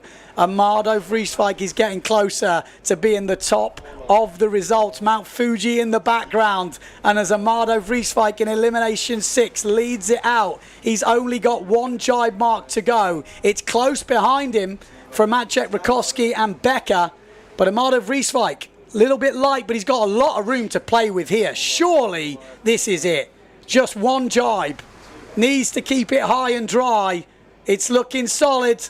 Has a little bit of a look there, but he's round cleanly. Maciek Rakowski round cleanly. Oh, look at that. Is that Matteo Iachino right back up into third place? And that is what he needs. He needs as many points as he can now. He's going to have to push Becker really hard. Becker's not going to give up, but there's only 1 winner in elimination 6, and it is Amado Vrieswijk from Bonaire, who is going to take the 6th elimination, and he will go into the lead here at the Fly A&A Japan World Cup. What a good race from Amado Vrieswijk. He probably could have done it earlier than that, but he is now leading this competition. Second place in this elimination, Maciek Rakowski finally. Matteo Iachino in third. That's a great comeback from him. Then we've got Becker, Martini, Colombo, Hooper and Vonk coming over the line. So as we stand after 6 eliminations, Amado Vrieswijk in first. Second place is Johan So, and still leading that overall title race. And Matteo Iachino will be in third place. In second place in the overalls, Amado will still be, I think, in third. I'll have to just check that. He might have gone ahead of Matteo, but I don't think so. Not sure. It's close. How was that race? Well, we got it right, that's for sure. He was on the money. Yeah, he looks good. He's made a few mistakes at this competition, but he's got the speed. Got Cedric Board in the house. What's his? We're going to have a look at the replays from that heat. I think I'm going to swap with Cedric because I need to go get the interviews. We're going to go get Sarah Jackson on the beach to bring us the interviews. Matteo Iachino will be an interesting interview there because he had probably the biggest comeback. Looking at this first mark, he was back in about 6th place at this point. Come back to 3rd place. We've got Cedric Board, who has found some speed in the last couple of days. He's had a bit of a haircut. What do you say? Had a bit of a haircut and found some speed. I go to the local haircut and it was short. Good race though, that. What did you make of it? Yeah, it was good. Just on the last elimination, I broke one insert of my foil. So thanks to Patrick was there, we changed it. But I arrived late for my semi-final. Okay, so I don't even take the start. And there were only 5 actually because 2 crashed also on the line. So I make the start when they were jibing mark number 3 in case somebody breaks something. But Christ. What did you make of that final? I did the loser, so. And yeah, it was fun. We get a good battle with Benedetti, who is selling really, really good. And the Beast. Yeah, so what do you think of the overall title race? Amado Vrieswijk, Matteo Iachino, has he got a chance? Can he come back? To be honest, I don't really follow the point and I don't know exactly who's going to lead or whatever. But yeah, Johan is selling really good. He's not the fastest always, but he's never in trouble. He starts good, jibing good, pushing good. Amado, I think, is the fastest on water now. He makes sometimes some mistake, but for sure, if he's leading, he deserves the win completely. And Matteo is also selling super good. He's fast. He makes some mistake. He falls 2 times, I think. That's going to cost him, isn't it? I mean, he's had a couple of close calls in the past with world titles where he's just missed out the last minute, and it feels like this one. Yeah. Just this morning he fell on a jibe. He was leading the semi-final, and yeah, for no reason he falls. So it's bad luck. But yeah, it's like this with pressure and everything. And Pierre is selling super good also. He's a little bit on the back now, but it's so hard on the water. Because, yeah, with foil you can have a gusty wind, but now it's really gusty. Like with my perspective, for example, I think now it was 8 to 20, 25 knots. Yeah. So you need to be a machine to pass the hole and to push. I would be interested. What's your take on foiling? How come we're seeing so many new names just literally coming in and being able to beat some of the guys that are obviously a bigger name in the fin discipline? So people like Will McMillan, 17 years old. Yeah. I think there is 2 reasons. When you grow up with foil, it's like a new discipline. Straight away you are good. When the old dogs were used to do fins, you need more adaptation. So even if they start like 4 or 5 years ago, it's still a new process to jibe, to pass the hole. And when you start straight away with foiling, you have this feeling. So this is the first reason. And also with fins, I think it takes much more time to be good because you need to be really physical, to know how to trim the board and everything. In foil, quickly, if you have the good setup at one point and the guys next to you don't have it, you can pass him by 10 meters. And this in fins is impossible. You need year and year of practice. So that's why in some race, some big names go out and some new guns arrive. But at the end of the day, you have the ranking and it's still the same name in the front more or less, except Johan, who come from nowhere in 2-3 years, he killed everybody. It's mad, isn't it? Yeah. Well, if, let's say, we did have a normal slalom, fin slalom tour, are we going to see any new names in there? What names would you imagine who would be up there? Same name? Jimmy will be there. It's not a new name, but Jimmy will be top 10 probably. Yeah. And Johan, I have not really idea because I never compete with him, but for sure he will be there. Yeah. Maybe not top 5, but because he is decent on the fin, isn't he? No, he's good. But I don't know if he will be top 5, but he will be there for sure, top 10 for sure. Yeah. Have you heard any rumours about next year? Because I've heard a few. I've tried to kind of say it. Obviously, nothing confirmed. For the sponsor change? For the disciplines next year. For the discipline? Yeah, we speak a lot, and it's always easy to say that at the end of the year we should have done this or that. I love fins. Since the beginning, I think we could have made a good mix with fins and foil. on the same event, and on the morning the race director choose which discipline we're going to use. Because it will be better for the market, for the rider also. The problem is the foil arrive and some new name arrive with a big perspective, and they pay too much for the foil, even if the foil is a great discipline. Yeah. So next year we're going to split it, and let's see how it will work. But I really hope that all the guys who are doing foil now will also do the effort to do fins, because for the sport in general it will be nice. Agreed. So let's see. Okay, so it looks like we're going to have an interview with Matteo Iachino. It'll be interesting to hear what he's got to say, actually. So let's go down to the beach. Matteo, huge comeback there. Talk us through the race. Yeah, before the start was kind of side shore, was really pin bias. I choose again to be kind of low on the line, together with Bruno, and then the offshore gas came, couldn't accelerate properly, and I really started bad. I guess I was last. And then slowly I kind of got good lines, good gas, and I came back. So a solid race this one. I had a mistake in the first race of the day, but let's see how it goes. So yeah, talk us through the rest of the day. What happened in the first one? Yeah, it was on 5.5. I was feeling good. I was really fast.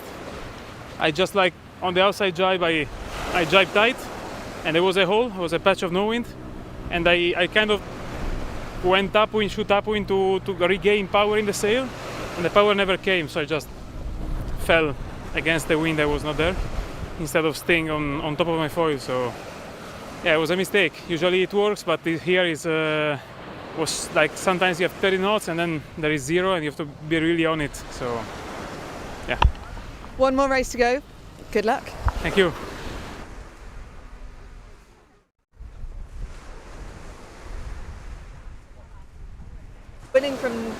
Leading from the start. Talk us through the race. Yeah, it was actually hectic. We had four starts, no? I had 4 good starts. I was 4 times kind of in the front of the starts. So the equipment was feeling good. We got called back in to change to bigger gear. I saw it was windy. It's just very patchy. So I changed actually to a setup I've never sailed. Small or medium wing, big board, and a 7.0. Good start, good speed, and then from there, from the first mark, just control it. So sounds good. What size is that medium wing? It's a 620. So quite big compared to some. I think yes, it depends. Some have a bit bigger, some have a bit smaller. Depends on a lot of stuff. Ben and I were both calling it, and we put our money on you. You've looked super fast. Is there something that's really giving you the edge this competition? I don't know. I still made a lot of mistakes. Also in the final before, I was just too relaxed. I had I checked behind to the last mark. Had a comfortable lead, made a jibe, just hooked in at the last part, and went in. Actually came to third anyways, so that's not too bad. Just I know the speed is good, the gear is good. It's just me that have to set everything on point. When you do 4 eliminations like that, 4 starts like that back to back, how do you keep focused? I know it's very tricky as the wind is turning a lot, so it's literally the last 20 seconds before the start you're looking what the angle of the wind is doing, where everybody is positioning, and then just try to slingshot in that gust over the first reach. So I mean, I think the IQ training is coming into play now. Congratulations on that one, and good luck in the last one. Thank you. There we go, Mardo Vrieswijk and Matteo Iachino still in the hunt. It's not over yet, but we still could see some twists and turns. Maciej Rakowski is pretty much over for him, but a much better final. Maybe a little bit too late, but he's back up into the top 5 right now, looking at this. So Maciej Rakowski is into the top 5, 31 points, Benedetti ahead of him by about 4 points. So he could get up to a respectable 4th place, which, you know, when you hear it, it doesn't sound a disaster, but when we're watching the racing, there is quite a big gap between him and the 3rd place rider, Matteo Iachino. But 2 discards will come in. It won't make too much difference. His 2nd discard would be a 10th. Benedetti would be an 8th, so he could gain a few points there. Matteo Iachino's 2nd discard would be a 7th. Johan So's would be a 10th. Yeah, so Matteo, let's look at the overall results now. So Amado, like I said, has jumped to 1st place. He's 1 point ahead of Johan So. So let's say there's one more elimination today. There's no win tomorrow. Let's say there's one more elimination today. If Amado beats Johan So and they're inside the top... oh no, it's not that easy, is it? Because he's got a 10th discard. So 8th, 2 points. It's going to be who beats who in the last one. Who beats who? We're going to go to an interview with Becca in the meantime on the beach. One, two. Michelle, big fight there with Matteo at the end. Talk us through the race. Yeah, it was a weird race because they extended the first reach, so it was a long way to the first mark, and it was so gusty, and we had a big spot where there was almost no wind, so everyone kind of almost crashed, and then I tried to keep it solid. In the end, I thought I was fighting with Bruno, but then I saw Matteo coming out of nowhere. I don't know. I guess he had a good jibe, and then he was quick enough, and finished fourth, and that's good for me. When you're going that fast on the foil, is it possible to have a look around, or are you just focused on going in a straight line? I have to say today it's extra tricky. You can have a quick look, but usually you don't turn around your head fully, just like so you can see a color of a sail or whatever. So that's the maximum you can do. It's very different from the fin where you can hear them coming. Do you hear the foils at all? That's a good point. No, usually not. Some brands have some loud foils. That's nice as a competitor against them. But it's just more that we try to remember where everyone exited the jibe, and then you can kind of guess where they are going. So that's our game. Well, good luck in the last one. Thank you. Here we go, back up. Yeah, so like I said, I'm just looking through the results. It's an interesting mix here. So Matteo Iachino was on 19 points. He gets to discard a 7, so he'll move down to 12. Johan So will get to move down 10 points, so he'll go down to 5.4. 7. So if he's inside the top set, if he's in the final, he will be the world champion.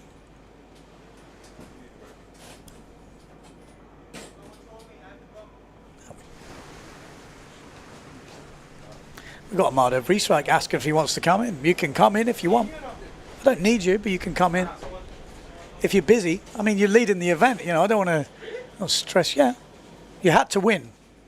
You didn't know that. Okay. We'll definitely have a chat then. Let's stick him in. Stick them on. Amado Vrieswijk, you are leading the event. Look at this. 4. But you had to win. You had to win. You didn't know? No, I didn't know. Okay, so you had to win that to be leading the event. It's every time in the last part of the It is like that, isn't it? You seem to come back. Just save the best for the last, Silt was the same. What's it like out there? Are we going to get another elimination? I think we did 3 restarts in the beginning before getting sent back.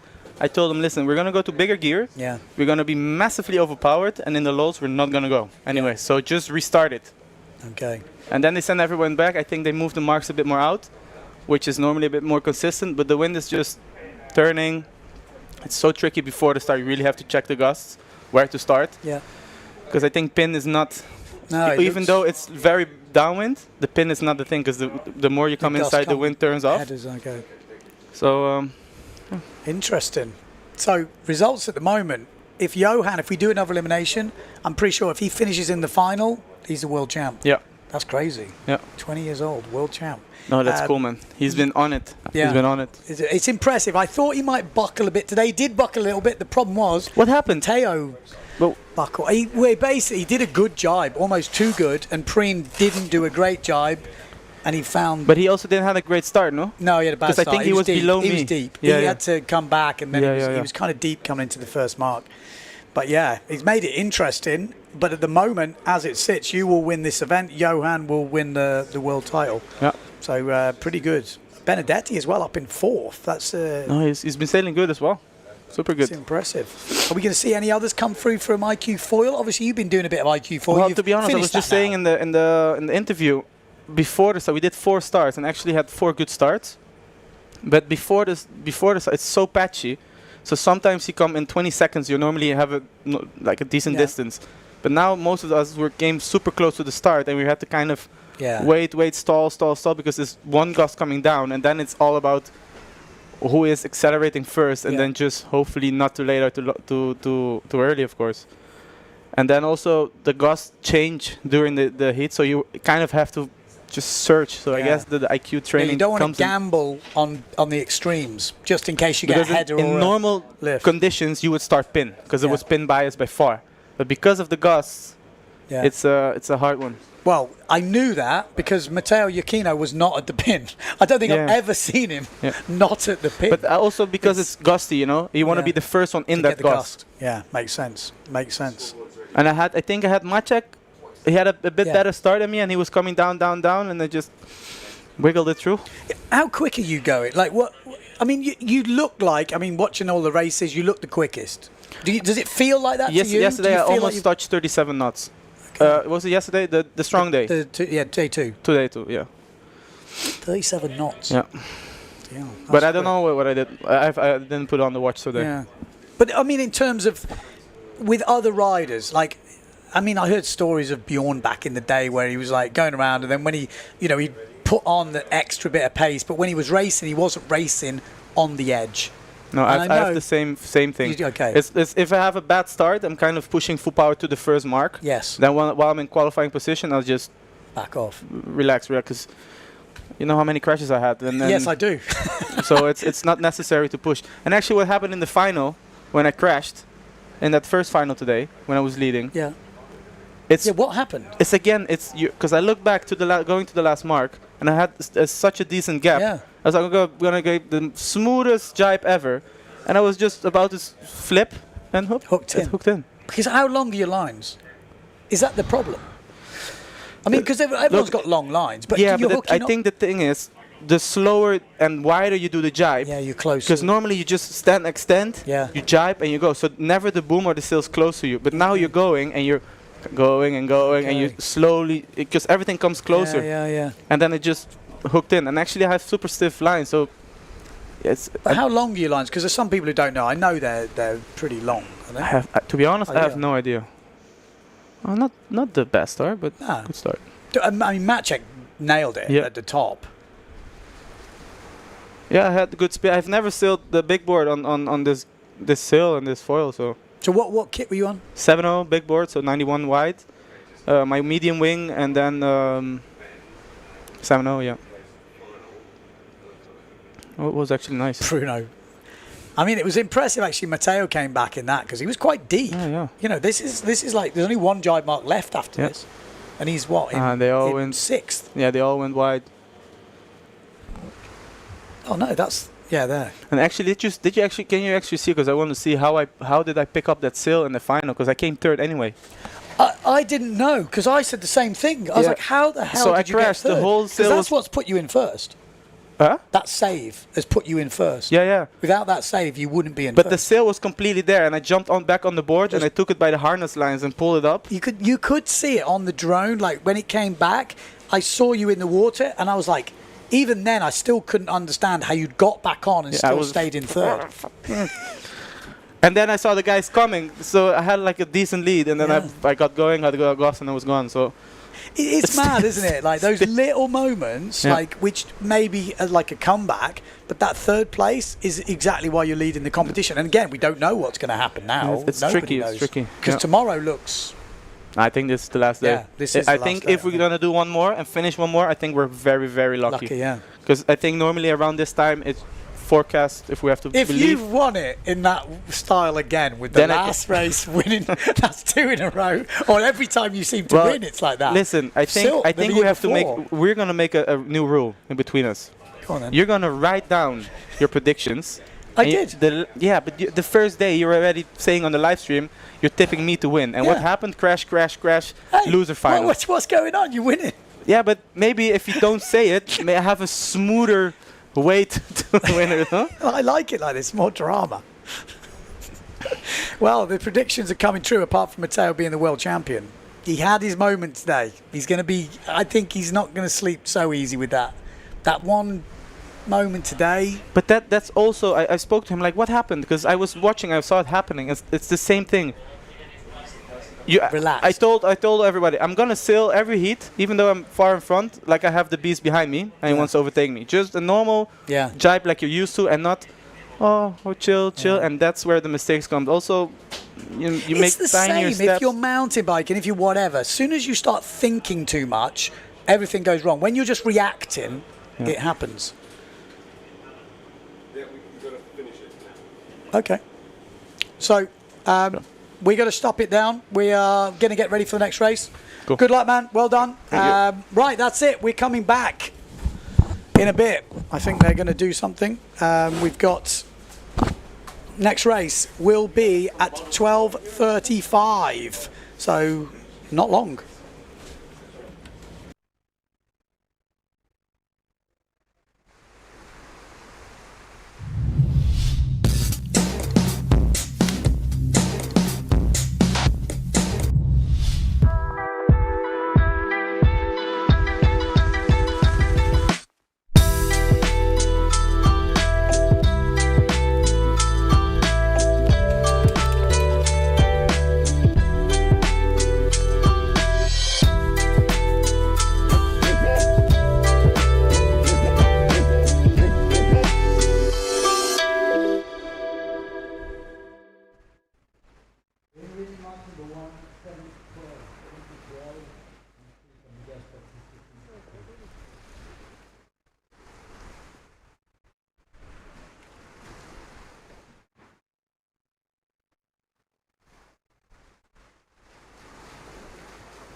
flag is up to number 1, red flag up.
Winner is 8 to 15 laps, 8 to 15, and 7 jumps up to quarterfinals.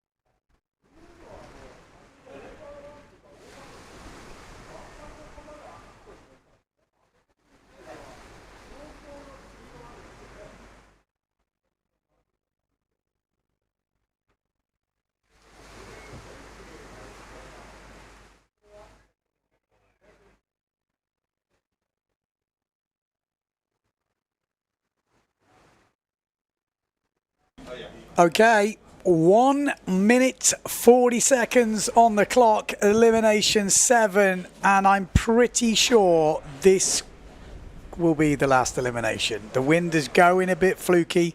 We've got 8 to 15 knots I just heard on the course area. So yeah, that is how it's looking. We've got the world title on the line. If so, makes it to 7th place or better, by my maths, he wins the world title. So if he's in the top 7, he wins the world title. If he finishes 8th, Matteo could take the win if he wins the last race. So it is definitely one hand on the trophy for Johan. So pretty much you would think if he makes that final, it's done. It's not, because Matteo could win it and he could, but you would think making that final would be massive. If he doesn't make the final and Giacchino does, all bets are off. So we'll work it out as we go through this elimination. We've got first round of this elimination 7, because there is 2 discards at play right now. Sukos, Schoberg, Kanagami, Kitara, Tomizawa, Koyinda, Masaki, and Gotan. Again, we're going to see lighter winds, big holes out there. It is meant to drop today. There's no wind tomorrow. So we might see some patchy racing. It could make it exciting. It could bring the drama.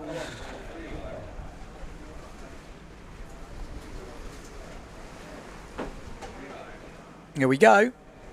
Look at that, some big gusts coming through. You could hear when Amada was talking before, saying about the shifts and the change of direction. Super interesting. So here we go. Japanese crew racing it out here. Sukos from Greece as well. Looks like he's coming in strong from the top end. Also Schoberg coming back from further behind there. Look, show of speed from Schoberg. Sukos as well, going past Japan 84 and 16, Kanagami and Kitara. So Schoberg, Sukos, Kitahara, and Kanagami. Yeah. Kanagami. Oh, no, it's 11. It's Tomizawa.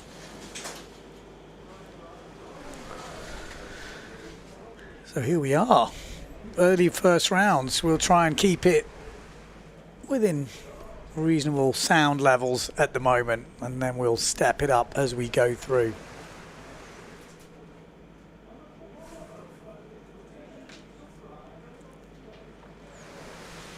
Yeah, just looking at the comments, we've got one discard at the moment. Discard means you can get rid of your worst race. So we've got 1 after 6 eliminations. You get 1 after 4, but 6 eliminations, you still only got 1. But when we do 7 eliminations, which is what we've just started now, you get another discard. So you can throw away your 2 worst results. I'm not a big fan of 2 discards after 7, personally. I think it's too many for the amount of races. That's just my personal opinion. Again, everyone's got different takes on it. It's not good or bad, just what I feel. 7 races to get rid of 2 of them totally seems a bit excessive. Especially when you get 1 after 4. But Sjoberg having a good race here with Sukos.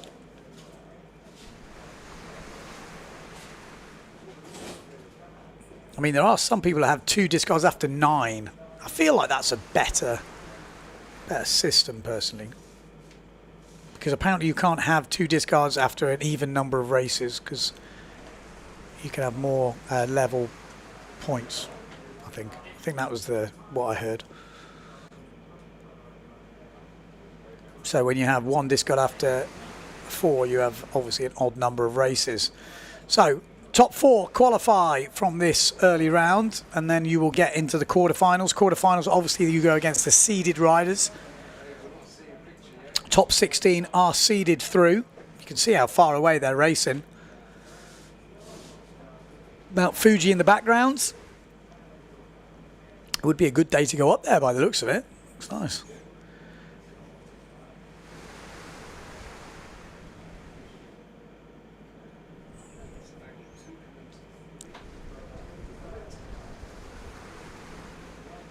So Sjoberg and Sukas looking solid. There is definitely a fight between Kitara, Tomizawa and Kanagami going on for that 4th place. Oh, and that could be the decider. Oh, as I say that, it could have been the decider. But a bit of a face plant from the 5th place rider there. Didn't take advantage of that open door.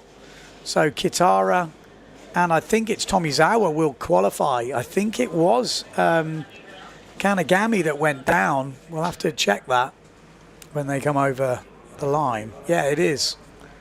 Oh, he's back on. If he comes back from there, that is impressive. He's having a good go, isn't he? Surely not. Oh, he's actually had a little... I tell you, is it? He's making good ground here. He's going to do it. He's going to do it. He's going to do it. You are joking. What's going on? What's going on? Did he let him past? Something's dodgy there. There's no way. How did he do that? That seems suspect. Surely. That. Wow. Wow. Kanagami coming back from the dead right there. I'm not quite sure what happened. Kanagami, well, it's going to help him in his overall Japanese race, that's for sure. But maybe he didn't see him coming.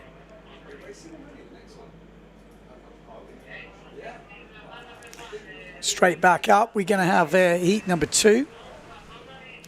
We are already down the first reach. They don't want to wait around, I think, with the wind as it is. It's Lohan Jules round, then Evrard, then Ritis Jasnas, and then we have the duotone of Yamada from Japan.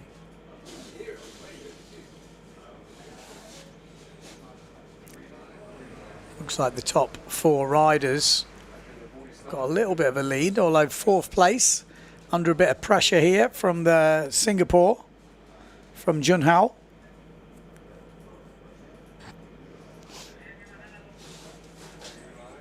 So Lohan Jules, Everard, and Ritis Jazunas is in the top 3. Yamada fighting out with Jun Hao for 4th place at the moment. Again, like I said, early rounds, just getting ourselves qualified.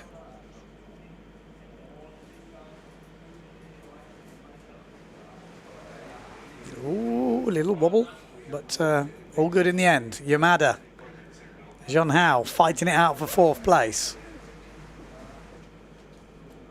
Oh, we just lost the Singaporean. Is that even a word? Singaporean?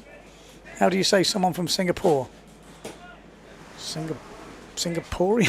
That sounds weird, but maybe that's how you say it. Billy saying 2 discards help people who have had accidents like broken mass, foil issues, seaweed. Yeah, but I mean, of course, PMSs, but 2 after 7? You know, there's a skill to being consistent. I mean, again, everyone's got different opinions on it. I'm sure some of the riders love it. Maybe some of them don't. I don't know. What the thinking is. Maybe it doesn't make massive amount of difference. I wonder what the Olympic system is. I think the Olympic one might be 2 after 9. I'll have to check that. Maybe someone could check it for me, but I think it might be 2 after 9 in IQ foil.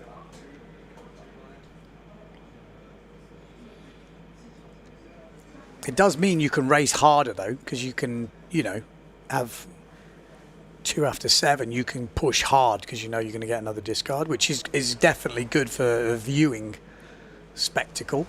You don't want people to be super safe because they're worried, you know, that they're going to smash it in.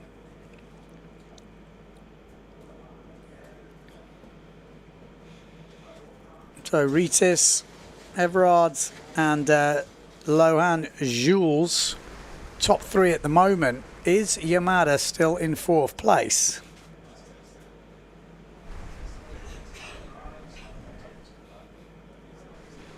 He is, I think. Can't see from there, quite far back.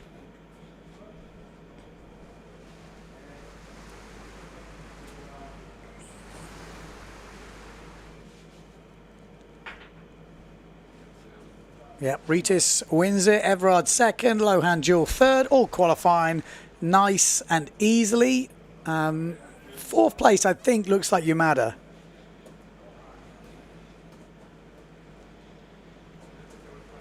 If you are just tuning in, we have got a pretty interesting, what could be the last elimination of this competition here in Japan and of the World Tour this year. World Championship points on the line, World titles on the line. It's still possible for Johan So to lose the world title. It's also possible for him to win it. He's got better chance of winning it than not at the moment. So the cards are stacked with him, but you never know. Especially the way this is running out. We're going to run out with a few gusty conditions. I mean, you never know. We could do another elimination. I shouldn't really say we're not going to, because we do still have wind and we still have raceable conditions. It's always difficult when you have a maximum of 4 because that maximum is still there. It's not maximum 3, so the possibility is there if we have conditions.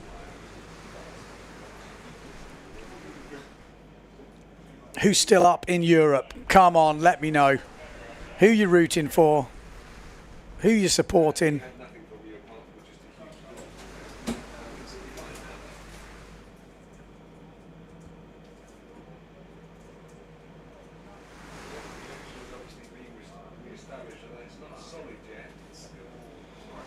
So 25 seconds until the start of heat number 3 in this first round. Andrea Cookie's still up. Mr. 0.7 himself, of course he's still up. Is he nervous? Is he tense? Or he just has to get his man in the final pretty much? Top 7 position would give him the world title, and obviously 0.7 the world title. FMX board as well, and F4 foil, so I'm sure all those teams are watching. Finian Maynard down in Tarifa, glued to the laptop, maybe. He's also got another horse in the race in the women. Justine Lemaitre. This is heat number 3. We've got Mattis, Anami, Ikeda, Kaku, Kutsuma, Kimura, Adamis, Adamidis, Ikoma. Just waiting for that the drones to get back out on the thing. Andrea Cookie from point 7 says he is very relaxed. Well, when you know the beast, you know that he is ice. Made a mistake today, though. Chances is, will he make another one? Yeah, they definitely moved the course, haven't they? That is for sure. Or the wind has moved. Ah, that makes more sense. The wind has clocked around because we're seeing a more side view now from the beach cam, which we weren't seeing before. It looks like Mattis is leading this one. Second place, Anami.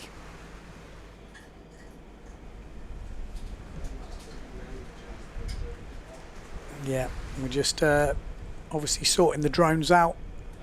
Quite far away the racing, so I think both drones are in the pit stop at the moment as we go through these early rounds. But Mattis leading, Anami second. Looks pretty solid for those boys.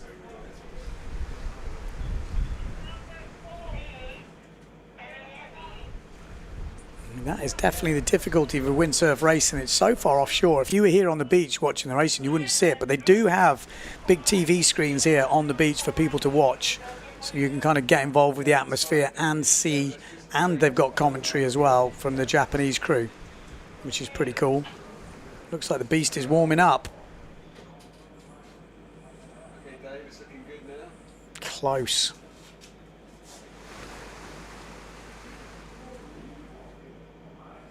Here we go, Mattis. Just coming around that third jibe mark. Got Pierre Mortefon in the way. Nanami from Japan, looking solid. Then we've got the guy in the duotone. I'm not quite sure who that might be. It might be Akeda. And no, that might be Akeda on the Neil Pride. Kaku maybe. Difficult to see from here, obviously. Apologies.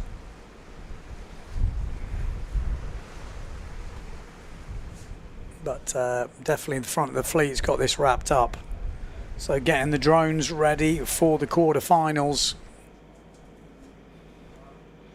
It's scary how different it is without the drones, isn't it?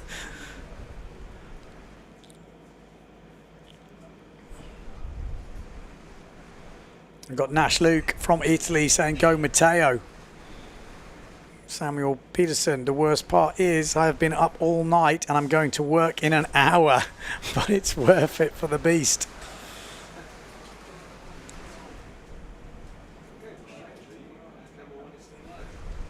Billy says he's got a doctor's health check on Monday as Mattis wins that one.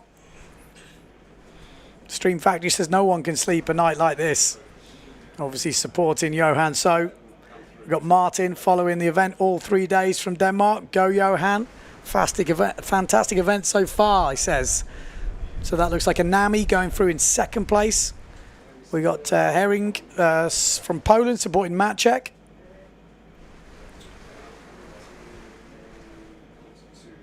In France and still up, says Jeff. Samuel obviously from Denmark.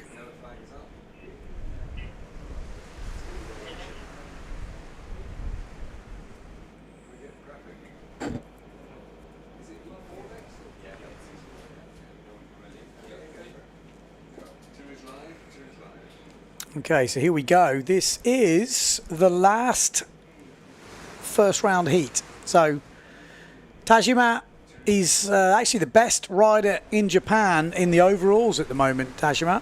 We've got Kenta, Tieme, Takeda, Kozan, Christian, Kudu, Kin Yin, and Riteki.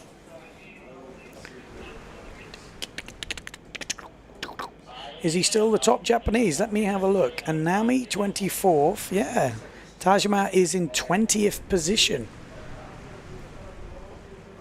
Had some good results, actually. He's only just missed out. He's made a lot of semis. He's got quite a good lead, actually, ahead of the next Japanese rider. I think he might have already done enough to secure being the first Japanese rider. We'll actually have to have a look as we come into the start of this round. He's only 22 as well, Tajima. 22 years old. Debut on the tour, 2018. Defi Wind Amateur, first place in 2017 in Japan. Speed Dash, second place. Micronesia Open, first place, Tajima. So he's got a bit of skills. There we go. Nice start from Alexander Cousin down this bottom end. Also, where is Tajima? Tajima, where are you? He is Japan 75. Got Jimmy Tieme on the foil. We don't see that very often. Jimmy Tieme on the foil. We've got Kenta on the 0.7, just dropping back a little bit.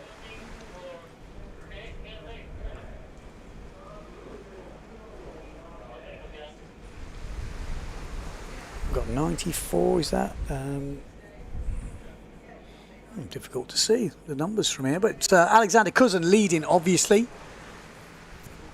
Jimmy Tieme is going to push through. So Cousin round in first place. Nice jive in second, fair bit of nice breeze there. Jimmy Tieme in third. Kenta in about fourth place, fighting it out, maybe with Tajima. Yep, 75.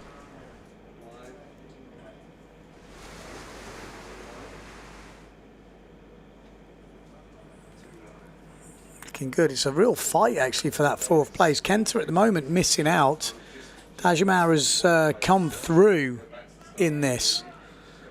And he's pushing up into second place at the moment. And Jimmy Tieme is actually dropped to fourth place.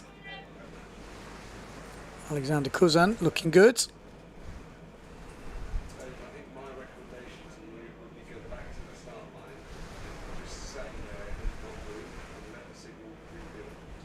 Yeah, fourth place is definitely up for grabs. Kenta at the moment missing out. Tajima in third place, although Kenta's pushing hard. Jimmy Tieme pushing through. Alexander Cousin, solid. I'm guessing that is Takida. 562, is that the Gastro rider? Not easy to pick him out with his sail numbers. So we're getting a good view of Alexander Cousin. Anyone see the sail numbers on the second place rider? Seen Patrick D-Town at the window.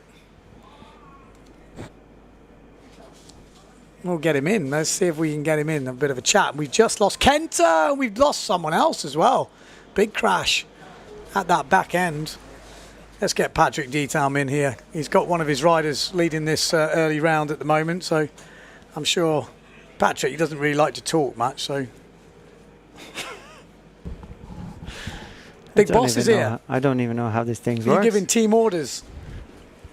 Happy with the team at the moment? Well, at the moment I'm just a caddy. Yeah, exactly. And fixing things and changing foils and. We have seen you on the camera actually. You and Cedric Board's in the team. Yeah.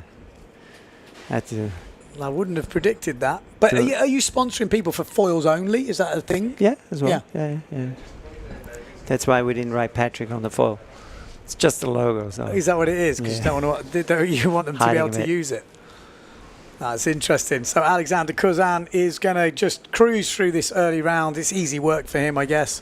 He's not had the best day today, actually, but solid rider. Has he been doing a lot of the R&D stuff? Yeah. In the race before, he hit apparently like a fisherman buoy, like with a big metal rod or something, and fucked it for. Oh, sorry. Yeah, because he disappeared. He didn't even make the start. So I did wonder where he was. Yeah. So there we go. We got Yeah, that I really couldn't see that number. Jimmy Tieme and Tajima got through. Kenta misses out, and I'm guessing that was. Yeah, I'm guessing that was Takido. We'll have to come back to that. I'll wait for the overall results. I really couldn't see the number.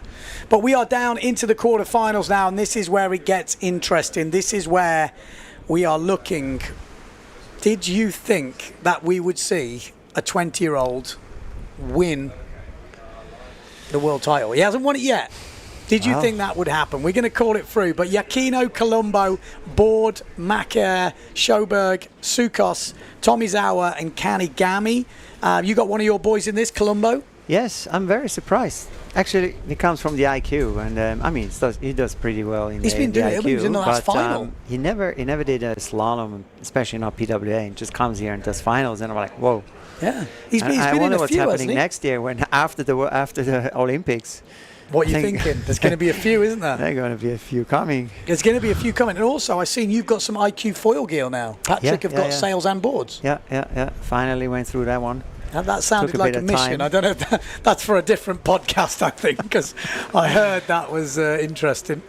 Here we go. First of the quarterfinals. Yakino needs to qualify safely here. Can't afford any mistakes. He's still got a chance of the world title. He will need to put in a good result, and he'll need to have a mistake from Johan So. If Johan So takes the final, it'll be different. But Colombo, it looks like he's got one of the smallest sails out there, but he is putting in some speeds. How heavy is Colombo, would you say? Actually, it's 88 kilos. 88? Yeah. Oh, okay, so They're all he's not eating super a lot, light. you know. Oh, look at that. A lot of guys dropping off in that so hole the biggest there. training in foiling is actually just putting on weight. Yeah, I've heard that. They're eating like horses, aren't they? They're pumping down this first reach. You know what size he's on? It looks a bit light. What size I think is he on? he's on a 6. Or Six. 6. It looks small, doesn't it? No, it's a 6. It's a 6. Yeah, so we've got some big holes in the wind as we come into this first mark. There's a gust coming there. Teo Yakino is going to go around in first place. We've got Maka and Colombo closely behind. Obviously, Elia Colombo in second place. Great jibe from the Swiss rider. Good to see a Swiss racer back in the game, isn't it? Finally, another one. Yeah, I was going to say, it's been a while. Got Bols Muller in the freestyle. But Matteo Yakino looks like he's cruising this one. Colombo second, Maka in third. And then we've got, I think we've got one of the Japanese crew there. Looks like Tomizawa. Oh, no, Cedric Board, sorry. I would guess that's Cedric. I didn't see him on that first reach. Where is he, Cedric? Well, I'm guessing that's Vern, but we'll have to get a bit more of a close-up. He should be in it, you know. That you would expect it to be Cedric. There's some holes in the wind. There was a bit of a hole on that first reach. But Matteo Yakino rounding first, then Colombo, then Makur. No, it is Tomizawa. So Tomizawa in fourth place. Cedric Board is got a bit of work to do here. Yeah. Tomizawa has been going pretty well this competition, so Cedric Board has got to throw down some moves. He's also got Sukos in there as well, the young Greek rider who won the Youth Worlds this year in the fin and the foil. So he's pretty talented on both. Ooh, it's definitely light out there, isn't it? You can see. Yeah. Can Cedric Board get into the top four? At the moment, not. He's got 2 jibe marks to go, so there is a bit of time. But I think Sukos has actually just rolled him on the RRD. He has. So Sukos has just put Cedric Board into about 6th position as Matteo Yakino goes round in first. These light winds could suit Matteo Yakino. He's been going well in the light stuff. Colombo still in second. Tomizawa up into third. Makur drop into fourth. Sukos in fifth. And Cedric Board back in 6th position right now. Not looking good for the French rider. He's had a good couple of eliminations and he's actually up in the overalls to... Where is he? Can't find him. 8th. There we go, 8th. Well spotted. Yeah, he missed the heat this morning because one of the inserts went loose. I heard that. Of the foil. So at the moment, it's looking like Tomizawa, Makur, Colombo and Matteo Iachino. It's a long course. It feels longer. It looks lighter. Especially in the light wind. We're going to have different racing for this last elimination if it stays like this. This could be very interesting. It's super light. Macker not planing out of that one. Are we going to see a bit of a comeback here? They're really trying to keep the thing flying. He does a good job to keep it going. And Board has not given up just yet, but he might have to soon because I think there's too much time. Oh, Colombo! Jesus. He nearly lost it there. He breached the foil, somehow managed to get it to come back down before exploding. Matteo Iachino, though, that's a long race. Wouldn't surprise me if they're already starting the next one. But Matteo Iachino safely through to the semis. Colombo, again, another semi-final for him. Macker, semi-final, and Tomizawa will be the Japanese rider to make the top 16. Oh, well done. Cedric Board missing out. Sukas missing out. Any new riders for next year, Patrick? Oh, I tell you what, with the last decision of PWA changing now, like is it changing? Yeah. I don't even know. They put the fin and foil separate. Oh, okay. Is that official? Not official. I don't know. It's still okay. working on that. Sounds like a good story. We'll have to talk about that in a minute. Second quarter-final coming up. Rakowski, Hooper, So, Stallman, Jazunas, Evrard, Jules, Nakajima. Could there be a problem here? Jazunas, in these difficult wins, could be dangerous. Hooper, Stallman, Rakowski. There's enough seeded riders there to give Johan So a little bit of trouble. Oh, it's a general recall. Jazunas has gone, surely. We'll have another look at that, but it looked like the Lithuanian Ritas might have just jumped the gun. If it was anyone else, I mean, Johan was kind of close, which would make it very interesting. I don't think he was close enough. We'll have another look at that in the replay, but I think it was Ritas down that pin end. Looked like he was just sticking out a little bit. So we'll wait for the official chat here. Imagine that. If Johan So was over, that would be... that would put the cat amongst the pigeons. I don't think it was looking at the start, but... Here we go. Here's the start. Oh, there was some early birds down the bottom end. They were well early. Yeah, no, I think Johan's fine, wasn't he? Oh, go. Maybe we should go back, but there was definitely some other people who were a lot earlier. They looked like they were quite safe. You never know. You get those starts, though, don't you? Sometimes where there's a lot over, but with the foil, it's hard to break. With the fin, you just sheet out and you stop. Yeah. With the foil, you just keep going. So what's the deal with the rules at the moment? Obviously, the talk is to split. Yeah, exactly. Yeah, but it's going to decision with the riders as well. Yeah. So. But how does that change it for a brand like you? The other thing is also what competitions will there be?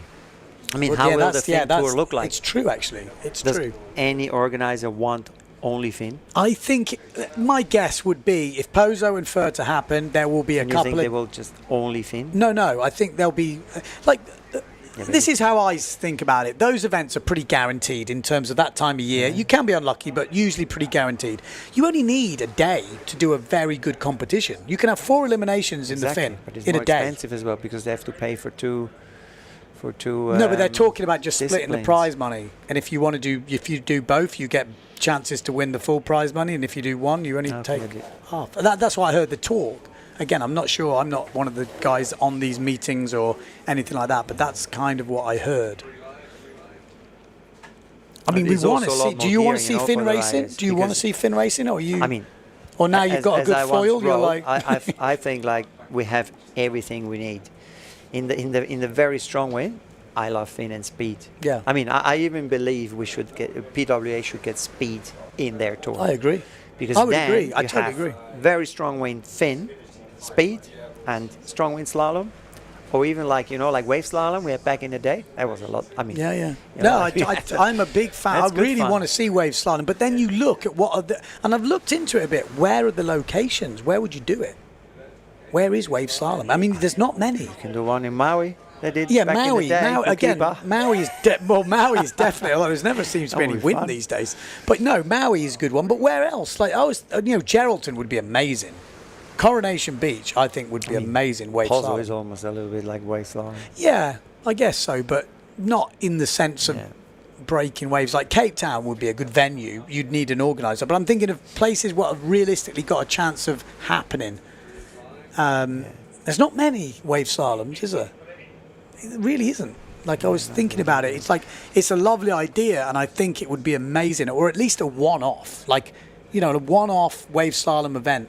Would you, as a brand, like to see different rules? Like, what? Oh, absolutely. For wave slalom, I remember when I was competing, we always had 4 jibes. Yeah. Over and over, 4 jibes, 4 jibes, 4 jibes, and I was like, man, this is just like quite. I mean, it gets a bit annoying after time.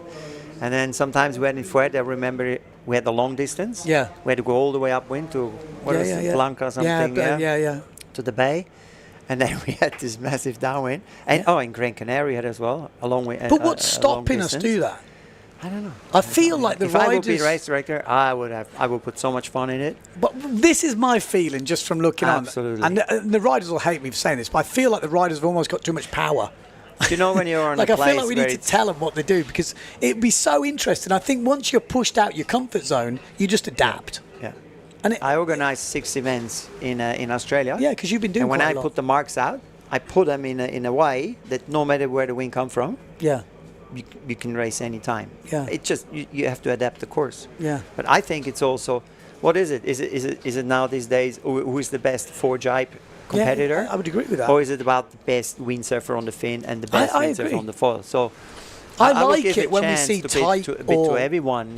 If someone likes a bit more long distance, somebody's faster, somebody jibes better. I would mix it up. I agree. Totally agree. And it makes a difference how big you are then. Because some of the guys, I mean, I'm definitely one of the lighter guys. So slalom with long reaches is a disaster for me. Like, it's horrible. I'm never going to compete that. I But remember tighter in Gran jibing. Canaria we had once a race where one leg was only like 50 meters. Yeah. And some guys even choose to go clue first. Really? Like I you think come it's around kind of the jibe, interesting.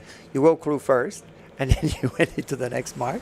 I'm in That for it. was very crazy. But I like, as someone who's watching on as a spectator, I would love to see stuff like that happen. And like I said, I think the sailors would do it. The problem is if you ask people... No, don't ask them. Yeah, that's Just the do problem. Because if you ask them, they're not going to want to change because No, of they're course already not, doing because well. this is what they train all winter, and then this is what they want to stick to. Yeah, exactly. No, I would.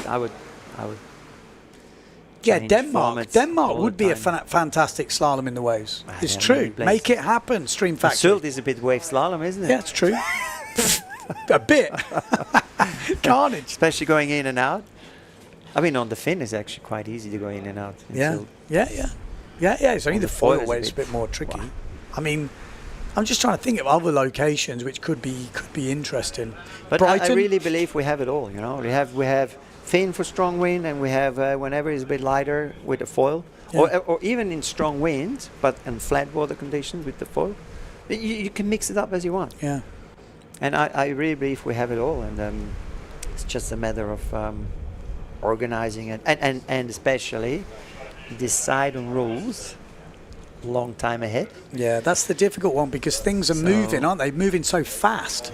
It's like even with the foil in the first year when they put it head to head, they started the winter saying, but as soon as it's 25 knots, the Finns winning. And then throughout the winter, I was speaking to people like, Ben, it's gone down. It's now 20. But in Gran Canaria will be it was Finn. 30 Will be knots. Finn Then for it's sure. 35 knots. You're like, okay, the foil is literally quicker as soon as you're jibing. And even in Gran Canaria, I was like, Finn will be for sure. Yeah, And then but it the wasn't foil- windy GC this year. It wasn't. They still had some. It wasn't. It wasn't Gran Canaria. Yeah, I was there wave sailing, and I was still on big sails for. But in Fuerte. Fuerte, even after Gran Canaria, there was Fuerte, and it was this one race, like where they put when they do that this long downwind. They put 2 marks. Yeah. So we have to the speed course, speed run there, and it was windy. Yeah, it was. It was really windy. was. And I would put like $1,000. Yeah. On a fin. And then Nico just came like 40 knots almost, And I was like, oh my god. Yeah. It's eye-opening, this isn't it? is bad. It's so difficult. This is not shock looking for good, me. by the way. I'm just looking at the conditions. This We should is... do like, like speed foil. I mean, I remember we had speed sailing in Fuerteventura down there, and it was wavy. Yeah, and yeah. whatever. I mean, seeing Nico, how he went that downwind rage, you can start making speed foiling. Yeah. Oh, it's happening. They did it this year, didn't they? Hooper was the world champ. But that was Branca more was like, world let's champ. say, like a world record attempt. Oh, okay. I'm talking about, like the old school speed. Yeah, whatever the You have conditions. 1 hour you time, just- you go up and down, up and down, up and down, and your two best speeds. I thought they did that. No, I think they did that. I'm no, sure I think they it did was a world record attempt. Oh, Over okay. a mile and stuff. Oh, okay. I thought it was more like the old sort of school. I mean, I can see speed coming back at some point. It usually has like its moments. Again, there. I mean, It's they're all there in about the Ludwig's at them. organizer, I heard Albo had a big crash. Oh, yeah. I heard he was. he had something on his leg Yeah, or he's something, been and he was- pissing blood. Really, Blood. That's what I heard. Is that's what you heard as well? Yeah. Yeah, so really that's. not I mean, good, huh? if you look, he didn't do any runs on Saturday, which was yesterday. He only did a few today. I saw Gunnar was the only guy to go over 50 knots, I think, today. But it sounds I like don't they've had a remember what weird it wind was. direction. Someone said it was the canal is a bit deep, so it gets really choppy. But Yeah. someone else I heard said Shallow. it's shallow. Yeah. So I'm not sure. I heard what it's happened. shallow, but the wind angle's been strange. So it's coming down the channel, so it's getting quite a lot of chop. They haven't had more wind from the side. I mean, obviously that isn't what we're doing here. We are racing, but this is looking ominous at the moment because it is meant to drop today. The forecast is the wind to shut down at around 1 o'clock to 3 o'clock. It is now 1:20 local time. There's a lot of heats to go. This is looking very good if you're a Johan So fan. It's looking very good if you're an Amado fan because Amado would win this competition here in Japan. Johan So would be the world champion. Matteo Iachino would be obviously second in the world and he would be third in this competition. So, not that that's a bad result, but for him, he would have wanted another world title this year. It would also mean in the women, Lena Erzin would win this competition. That would be a hell of a result. Blanca Alabao would be the world champion. So yeah, it's definitely an interesting one. It's been very interesting, and we're seeing a lot of guys, like you were saying before, coming up from IQ foil, and that is only going to be more, like in the next years. Olympics is next year. Soon as people don't make the Olympics, or as soon as the Olympics is finished, there's got to be some people coming over. There are loads. And then Are they you have getting many time phone calls? 4 more years. You get many to phone train. calls? So You getting many phone calls? I want to know. Oh, I can't tell you. You can tell me if you're getting people going. Patrick, surprise. Go on. Is there? Is there some big names? You must be because, and that's an interesting one. While you're here, when did you start designing sails? 3 years ago. No, when was it? It's not long, is it? 3, 4 years. No, it's 3. pretty crazy. Jesus, COVID. Yeah, it was messed like up a my lost. whole Me too. Timeline. But it's not long. No. Yeah, but I mean, I was always involved in design. I was testing the sails and gave feedback, So at the end, I mean, who is the designer? The guy who really makes the sail, or actually the team rider who tells you what to do? Bit of both, Yeah, exactly. I know what you mean. But I mean, at the end, is the team rider come back and say, look, loose leech, or bigger, smaller, more high aspect, more. So this, who's more your that. main tester? Alex. We have Alex Cousin and Nicolas Warnberg, and Becker also gives feedback since a bit. He's been a good while now. signing for you. He is. When I see his jibes, I'm like, holy. And I remember when you said he's like Julien Quintel in jibes. Yeah. Absolutely. He is, isn't This he? is like, he can be like last. He comes out the first jibe and making third. He's got so much acceleration when he drives out of the jibe. And that's also the foil a bit. Yeah.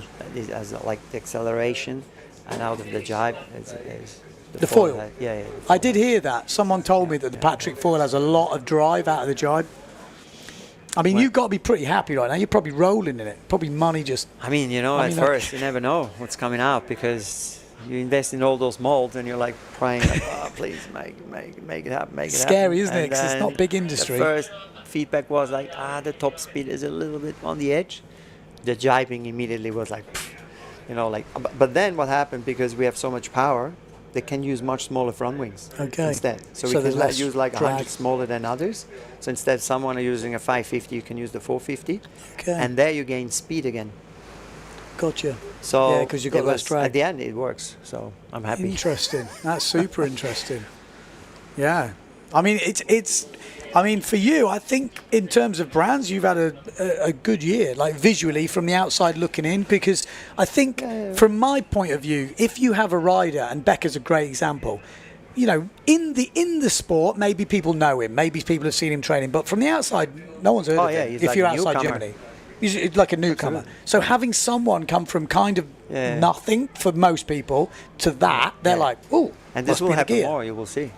Same with Benedetti. Never heard of Benedetti, and suddenly, boom, there he is. Yeah. And actually, Elia Colombo he did 3 finals.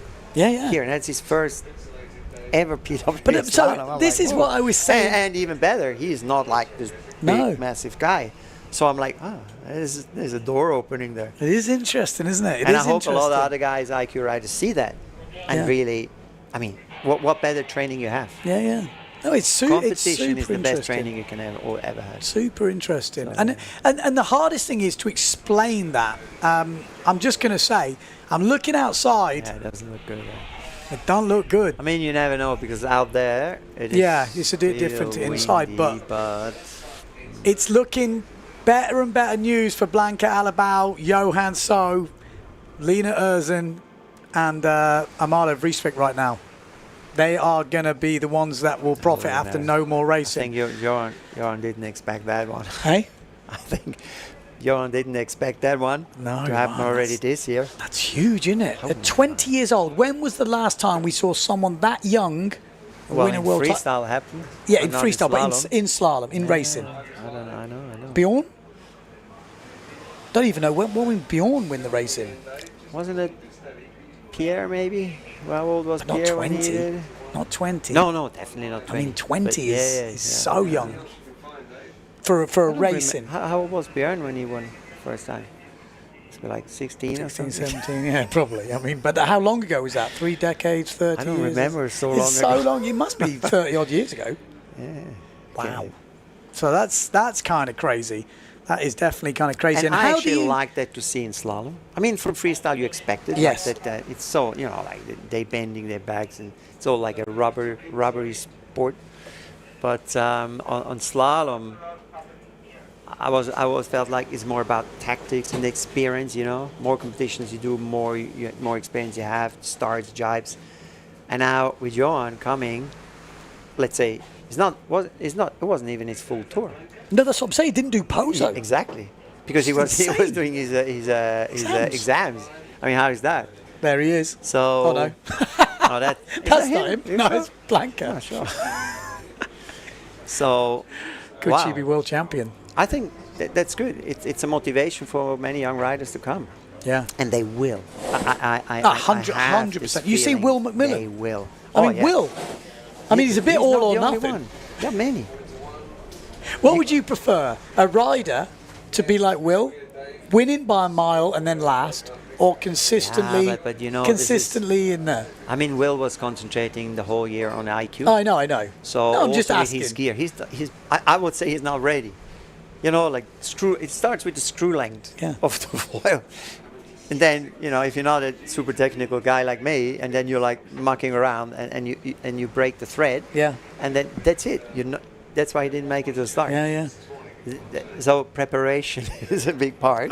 No, but he is very relaxed, and it also helps him being relaxed. But it also has a downside, which is the preparation side. Yeah. But I remember in Lake Garda, everyone is there polishing foils, doing this. He's like, whatever, it's all right. Shoved it in, goes out, wins. I was like, that's quite cool. Maybe that's why. Yeah. Because you're relaxed. Yeah. When you stress it, this is where everything stiffens up. Mistakes.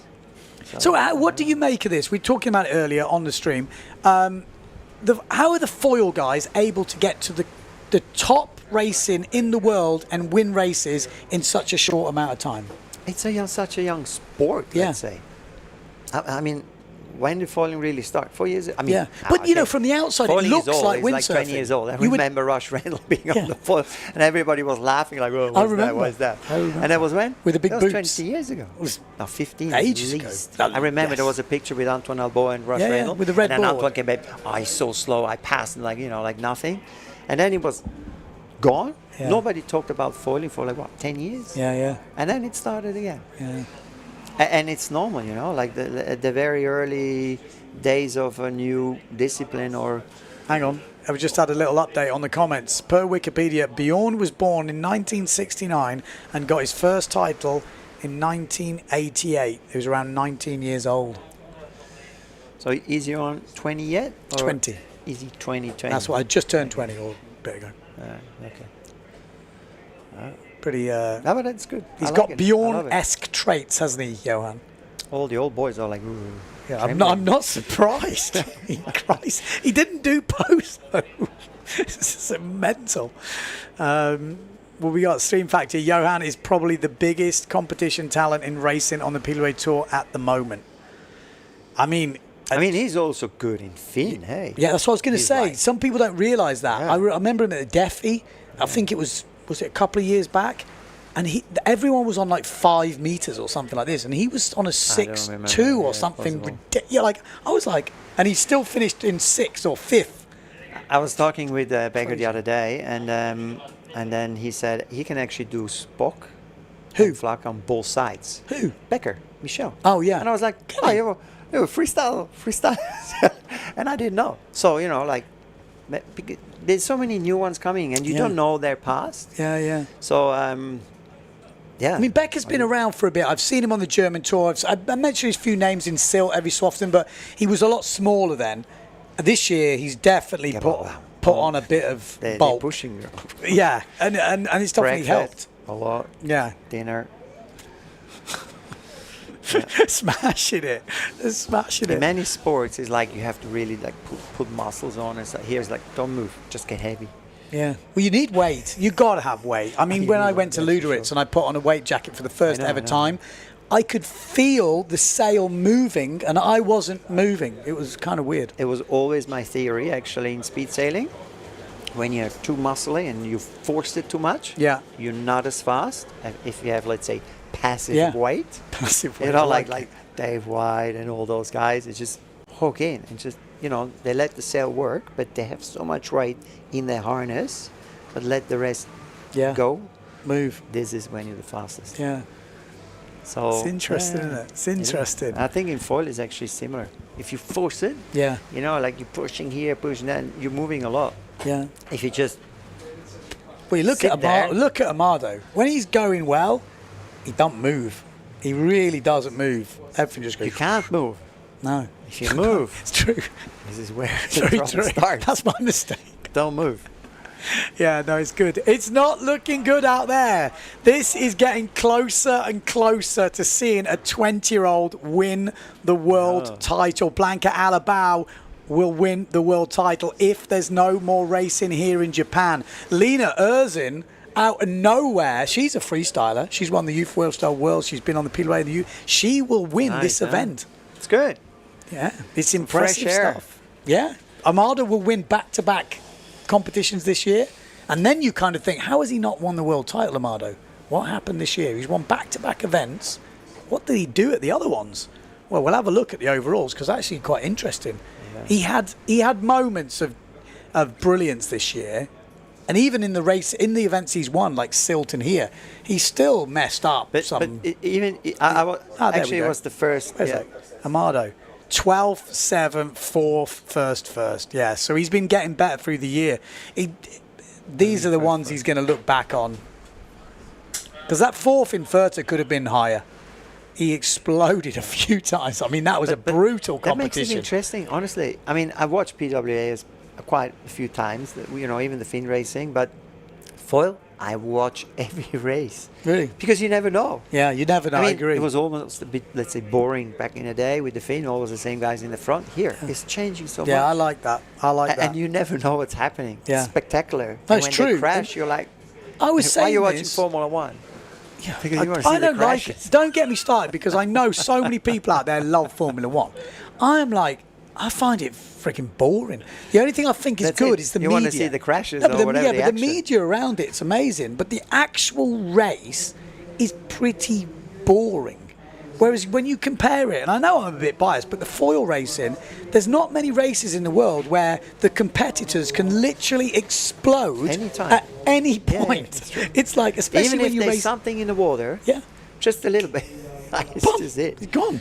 Like a bird feather or something, you know. You want difficult conditions. I know the riders don't want it, but having gusty, shifty winds and a foil is set up for drama. It really is. Seaweed. So, yeah, no, it's exciting stuff. What we got? The concept of passive weight is good. Eat more. There's a lot of boys just eating more. Yeah, MotoGP is a good example. I prefer to watch MotoGP to Formula One. I mean, again, Formula One has all the media in the background, and I think that's what we miss sometimes in windsurfing, is all the backstories. The drone. The drone is makes game it changer. so much more interesting. Game changer. Absolutely game changer. Well, yeah, fully agree. When we don't have a drone for a heat here, it's like... Yeah, it's like, I was standing up there before and I was like, I don't know. I don't understand. It's totally different, isn't it? It's very far out there. Yeah, it's totally different. It's totally different. I really do believe it that we could go to the next level right now. Like I think with the technology, No, but I believe we've got the technology. The racing's better than the American Cup. It almost looks like a game. Yeah. When they're putting the lines up. I still don't think you need that. I think this racing is exciting. See the speed increasing and decreasing. I tell you what we need. We need the America's Cup, and then the sideshow should be this. So when they're, because then we would get their audience. And once you've got the audience, I think people go, my God, it's like... It's a single skipper Americans Cup. Yeah. I honestly think it's the way forward. You imagine getting that sort of sponsorship? It's way cheaper than Americans Cup. Yeah, exactly. But way cheaper. You could just use one of the money for the sales. I think it was... I saw the price actually, or the mast or something. Have you ever looked at the price of an optimist? No. A full price of an optimist? How much? It's crazy. Is it? Yeah. Really? Yeah. But what? I mean, you can buy a windsurfing for a whole gear. How much is an optimist? $6 grand? Windsurfing was always the cheapest Olympic. Yeah, it's the cheapest sailing discipline. Sailing discipline. Yeah. You got a bit more now, but honestly, I mean, look at the second-hand market. There's so much gear there. Oh, and, you can get set up pretty cheap. I mean, of course, if you want everything brand new, well, then it costs a lot. Yeah. But so much second-hand gear, and honestly, second-hand gear. This is actually what I did when I started competing. I always bought all the gear of that one rider because I knew it was trimmed, it was tuned. So I just bought everything: board, fin, mast, the whole lot, and just rigged it up. And I didn't have to worry about trimming and spacers and this and that. It was all perfect. It's very true. And I didn't even spend too much money. Yeah. And for that money, because I bought secondhand, I almost sold it for the same amount at the end of the year. Yeah. Well, this is what I keep saying to people. Anyway. People keep telling me it's too expensive windsurfing, and I'm like, okay, but we are the cheapest sailing sport. If you put it in the category of sailing, we're cheap. If you put it in the category of a football, we're more expensive, but we're not. That's not our market. It never has been. Look at and second-hand gear. Sorry, just second-hand gear, like you say. You can sell it for pretty much the same price you bought it for. Yeah, especially the riders because they get a better price anyway. Yeah, no, it's true. Yeah, but look at mountain biking. My son is now 9 years old, and man, if you can buy a mountain bike for like $3 grand. Yeah, carbon. Yeah, I know. Like a little one. I'm like, no, I'm not spending that money. Yeah, but there's bikes. Some people do for 14 grand. Yeah. I'm like, how can a car be cheaper than a bloody bike? It's because it's mental. The quantity. Tilo says Optimist going 5k. Optimist is 5k. But it's a little bathtub. It's exactly what it does. But for 5k second hand, you get good windsurfing. Yeah, you get the whole lot. Yeah. No, I believe that. I don't like. And again, you're from one of the brands, so it's interesting you're saying that. And I'd never like saying it on the stream because I don't want the brands having a go. But it's what true. We need first. We need people more people coming into the sport. That's agreed. The first thing we need. Yeah, agreed. I just think we've got to aim it at the sailing market, and I think we can get sailors because have you seen that in the Olympics now in the IQ foil? We're having sailors crossing over and literally. I heard the New Zealand guy, this guy, there's the Israeli girl was a 470. There's quite a lot crossed over. Boom. There was a yacht club having this yearly annual competition where like all ages and there's so many different boat classes and windsurfing as well, foil. And you should see the kids. They're like 10 years old and they look at the foil, you know, and you can see their eyes. I want to do that. Yeah. And we need to be there. Actually, Thilo is a really good example. Have you seen anything from him, what he's doing in America? Thilo, international. He's not very educated. He doesn't watch the podcast, even though he's been on it a few times. I'm living in my little development bubble, man. You are. You bloody are. No, but I was just saying, he is doing a great job. He's doing a lot of kid stuff and in the yacht clubs over in America and stuff. And I tell you what, you can see that's the kind of, that's where they're coming from. Yeah. And because if you look at the optimist now, and you look at the foil.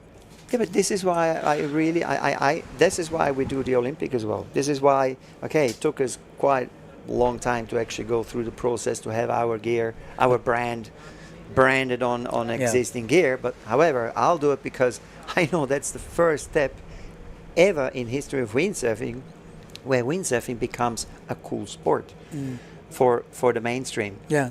I mean, when you're 10 years old, what, you want to skateboard, you want to surf, you want to mountain bike, you want to snowboard, you don't want to do RS6. Sorry, guys, but it is the truth. No, it's true. For those kids, they don't even look at it. Yeah. Now, someone flying above the water, they're looking at it. In Australia, I go to the beach, I rig my gear, already family passing, oh, what is this one? Then they see, or when I come back, they're like, oh, where can we buy that? You know, like, they don't understand. Yeah, but, and I always say, go to the club, because now foiling is in the clubs. Yeah. I honestly think that's the first time. We just need to give it some time. I mean, I was saying when I grew up windsurfing, it was all about sailing clubs. That's where it happened. Yeah. And then windsurfing was like the cool end of a sailing club. We might not be the coolest sport next to skateboarding and these things, but if we go to the sailing fraternity, windsurfing is the cool sport. So it's like we just need to change where we are. Windsurfing was never really in the clubs. I mean, slalom sailing, freestyling, wave sailing was never in the clubs. No. It was always but it can the be beginner now. gear. And then it was Mistral and R6. But when the kids see how that works, they, you know, I don't know, it's not, let's say, the cool. No, but we need to steal the sailors. That's where it's at. I think it is easy to do that. Get them in. But you just, need some time. Yeah. So what's happening out there? Well, not much, let's have a look out the window. It's, I mean, there is wind. There's not a lot of wind. It's quite gusty, but there is enough wind. Right? There is wind, isn't there? Oh, I feel like obviously, it looks windier than yeah, look, before. there you go. Well, look. You can see whitecaps now. Yeah. Well, it's not over, that's for sure. The live ticker apparently says the wind is still too light to resume racing. We are going to wait 10 minutes. If there is not enough wind in the next 10 minutes, the sailors will be sent back to the beach. I mean, it looks windy from here. When you can see little white caps like that, you would imagine that's enough. But obviously, the guys flying past. Flew through the screen. Paul Van Bellen, Thilo is a legend, 100%. I mean, he did escape from Cuba to Miami. Thilo. He escaped by windsurfing. I know that guy. Yeah, he's a legend. Wait, he's shaping boards, is he? Sails. He's doing boards and sails. Thilo International. As I said, I'm going to have to educate in my small bubble of developing gear. Yeah, no, he's got it going on.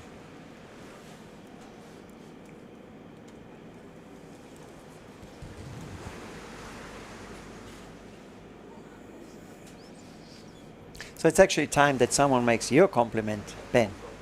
Thanks for that, eh?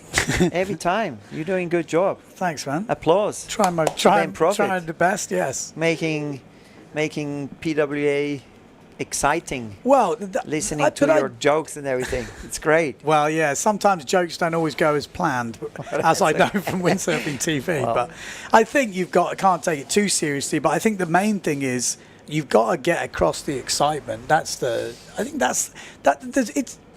I was saying this to someone else, like I think, and that's kind of what I feel misses in the IQ foil. I think they've got to build the tension, the up and the down, because it's there.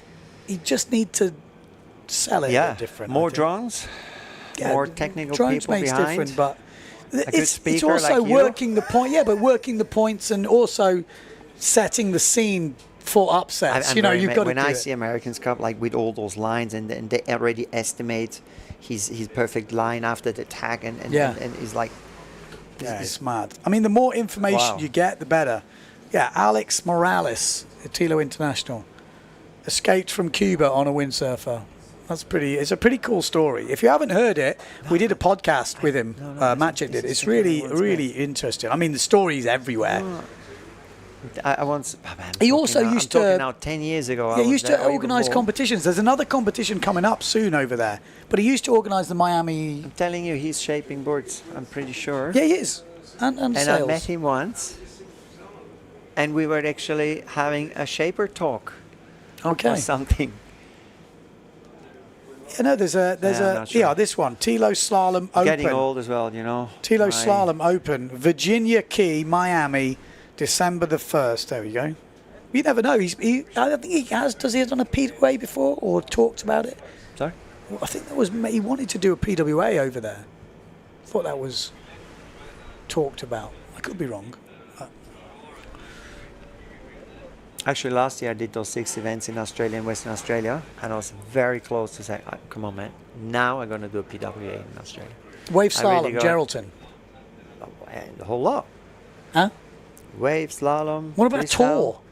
3-stop tour. And but it's actually not so easy, to be honest. No. It all starts with insurance. Yeah, and Australia is a bit tough on it. That's the problem. It's the new world of. If you want to get the permit, first thing, exactly. Insurance. Permits and insurance. You only get a permit with insurance, and then liability in Australia is actually almost a bit. There's like a lot America. of barriers, isn't there, to organise an event? Health and safety, exactly. you know, all the staff. It's that's the problem. I kind of feel that.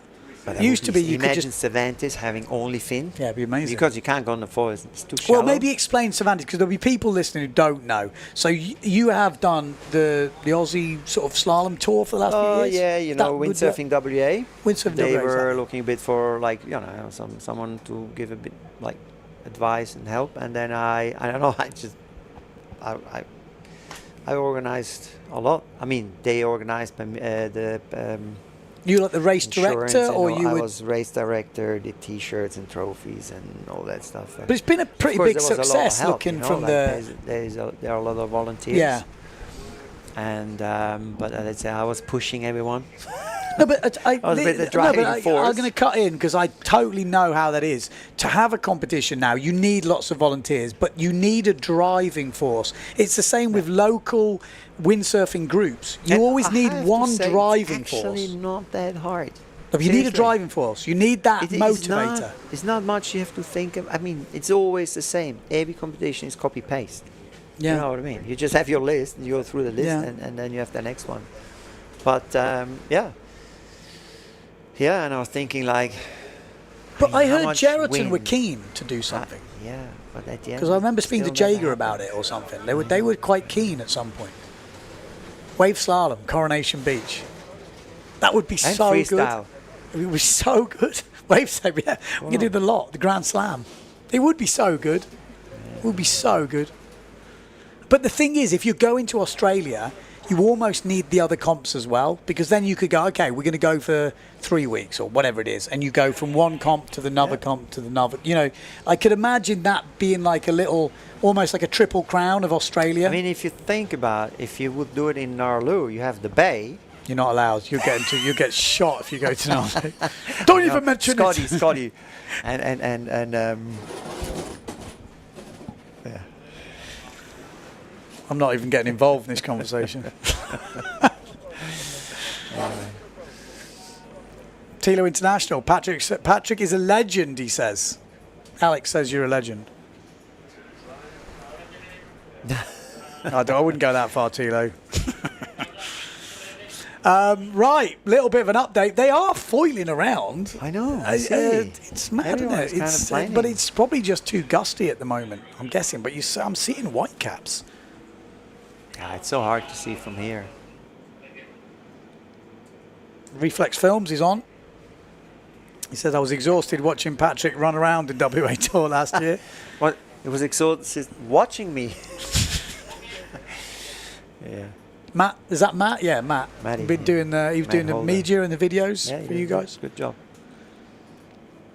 Wave slalom at Corros. Yeah, Paul Van Bellen. There you go. You got your drone guy. You're in. It's already. Come on. I know, Motivate Patrick. Everyone in the comments. We want to see a little Aussie tour going on. I mean, there is an Aussie tour. It's just not a PWA level. But having one PWA would bring everyone over for the.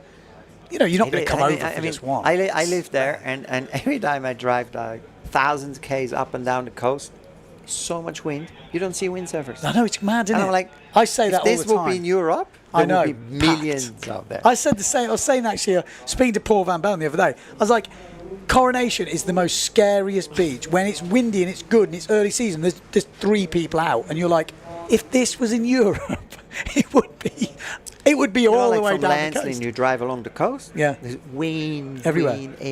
wind, and it's just nobody. It's out mad, there. isn't it? Nobody. Absolutely beautiful coast. They're going to try, by the sounds of it. They are going to try. Do. Weed slalom at Albany. I mean, it'd be interesting. What's that other one? That is it the Outer Banks? The OBX in America? That's another one which I kind of seem like a big competition could be interesting. Actually, I did one of my most beautiful races in my life in Carnarvon.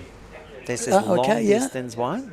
Yeah. And I never did it because I don't know. It wasn't windy or something. And last year we did, and we were all.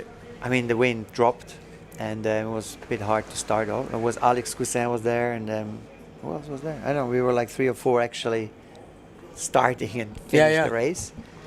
It's 40 k's downwind along the coast in like knee-deep water. It's actually mad. It's so flat. The only problem was seaweed.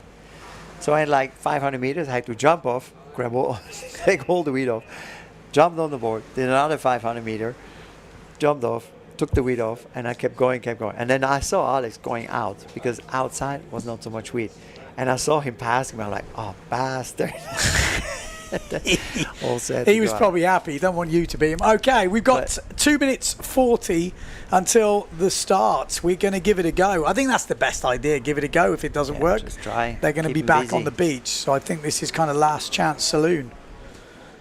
We're going to be going into heat number 6, second of the quarterfinals.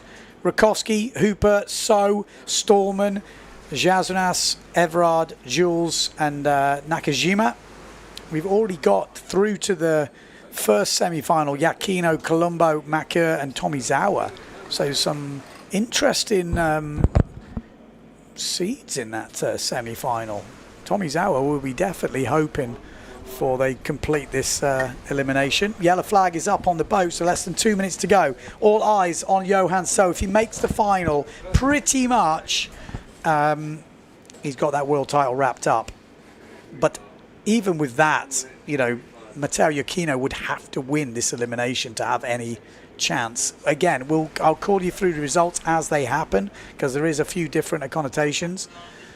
In the women, it's looking more and more likely that Blanca Alabao will be the 2023 Slalom World Champion. Not over yet, but looking at the way the wind is now, looking at the forecast for tomorrow, which probably only got this one round to go, and she can't drop outside the top 3. And it looks like Justine Lemaitre cannot take down Lena Erzin, I don't think, at the moment, with 2 discards coming in. So I think that world title is pretty much wrapped up if we can only sail this one elimination. Yellow flag on the boat. 1 minute to go. I mean, I'm looking at this heat. He can't afford a mistake. If he sails his normal self, he's through to the semis. But in this wind, anything could go. Let's see. The not seeded rider in this is Ritas, and Ritas is pretty good. He's tall. I think it was over early, no? IQ. Oh, he was. He was disqualified. We didn't actually see it in the end, did we? General Wiko, yes, he was. And Nakajima. So we've only got 6 riders in this. Okay, that makes it even easier for Johan So here. He's definitely not going to be on the start line, I wouldn't have said. He's definitely not going to be over. We've got Maciej Rakowski in this, Johan So. By the way, the drone flyer, the drone pilot, He's pretty good too, eh? Isn't this the boat? That's the boat. Yeah, that's but the still boat. The drone is still it's good. Clear view, isn't it? Wow, there we go. I always thought that. Good start from Storman down this bottom end. Maciej Rakowski in the middle. Like I said, Johan So not pushing too hard. Doesn't really want to go over the line, but he has to be careful. Storman had a massive crash in a similar situation earlier today, but that's a great view, isn't it? Really get to see how quick those boys are going. You can see Phantom foil, F4 foil. I think Maciej's on the Z foil. It's getting light again. It's definitely light, but Maciej Rakowski goes to the front as Storman tries to keep his thing going with a few little pumps there as they come into the first mark. I think Maciej wouldn't have minded some light winds at this event. Definitely some gusts coming through. I didn't see on. I thought 4. Yeah, it's interesting. Johan So is not sticking out, so has to be careful. Rakowski round in first, Storman in second. Johan So is outside the top 4. He obviously feels comfortable with his speed, but he's got to be careful. Lohan Jules is not someone we talk about in the foiling discipline, but Johan has not got that extra speed at the moment. Has to be careful. Oh, tense times for Johan So fans. He's in 5th position at the moment. He's got Everard behind him from Belgium. Ooh. He's not got loads of power, has he? As soon as the lull comes, So is not super powered. Lohan Jules right underneath him. If those two have a coming together, Everard is there. Maciej Rakowski in the lead. Storman in first place. No, he's in 4th now. Look, Jan. Then we've got Hooper. Oh, keep our eye on So. That's who we want to see. Any mistakes, he's having to pump it. He's keeping it nice and high. It's on the edge type of stuff. It wouldn't take much they're for this to go wrong very quickly.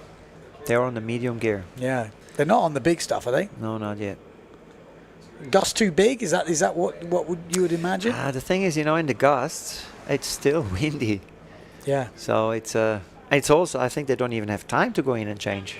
How you make it? I mean, look outside. I mean, the first 500 meters. It's a long way away. Nothing. I mean, they are miles away at the moment. Maciej Rakowski is absolutely smashing this. This is what he would have wanted. Some lighter winds, I think. I mean, he's good in all sorts of stuff, but he's definitely got an advantage in this stuff as Maciej just jibes round this inside jibe mark. It is light, though, isn't it? Really having to push the board to get it going. Uh-oh. Do you want to see bigger wings next year? Like the option of having a bigger wing? Storman in second. I think at the moment... He's bogged it in. Johan So is going to have to try and pump through. Everard is up into 4th place. Lohan Jules, it's light. It looks like they're on tiny gear, though. Does it not look like really small gear? I think they're on like 7s or something. Yeah, Maciej is upset. He's like, well, like 8. I'm still flying. Yeah. I mean, they do look like they're on small gear. I don't know, like I said. All right, well, I'm having a guess they're going to come back and change. Is that what they would do? And that's the view back to the beach.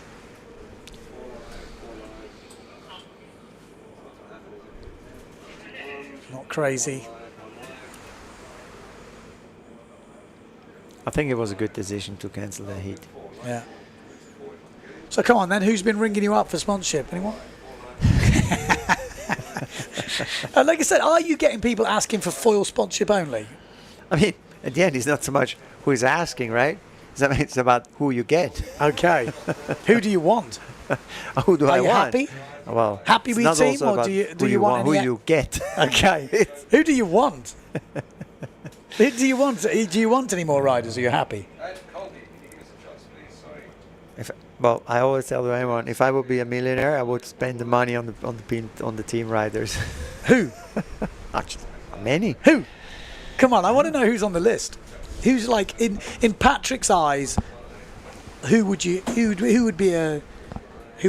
first, in the Patrick team? I would look into wave sailors because we don't have. I mean, we have Sammy now, the young gun. Yeah. Which is pretty good. Yeah, but he's been going good. You know, like looking for like a big guy. Who would be your wave sailing pick? I don't know actually. I mean, you've had Ricardo Campello. How was that? I don't know. I think it was a bit communication problem rather than anything else. Yeah. Anyway, he was actually watching earlier, Ricardo. But it's interesting. It's interesting. Who would you get? Come on, wave sailing. Who would you like? Wave sailor. What sort of wave sailor is Patrick's type of wave sailor?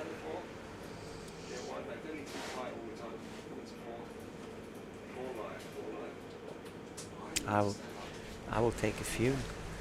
There's not one. Really? I prefer the most. You know, there are a few really. For me, they're like 5. I would either or. Go on then. Well, you know. I want to hear some names. Come on. It's interesting to hear who you know, because it might not be on rankings. It might be like style. It could be because you like their attitude. It could be like this, you know, whatever it might be. I'm just interested in what, like. Come on, you can't. There's people out there listening to this. They want to know. They want to know who's on the list. The riders themselves might be like, oh, I'm on the list. You're not getting away that easy. Come on. Give me some names. It's hard to squeeze something out of me. Just one name. Who would you like to be your headline act on the wave scene? You're pushing there, eh? Okay, I'll let you go. Boring. I never liked someone sitting on the fence. It's uncomfortable. You know me. If I start, I know. That's why I'm trying to get you going. I know, that's why you do it. Yeah, well, anyway, we don't know. We can have a guess. Anyone want to guess on the line who they put in the Patrick team? So, we are waiting. We're still waiting to finish Elimination 7. Second discard will come in if we do finish this elimination. Our Stream Factory wants to know. I mean, look up there as well. There's not much coming.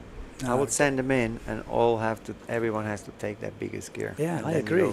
I mean, they're definitely on small gear. You can see it. I think for the race director, it's hard to actually, because what's the wind limit? 7 knots, right? 6? No, 7. I think it's 7 knots. Is there a hard rule? I'm not sure. Exactly, but if everyone is out there, nobody has time to go back and change to the real big gear. You cannot stick to the 7 knots. If they all struggle, no, even but you can see pumping, they're obviously not on the big. Then you have to cancel the race. Sean Hogan online says nonsense. They should be using bigger wings and bigger sails from the start. Yeah, but they have. But if it's 7 to 30 knots, it's hard to be on the big gear. Let's go back to that racing conversation. You ever raced in the gorge? No, I haven't. No, not me. I've never been. I always wanted. Me too. I grew up watching those videos. I remember, exactly, I grew up and I saw those guys jumping so high. Yeah, yeah. And I even remember the guy, you know, like with this wing thing. Yeah, exactly. But with the mast to the board. Yeah. The rigid one. Yeah. Like those massive jumps. And even better, they never had to go upwind. Was it hard winds are blowing for the film? There was one from the gorge? No, it was hard wing. It was aluminium frame, I think. Yeah, but it was called, the video, Hard Winds Are Blowing. And they had that, what's it called? Massive jumps. The wind glider. Something like that. But that thing, it was mad. Wind wing, no? Wind wing. Yeah, maybe. It was kind of mad, that. And never going upwind. That's. You ever been on one? Huh? Have you ever been on one of those wing glider wind wings? Back in the day? Have you ever been on? Never. Because I saw someone had one in England recently. But not they bought it. I'd like to have a go. Because, I mean, it's pretty much winging with a fixed. It's pretty mad. Well, you go along and then you. Oh, you did? No, but I want to have a go because it is kind of a funky old thing. Wind weapon. Do they even exist? Rich Page tells me. Wind weapon. I think a lot of them using on skis or something, right? Everyone's telling me now. Wind weapon. It's the wind weapon. Yeah, wind weapon. Yeah, I mean, it would be interesting that would be an interesting video, wouldn't it? Getting one of those things out the Out the garage. Yeah, Bruce Peterson. Come visit, Ben. I'd love to. I really would. It's one of the places that is I've never been and I should go. It's like I say, I grew up watching those videos. You boys were quite good at on the videos over there. There was always. I remember those action. massive jumps. Yeah, who's the guy who does the massive jumps? I don't know. I was like 12. No, but there's a guy recently. Oh, he's still going. What's it? He's sponsored by Sailworks. What's his name? He's going to tell me in a minute, and I'll go. All right. Be very interesting. It would be very interesting. I'd love to see slalom over there because you could do figure of 8 slalom. Because I think when the river's going one way, you can't go downwind. You never have to go upwind. Yeah. Yeah, I heard you have to just constantly go downwind. Downwind, full on. It sounds epic. Dale Cook, that's him. Dale Cook, that's the guy. I would send them to the beach. Change gear, guys. Come back. Yeah. And do some light wind racing. Yeah, that's the beach. Look at that. That's our setup down there. Dale Cook, yeah. That's pretty impressive, some of that the stuff. Different the 2 levels. It's mad, isn't it? Where's the Fuji? There. There. Pretty cool. I have to say, pretty cool. I mean, that would be good to get slalom in the gorge. Foiling. It'd be pretty hectic, wouldn't it? Yeah, it'd be pretty hectic. Well, we're edging closer and closer. The wind is meant to drop today. I do feel like there's enough wind though, doesn't it? It does feel like that. But obviously all the riders are still out there. All the gear on the beach. So what's the new innovations? What are you working on in Patrick? What's your next? Because you've been doing pretty good with the wing. To be honest, we won't talk about team riders in the wing. I'm happy already. I finished with the last innovation. I mean, not innovation, but I'm finished with the foil. So that took a long time. You know, all the details. Like, yeah, I can imagine. It's crazy. You know, the shims, because we always had like 3D printings and all that. Now you have to go into the mold, and like all those little details took so much time. And yeah, I was like, whoa.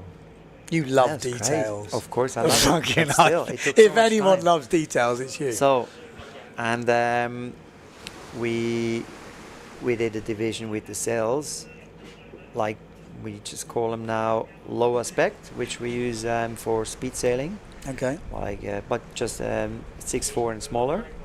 Then medium aspect, which is then all the sizes from 5 to 8'6". These then are more, let's say, for slalom racing. Do people understand that? High aspect, low aspect, medium aspect. You do, but that's do people? Easy. No. Like this, even in winging, the front wings, everything is now in high aspect, medium aspect, and low aspect. Okay. And then, of course, we will also explain it. Yeah. But mainly, it's just the boom width. Yeah. I mean, the height is almost the same. Yeah, it's just the boom gets shorter, and of course the size. Like kiting back in the day. What? Kiting? Like kiting, you know, when they first started, they were fat, then they went really high aspect, and then they came back again. And yeah. So, and then we have the high aspect, which is then the foil. And yeah. And we did a freestyle sail. Ooh. Oh yeah? Freestyle sail, yay. So you've been busy. Oh, is that a question? How's Karen coping with your busyness? Well, actually, it's hard. How's the kid? Oh yeah, growing. It's almost 10. Okay, well that's just turned 1, happened. and I feel like, how did that happen? That was already 1. I think the older you get, faster time passes. Yeah, someone explained it to me, and I didn't quite get it until they explained it. They're like, yeah, but it's just a percentage of your life. So when you're 5 years old, 1 year is like, 20% of your life, Awesome. But when you're 50, when you're 45, a year is nothing of your life. So it goes quicker. I was like, oh, yeah, maybe you're right. Yeah, wow. It's like, oh, shit. That means it's going to get faster. I think it's also if you have a very boring life, then time just doesn't want to pass. If you're really busy, it's just like... It's ridiculous, boom, isn't it? boom, It's not enough hours. 1 week, month, year, boom. Yeah. Yeah, No, yeah. I'm definitely one of the And it's busy probably guys. crazy with what you're doing at the moment, because as soon as you finish developing something, I have it even harder now because we had a guy, helping with all the 3D designs and the whole. Because I mean, he left, and that's really hard on me now. he left. Yeah, I mean, he was very young, and I mean, it's good for him, doing some working on school now. High school teacher. Okay. So it's good for him. Doing a bit of change in his life, not just working for Patrick the whole life. So I have to do everything myself now, the whole You lot. love it. You That's love a doing lot. everything yeah, yourself. but it's a lot. It's a lot. You still It's love really it. a lot. Yes, I absolutely love it. I think you wouldn't know what to do if I you mean, I weren't don't know doing it. anyone like is doing the sales boards for the whole all in one. I don't that's know a anyone. lot, a lot. Yeah, I can imagine. I was doing the boards for F2 back in the day, and that was a full-time job. Yeah. And now, yeah, that's a lot. It is. It's a lot. It looks like they're sending everyone back to the beach here. So I don't know if they're sending them back to say go and get some bigger stuff. But as soon as they come back, they're all planing. It's a good one. It's always the way, isn't it? I used to be like they that. get on bigger gear, and then they will race. Yeah. If the wind doesn't die completely. Look, they're all It's patchy. It is patchy, but I mean, no, they're pumping. there's some big over. holes in there. There's some big holes in that. This is looking like it's finished. It's going to take something to get them back out, because there is definitely wind in the gust, but it's not going to clear up, is it? It's not going to get ungusty. I mean... Oh, they're stopped now. Ooh, yeah, it's going to be hard. There's some big holes in that. So the IQ sailors will win that race to the beach. They will pump themselves all the way in. Let's see. All right, I'm leaving you. All right, man. Cheers, dude, for that. Patrick D-Town. He's looking for a wave sailor, Thanks for apparently. listening, everyone. Cheers, mate. There we go. Patrick, always good to have a chat, although I'm a bit disappointed we didn't hear any wave sailors then. I think so. At least one name would have been good. Right, so everyone heading back to the beach. It's always difficult, these. It's nice when you get a really clean ending. You can go, and he wins the world title. Now it's going to be one of them ones where we're just going to have to wait until the event gets cancelled or whatever it is, and then you can kind of announce it, but you can't because we've got to wait for tomorrow. It's a shame. I was hoping we were going to get towards finishing a clean elimination, because as it is, it's not super clean. That's the problem with the media now. If you were like having it on TV and stuff, there's no ending, which is always tricky.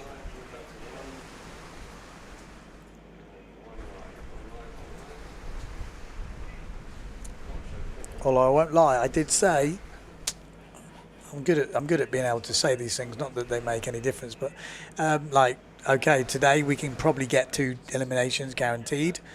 Could just say doing 2, because otherwise you're going to end up with this. It was meant to drop, it's meant to get worse, and then you get this in.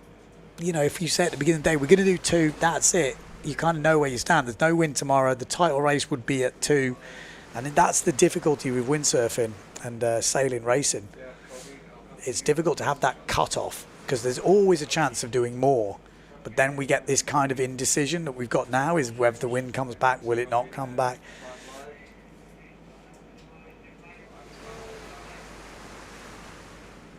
We've got Jeff Condell saying great memories of racing against Bruce and Russell from Sailworks in WA in the late 80s. Cool, man. That is cool. What were you racing on? Late 80s.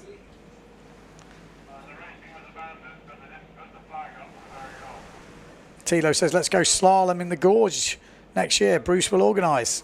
I'm in.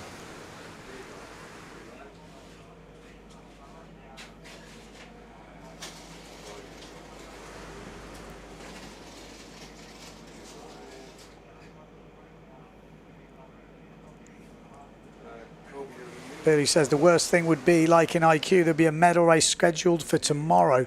But then you just go off the results that you've already got, But it's always the same. It's very difficult. We have a difficult sport like that. But I think with type of forecasts like this, I actually spoke to the race director yesterday. I was like, it may be better to go, right, we're only going to do 2. Because the problem is, if you don't say what we're going to do, then it's kind of always open-ended. When do you shut off? Like for media, you need a kind of shut off. Again, it's always easy in hindsight as well, but it would have been a very fluky if we'd have got to the end and then the wind shuts off sort of thing. But you also don't want to end early and there's still wind conditions going. So, you know, it is really tricky. But you can see there, right on the inside, there really isn't much wind. The wind swung round. I mean, Amato Freespike needed to win that last final and did it. And then the wind shut off. He did that pretty much in Silt as well, I think, with the last race and the year before. It's, yeah, interesting. Well, I don't know how this is going to play out in the end.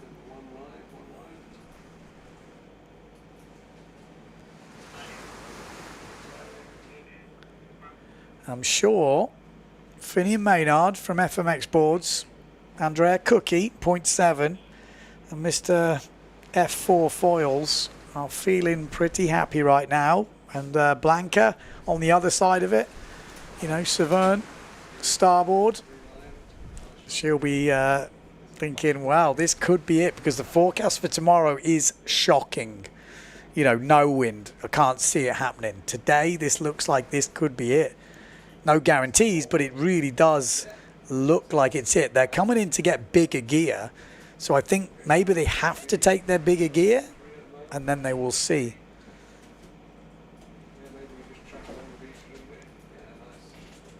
Be interested to hear what the sailors are saying. I'm pretty sure they're all saying, maybe Matchek won't be saying it. Matchek has pulled up the rankings a little bit today.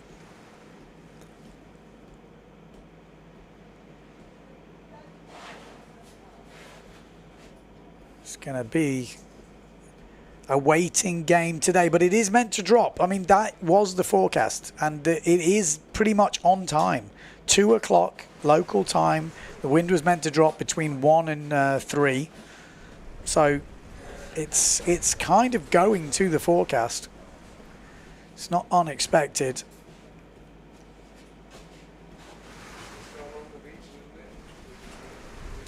Erzin could be winning her first ever PWA Slalom event, and in her first ever PWA Slalom event, as far as I know, which is kind of insane. Justine Lemaitre, what would her results have been? So 8th, if she'd have got second in that one earlier, she'd have 4 points closer. She'd have 8.7. Yeah, she needed that win. So she did right. If she'd have, you know, there's a lot of ifs here, but if she'd have pushed through and overtaken Lena in that first race today, she would be world champion. Wow. Wow. Came really down to it. Then FMX Boards would have been pretty buzzing with that.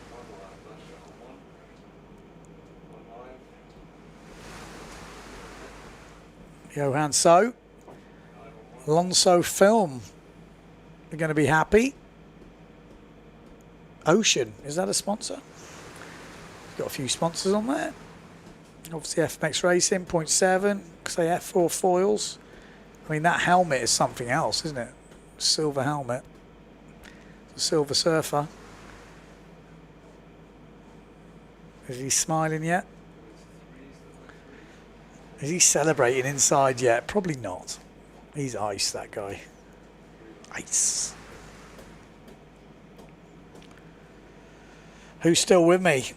We do still have a few people tuning in. I bet Europe must be struggling by now, surely. What time is it in Europe? It's got to be... Wow. Is that the time in Europe? 6:15 in France. So, England, what's that? 5:15? Barely still going. Impressive. Must be nearly time.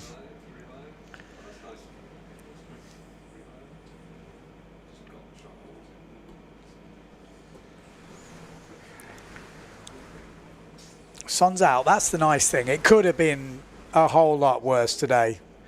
We could have had the rain from the clouds. So it's nice to see a bit of sunshine, a bit of blue skies, and some good racing. I mean, it's been a good day for Amato Vreeswijk, that's for sure. Matchek has pulled up a few places in the men. Matchek has moved up to 5th overall. So it's been, been a solid day for him.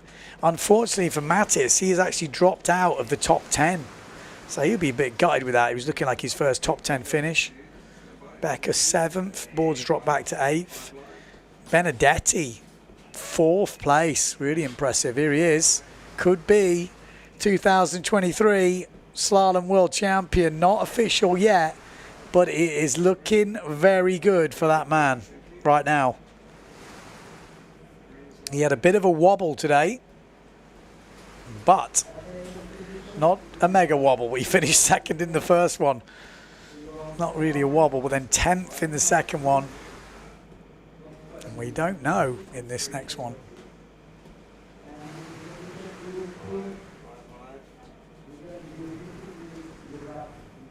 So we have in the 15 minutes they're going to give them to get their stuff ready, and then they got to go back out there.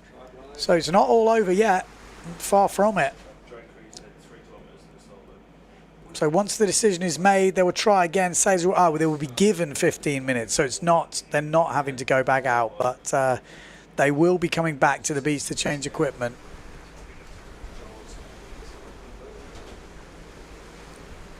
I don't know if we can get any interviews with a couple of sailors. No. Well, we will see what we can get. If you are just waking up in Europe, because maybe there's a few early birds, you've missed the racing today. Let me give you a quick rundown. What have we done today? Two eliminations? Yeah, 2 eliminations in the women. Lena Ersin winning them both. Had an amazing battle with Justine Lemaitre in the first one. Justine trying to get her as they came into the line and had a massive crash. And she actually ended up 8th, like last place in that final. And that's kind of cost her a little bit. If she had have managed to get through her, it could be a whole different story. But in the end, it was Lena. So she's now leading this event. No more eliminations are sailed. She will be the winner of Japan 2023. Blanca Alabao, a 4th and an 8th today. So not a great day on the water for Blanca, but it's enough to keep her in 2nd place. And with that 2nd place, will give her the world title. And Justine Lemaitre, like I said, crashed out in that first one right next to the line. So she ended up 8th and then 2nd in the last one. Just 1 point behind Blanca. And she will be 2nd and 2nd in the overalls. Marion Mortafont, a 2nd and a 3rd today. So better for her, but still in 4th place. In the men, what do we see today? We've seen Amado Vrieswijk, a 3rd and a 1st. And that 3rd is pretty miraculous. He was leading. Going around the last mark, I think it was the last mark, crashed. The guys came around him, somehow managed to get back on and get 3rd. I really don't know how he did that. Even he seemed shocked that he managed to do it. I remember when he went over the line, I was kind of thinking, how did he get back on so quickly and get to 3rd? Because it was a proper crash. Johan So today kicked off with a 2nd. We thought it was a foregone conclusion. It's all wrapped up. But then he didn't make the winners' final. And ended up 2nd in the runners-up final, and that has been the difference. If, I know there's big ifs now, if he'd have finished 4 places further back, which could easily have happened, Matteo Iuchino would be the world champion if it was to finish like that. He didn't. He finished 2nd in that runners-up final, and that was enough to keep him in 2nd in the overall. Amado won the last elimination, and that put him up into 1st. And he moves up into 3rd in the overall. So Johan would be world champion, Matteo Iuchino would be 2nd, and Amado 3rd. And then for this event, Amado 1st, Johan 2nd, and Matteo 3rd. Benedetti won the first elimination today, and then won the runners-up final after crashing out on the start line with Scotty Stallman. And Maciej Rakowski, better day for him. He won the runners-up final and then 2nd in the winners' final. So he was a bit unlucky. We had a close call with Scotty Stallman on the line today. So a better day for Maciej. Moves up into 5th place overall in this competition, but still stays off the podium for the overall. And that'll hurt him a bit, as he did come into this competition in 1st place.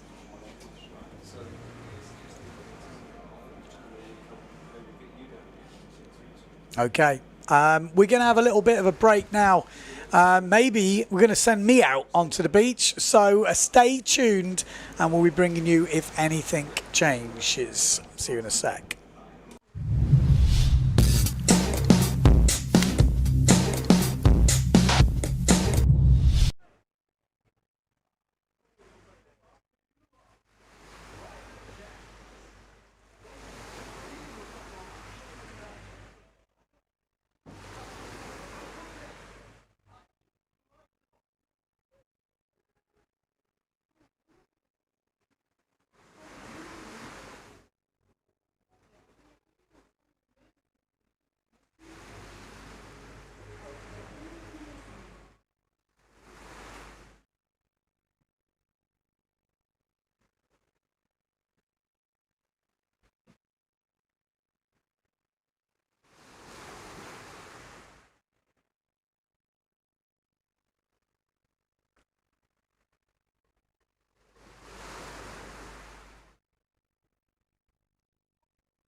laptop and the other way around. You can like use your phone as a remote camera, the microphone, like without anything.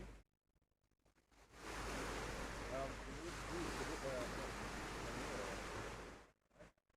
an iPad, there is a there's a mobile version that's called Rush. Rush.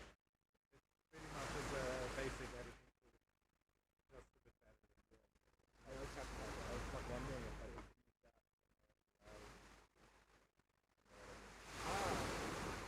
That might work.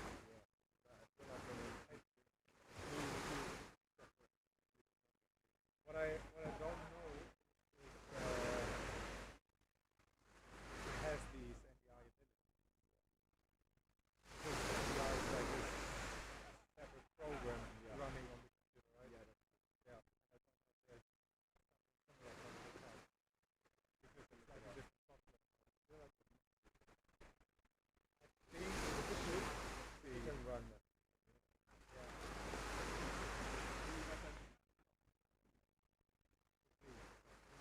Is it worth getting the Pro or the MacBook? I don't have an iPad. I only know like it.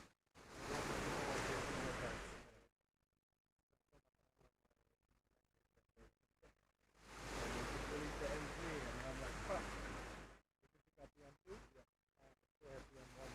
Oh no, I might be on the M1. I got the M1 like a month after it came out because I was like, I fucking die. Also, like for a laptop, it's actually affordable. Like when you get all these power in a Windows laptop, it pays twice as much. I had a Mac. Made my Mac like that. But actually, it wasn't a Mac Pro though. Yeah. Actually, like rendering and stuff, normal PCs are faster. Because, like a proper power PC, like a gaming PC. Oh yeah. It's faster because it has these GPUs that also is a bit there on Mac, but it's not that fast. Like I can render the same clip that I have on my MacBook, where I render it in 10 minutes, like a 20-minute edit. I can put it on my tower, on my workstation PC, and render it in like 2.5 hours.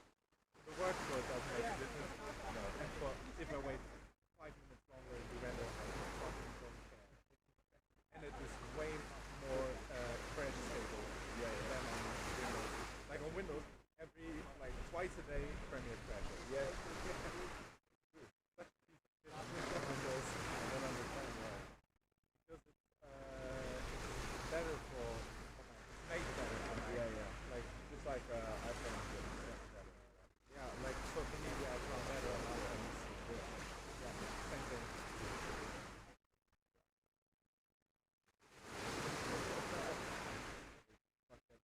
Yeah, but they're doing good shit. Yeah. Not gonna lie, they do good shit.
only 3 months.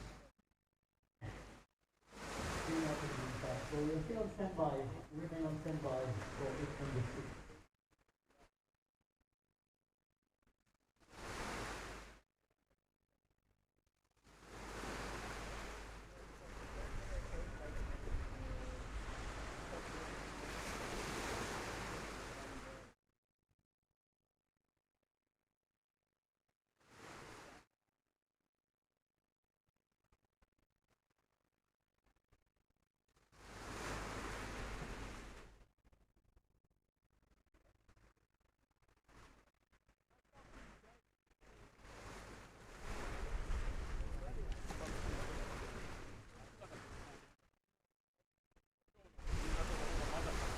Whoever will be out of that round, you are released for the day. We only keep players from team 6 onwards and the ladies. Everybody else is out and go back.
run around the pits, but I just bumped into Geordie, so we thought we'd have a quick chat because you look like you're going a little bit better today. What's happening?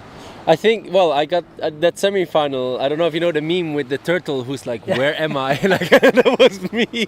First at the buoy, I was like, okay, what's happening? Where I have to go now? Have you changed anything? No, it was just because this wind was shifting. The first reach was kind of upwind. So I had a good start. And upwind, I'm more comfortable. Yeah. You know, I feel like I have a bit more release in the. I don't have enough release in the gear to really go fast on that first reach. Because if you analyze all the races from mark number 1 on, I was actually always decent. Yes. But that first reach, I was just I was just couple knots too slow. Okay. You know, I just couldn't go. I didn't have the comfort. I was out of control. But yeah, there the wind shifted, so it was a bit up. Yeah, then I could hold up, you know, and then I got second in the end, enough to qualify. But again, I know I can do it. You know, I know where the problem is. We'll be working on it big time. I mean, I guess you're going back to Tenerife over the winter? Yeah. 2nd of January already after ferry. It's, I mean, all the guys on top have been there. You know, Matteo spent all the winter, Maciek spent all the winter. We have Amado Vrieswijk also coming this time, but he's been there before. Johan has been there before. Honestly, like it's kind of a no-brainer for me. Yeah. It's like every winter is just planned there. Yeah, it makes a lot of difference. I mean, what are you thinking about conditions there? Are we going to see any more action? No, I don't think so. I mean, the forecast was right in the end. Like the forecast supposed to shift offshore. It's exactly what it did. And some Japanese told me cold is good for the wind. Okay. And now the sun is out, and you could see the sun was out, and the wind dropped. Oh, I thought then that was the cloud was coming, and it came back. Oh, interesting. And now the sun came out, and it's gone again. And now I don't see any cloud around. So, based on this, I guess that's it. So, if that is the case, because the wind looks, well, non-existent tomorrow. Tomorrow looks all directions, 3 knots maximum in forecast. So that means Johan would be the 2023 world champion. What do you make of that? I mean, I've been sharing the hotel room with Johan all events. Really? Okay. You know, I've been staying with him all events, wherever you could share the tent. I've been sharing the tent with him, so I've seen him from very close all year. And the guy's a Terminator. Yeah. The guy's a Terminator. He wakes up, he goes, and he's like, I'm going to destroy them all today. But he has got that confidence, hasn't he? It's unbelievable, you know, on that age to be so strong and to be so on it. Yeah. Because if you see, like, sure, he's fast. But in some cases you saw like, okay, in that condition, this guy is a touch faster and that guy is a touch faster. But he's always in the right place at the right time, making very little mistakes. It's super impressive. It's interesting. First time I saw him, I think, was Deafy Wind. It was a few years ago. No, this was funny because that's the first, like, he was writing me before, asking for some settings about the foil. Like, oh, can you maybe help me with this and this? And I gave him, I was like, you know, Because what, he's on F4? He was on F4 then, yeah. So I feel free to, you know, like, whenever people write me, I write them back. So he writes me, Johan, and I was like, yeah, for sure. And then at the Deafy Wind, he's in front of me, and I was like on a 6.8 overpowered, and he's on a 9 meter, and I'm like, he's dumb. Yeah. For 20 kilometers, I was watching his back. I'm like, what the fuck is going on? Like, Jesus. Yeah, I just remember seeing, even on the fin, there was one race and people were dying on 5 something. On the fin, he was on a 6. Yeah. Finishing in the top 4 or something. And I was like, this guy was 18 back then or something. Even on the fin, he's impressively fast for his age. Impressive stuff. I mean, it's not official yet, obviously, but nothing is official. But it feels like it. And then I have to say, I think it will be the second time then that Matteo misses out on equal points on the title. I thought I was going to ask you that next, because I mean, you spend a lot of time with Matteo and stuff. Yeah, he's a good friend of mine as well, and I feel so sorry for him because he's steady, he's always there. I don't know how many times he's second now, but it's like, I think it's his 4th time or something. You're going to be calling him Anders Bringdahl. Yeah, forever number 2. Well, not forever. He has one more title. It's not bad. You know, no. Second is amazing. The problem is equal points, and that is the case. Equal points again. Yeah. The Sea Snake in New Caledonia. Yeah, it's hard to say because even now, he made 2 mistakes which were a shame. They were on himself. Yeah. You know, 2 times at the first one today. Yeah, but 2 times at the second jibe, I believe, he bent it. Like the first day, I think 1 time. Yeah. when he was today. leading the final or second, yeah, and then he crashed. And then today the same, so he didn't qualify for the final. But again, you know, like it's always easy to say, to look at the things happening in the end, but actually in the first event in Garda half a year ago, you know, those small mistakes are as costly as they are now. Yeah. But he was. But again, if you look back on the year, Matteo missed out on a couple of podiums, or you know, with Pierre or stuff like this. It was 1 point or half a point or some. Johan missed out on an event. Yeah. I mean, this is for me the most impressive thing. You're right. Because to be really honest, in those kind of in Pozo conditions, Johan could have made it even easier here. Could have won it, you know, because in Fuerte we had high winds, and he was the only one in the last elimination who could still challenge Goyard. Yeah. And whenever there were strong winds, he was absolutely on it. So you never know, but Pozo could have been his event too. It's true. I mean, he's definitely deserved it. If he gets it and the wind doesn't come back, it's deserved. Yeah, it's amazing. Yeah, and it probably, for me, is good for the sport to see young guys coming up, to see guys taking on the kind of old guard. I mean, they're not old. But I mean, before 2019. You know, when we still did everything on the fin, you had this classic top three, and no one was kind of breaking through, you know. Yeah. And now since the foil, we have, I think this will be then the third different world champion in 3 years, which is good. Yeah, really good. I definitely, and we're seeing new guys coming up. Benedetti, 4th place. If it stops super now, impressive. Super, and I think even with the discard, even if this one is finished with a discard, he's still at least top 5. Yeah. So no, he's really good. And I think he's again also an example for IQ guys to be like, hey guys, you have a platform. We're going to see some, aren't we? Sure. We're going to see some. Dreams will get crushed regarding the Olympics, so we will see some. Only more. one goes. Only one goes. And even after they've gone, it's then another 4 years until the next one. They, it's a bit of time, huh? Yeah, and usually I think the post-Olympic year, they're not on it as much as the other three, because you cannot push, I believe, for another 4 years in a row. No, you got to take it a bit easier. I guess the year after the Olympics, and spending more time on the slalom foil, I think, will not harm your IQ skills. So that's true. Obviously, there's a lot of talk next year about splitting the disciplines. Yes. Happy about that? Yeah, because I mean, the first day, I think if you measured every gust, I'm sure it would have been over 40 sometimes. Yeah. And it was fucking windy. Did you see a fin? No. Well, it did, but they're not in the running. Exactly. So keeping it together, you know, you would never ever see a fin. Yeah. Never ever. So if you want to see some fin competitions, the only way to do it is to separate it. Yeah. Or leave the fin to the IFCA and those kind of classes and just focus on the foil in the World Cup. That would be the other option. But keeping it combined, I think there was no way of stopping the foil. Yeah. You know, because this year now we went back from 3 to 2 front wings for this year, thinking that it could slow down the foil a little bit. No, because we got all more experienced and now we're more confident. So even with a bit bigger wing, we managed to hold it and go. Yeah. So there was no stopping it. And separation, I think, is the only way. Yeah. You know, the biggest concern is, I guess, organizers. You know, do we have enough organizers to? Who would risk it? So I have a question. Are we ever going to see a PWA in Holland? I hope so. I mean, I remember some videos from Scheveningen or Zandvoort, which were huge. They were silt style, massive. I mean, Scheveningen spent, I think, 7 million euros on their World Championships. There's a budget. Exactly, there's definitely budget there. Yeah, it's. I hope so. I mean, never count it out, but there's no signs at the moment from an organizer who's like, oh, I'm willing to do something. You haven't got a big enough competition that could be built on, or? No, we don't.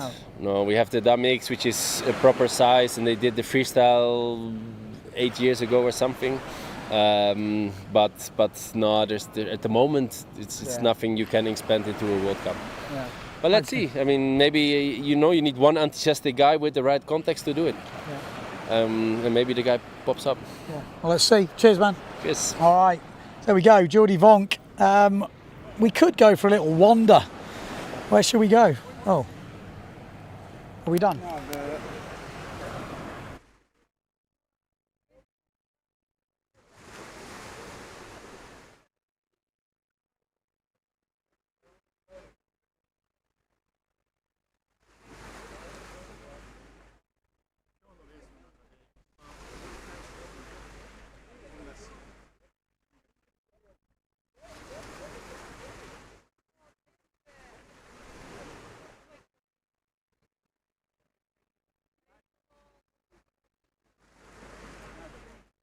But I'm confused what's happening. Are we live? We're live now? I don't know what's happened, but we're going to go for a wander. See if we can find anyone. Japanese crew? Woo! You got good English. Just a little. A little bit. How's been the competition for you? For me, was nice. Yeah, windy, and I could use my fin. Yeah, I saw you were on the fin and the foil, but you prefer the fin. Yes, I like. So yeah, it was nice. What's the with the Japanese guys and girls? Do they prefer the fin or the foil? I don't know. Depends on the. It just depends. Everyone's different. Yeah, I like fin, but they like foils. Yeah, they're all foils. Yeah. I'm gonna have to get them to introduce. Can you introduce them to me? Who's got the best English? He's the best. He's the best. He's the best. He's the best. Come on. Let's have a word. Come on. Come in. Okay. Because we've got her at the light. What's your name? I'm Otaru Tojima. I'm Tajima. JPN. Yes, JPN 75. It's the first time. Pleased to meet you. I've nice seen to meet you. You have a good competition? Yes, I'm really having a good competition. Fighting against the big guys, and I'm enjoying it. Really close to go up to the semi-final sometimes. So I hope we can go again. I can go again. What was your best result? My best result was 12th place. Oh, nice. Yes. Are you the top Japanese? Yes, I'm the top Japanese right now. So, thank you. Good job. Thank Good you. job. So, top Japanese. Have you got your own competition going on? Does it count for a national rankings, or is it? No, it doesn't count. It's at a all. separate competition. Yes, separate competition. So this one doesn't count. But for me, I'm enjoying it fighting against the top riders. So, how old are you? I'm 23 right now, turning 24. Okay, so you've got a few years left. Yes. And you're catching, because since we were doing a lot of the PWA events in the past, Yamada, Koyinda, and these guys, and the young guys now are coming through, and Nami, obviously before you. Are we going to see you on the PWA other events? Yes, on next year's event, I'm hoping to go around the world for the PWA. So Awesome. I'm really excited about it. Cool, man. Well, I look forward to seeing you. Yes, thank you very Good much. job, man. Good job. Because I think, what do you think about the conditions? I think we're going to be done because the wind shifted a lot and it's going down. Yeah. And maybe tomorrow morning, if we have a little wind, we will be able to do it. But you think tomorrow morning, maybe? Maybe, but pretty light. Okay. Big gear. I think so. Interesting. Well, we will see. We will see. Thanks for chatting, man. Thank you. Good job. Good job. There we go. Top Japanese rider at this event. Photo. We're having a photo. We're still live. We have a photo. Okay. Come on, we have a photo. Thank Cheers. You. Thank you very much. Suzuki, come on. No, you don't want to talk to me. She doesn't want to talk to me. Come on, we'll go for a walk. Watch the rock. We'll go up this way, see if we can find anyone. I'm not sure who we're going to find. It's always difficult interviewing the local people because you don't know who speaks the best English. And my English is a bit fast, so I need to slow down.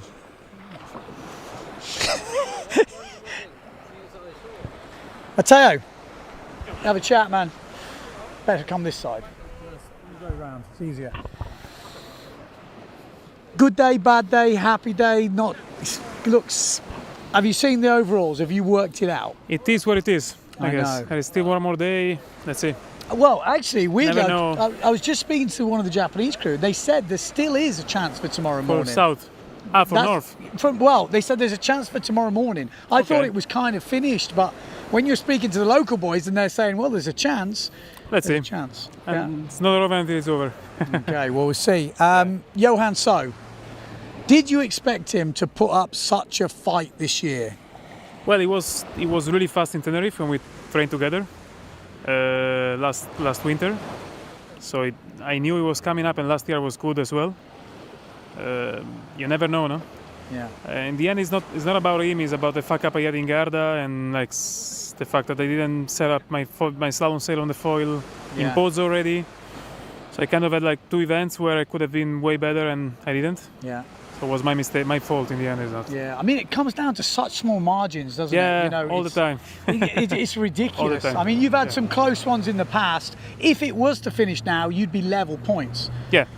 Again. That definitely sucks. Again. I mean, And it also probably depends on how they split it. I know it is split already on count back, how many times you beat who, but it has been done different in the past. It must be quite hard to take that, man. No, I don't know. I don't know. Let's see tomorrow first. Yeah, and then, not over, obviously. And then I will take it, but yeah, it is what it is. I mean, the sport, that's life. No, can be worse. Yeah, it can be better. It could definitely be worse. Yeah. Just one question: in all the conditions that you sail in, what is your favourite, or where do you think you're the most competitive? I thought with really light winds, but actually here I was flying on 5.5. Yeah. This morning I had a mistake in the jibe, but I was like patch of no wind at all. So I kind of squeezed the jibe to stay tight and easy. And then when I wanted to hook in, I failed. There was no wind. Yeah. So I just fell upwind instead of staying on top of the board. No? Yeah. I was putting my weight into the sail because I thought the wind would come, down. Yeah. and the wind never came. So. But I don't know, here 5.5 and 8.0, I would say. Yeah. And in between was really weird because it was always either too much or too less. Yeah. So it was tricky.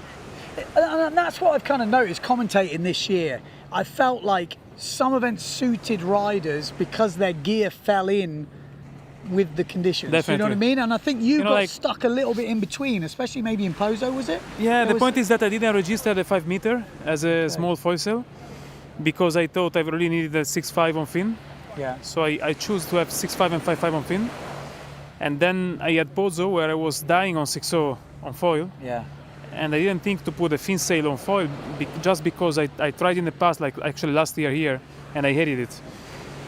So yeah, in Pozo I was giving all I had, but I was going nowhere on 6.0. It was just way too big. The guys were on 5.0 and stuff, no? That was just not enough for fin and too much for my 6.0. Yeah. And then after that I went to Tenerife and I started training the hell out of my 5.5 for a fin. So your and fin 5.5? My fin 5.5, and actually I made it work on foil. Okay. With a couple different buttons and just using a lower clue and actually same downhole. And then in Fuerte I actually managed to get the podium with the 5.5 fin. Okay, and that's what you were using here. And that's what I was using here, and I was actually fast on it.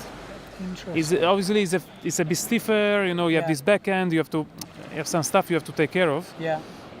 But in the end I managed to make it work and I was happy about it. But obviously if I had it before Pozo, but I thought for sure I'm gonna be if I'm stuck on 6.0 foil, then I can go 6.5 fin. Yeah. But not. So from that, what are you thinking next year? Because you're obviously probably thinking about next year, or does that change during the training? In terms well, next year we're gonna have this divided thing, no? Okay. So in the end, it's gonna make it easier choosing the gear. Yes. You never know. No, this year we didn't know. Imagine in Pozo, in Fuerte and Pozo, you get these nuking conditions. Yeah. You need fin stuff. Yeah. And we didn't get it, but we got one hit on fin maybe. Yeah. It was really windy. Yeah. But apart from that, the rest was more foil oriented, no? So in the end, next year is gonna be easier for us to choose, I guess. Yeah. Is that something you're welcoming, like the split? Do you want that split, or you? I don't know. In the end, I want the best for the sport. Yeah. So if it's helping to bring more people into the sport and to bring back more followers, whatever, it's cool, no?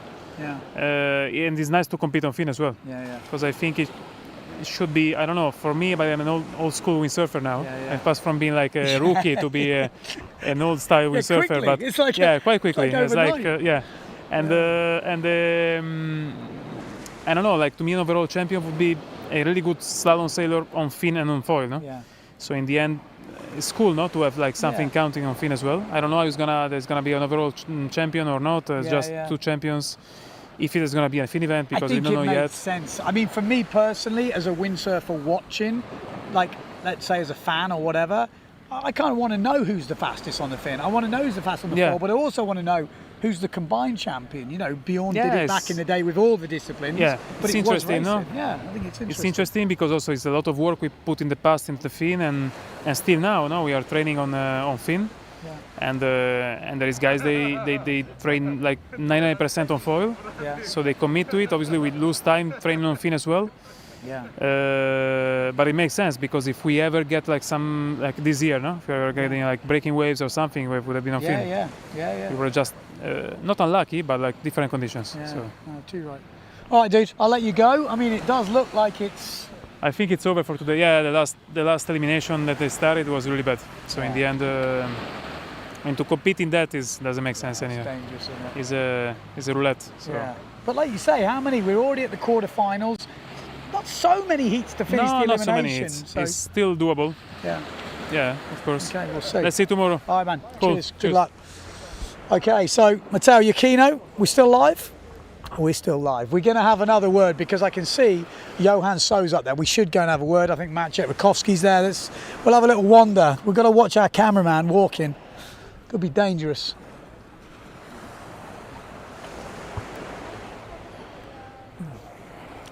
We still got the stream down here. Watch out with the sun. Try to. Yeah, okay. You were like giving. Yeah. Come on. Come on.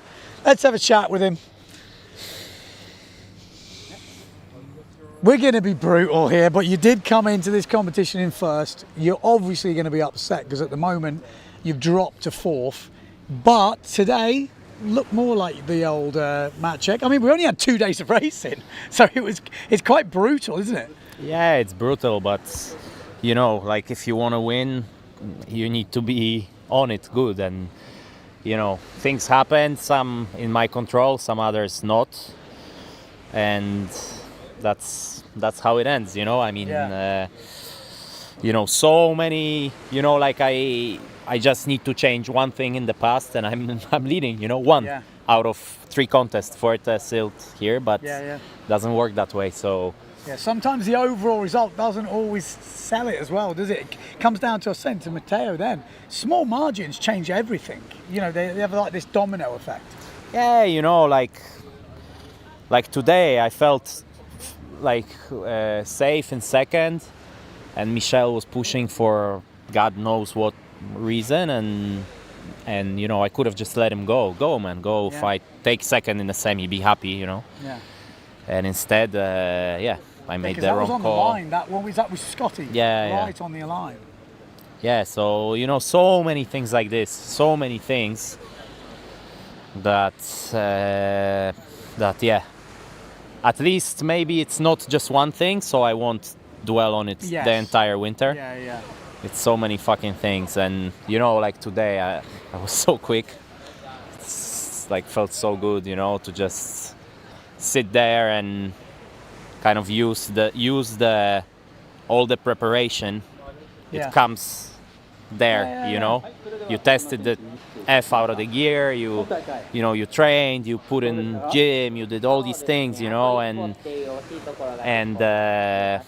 then the result is hard to take, but you gotta take pleasure from the small things, I guess. I mean, the thing is, let's say, like on the upside, oh my God, he's had a shock at this event, blah blah blah. You're still 5th in the event. You know, that's how much your stock has been raised. It's up there. Do you know what I mean? Yeah, sure. You know, like a 5th in a World Cup. Shocker event, yeah. It's a shocking event. It starts to be a bit like kind of funny, really, because a 5th is solid. Yeah, but that's the preparation where it brings me, you know. And then you just measure yourself against yourself, and I had a shocker, you know. I had a shocker, and as I said, certain things I cannot control. Tactics of other guys, the freaking concrete pipe in the water, still things like that, and yeah, I mean, but certain things I can control, and I made mistakes there as well, so it's not, cannot say, oh, I was unlucky, you know. And it's tough. It's tough. I mean, you still have like glimmer of hope for tomorrow, but the forecast is white. I just checked. So. You say that, I was just saying the same thing to Matteo. I was speaking to the local boys, and they said there is a bit of chance for tomorrow. I don't know why, because there might be some local effect. But I guess we're already at the quarterfinals, so there is quite a bit of work already done. It's not a full elimination. There is chance. Like I said, I wasn't expecting that, but he said it'd be light, but it could be more consistent. Again, we'll see. From the right, yeah. I didn't actually ask him too many things because I was kind of a bit shocked because I thought it was kind of. I think done, the thermal is from the right. Okay, so it could be something like that. We might get some sort of shock wind. I mean, at the same time, you have good memories from last year here in Japan. obviously winning your first ever world title, men's world title here. Obviously this year not as good at memories, but still cracking on. Yeah, no, it's we got pretty all-time conditions and good racing, and the level is high, and there's absolutely no shame in losing to these guys. But again, I measure myself against myself, and yeah. I'll save the crying for tomorrow. It's not over. Let's wait and see. All right, man. Well, like you say, it's not over. It's over. Let's see. Will, look, he's always happy. What's going on with that guy? Look at him. He's finished last in every race and won. He's still smiling. Let's have a word with him, though. Come on. It's kind of a. Oh, you can come here. It might be easier for our camera guy. It's always funny to have a word with this bloke because he's only like 17 years old and he's the size of a small house. How old are you? 17? 17. So, I was saying on the live stream earlier, you're British. Yeah, my dad's British. You see, they were telling me, no. You are British. Yeah. You've got a British passport. Yeah. You got a Thai passport? Yeah, an Aussie passport. And an Aussie passport? Yeah. Well, you're in demand. So I think I have to pick 2 when I turn 18, but I'm not sure. Oh, you have to pick? I think. What are you going to pick? I don't know yet. Oh, we still could get him. I mean, you've talked about the crash the other day, but have we talked about the win? Because the win, you are definitely one of the most relaxed guys. Yeah. Too relaxed? Or you? Possibly. I don't know. I've seen you, obviously, you've got your podium in Lake Garda. You've been training IQ foil. That's your main goal at the moment, to make the Olympics. What have you got to do for that? In here next year, I have to be top 6 countries. Who haven't already qualified. What does that... Oh, who haven't already qualified. So what could that be? Top 20? Could be at that stage. Probably top 10, top 15. Oh, really? Depends who goes. Okay. But I think it's doable, quite doable for me, but I won't know till then. And then after the Olympics, are we likely to see you on the PWA Tour more often? 2025, I'll do the full tour. Okay. And if I don't qualify next year, I'll do the full tour as well. Okay, cool. Because it's in March is my qualifier, or late April. And I think our first event is until May. After that, yeah. Okay. If I don't qualify, you'll see me on the full tour next year. If not, you'll see me on the full tour in 2025. Okay. But I think my plan for next year is just Japan and probably one other event, whatever I can fit in. Are we going to see any other boys from the IQ foil? Because obviously you talked to them a bit. Is there any rumours? What are we going to see? Gray? No, I don't think Gray's interested. Not the slalom? Not he's interested at all? No, maybe after the Olympics you might see Yeah, some that's of them. what I mean, after. Potentially, but I doubt it. Not Gray. No? Nah. I don't think it's up his alley. He'll be just up downwinding or something. Okay. Anyone else? Probably winging. No. Okay. Well, we'll see. Right, we're going to go have a word with the beast. He's sitting down over there. Good luck. It's not over yet, but it's over for today, I think. It's good. Right, we got to try and make our way over to go and have a word with the beast. Let's see. Oh God. Jesus. If we can make our way down. Put your smiley face on. Has he got a smiley face? No. We're gonna have to. We can't stand him up. He'd be too tall. He doesn't stand up.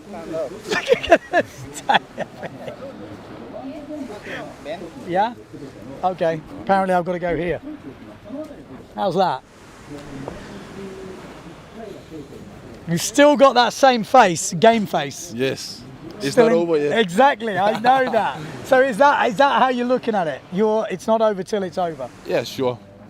Because it's true, you know. Yeah, it's definitely true. I mean, I don't want to scare you, but I just spoke to the Japanese guys. They said there is a chance of wind tomorrow morning. Yeah. Which I didn't see that happening, but some sort of thermal, I guess, or something like this. Yeah, it could be. So definitely not over. But competition so far, pretty solid. Yeah, pretty good, yes.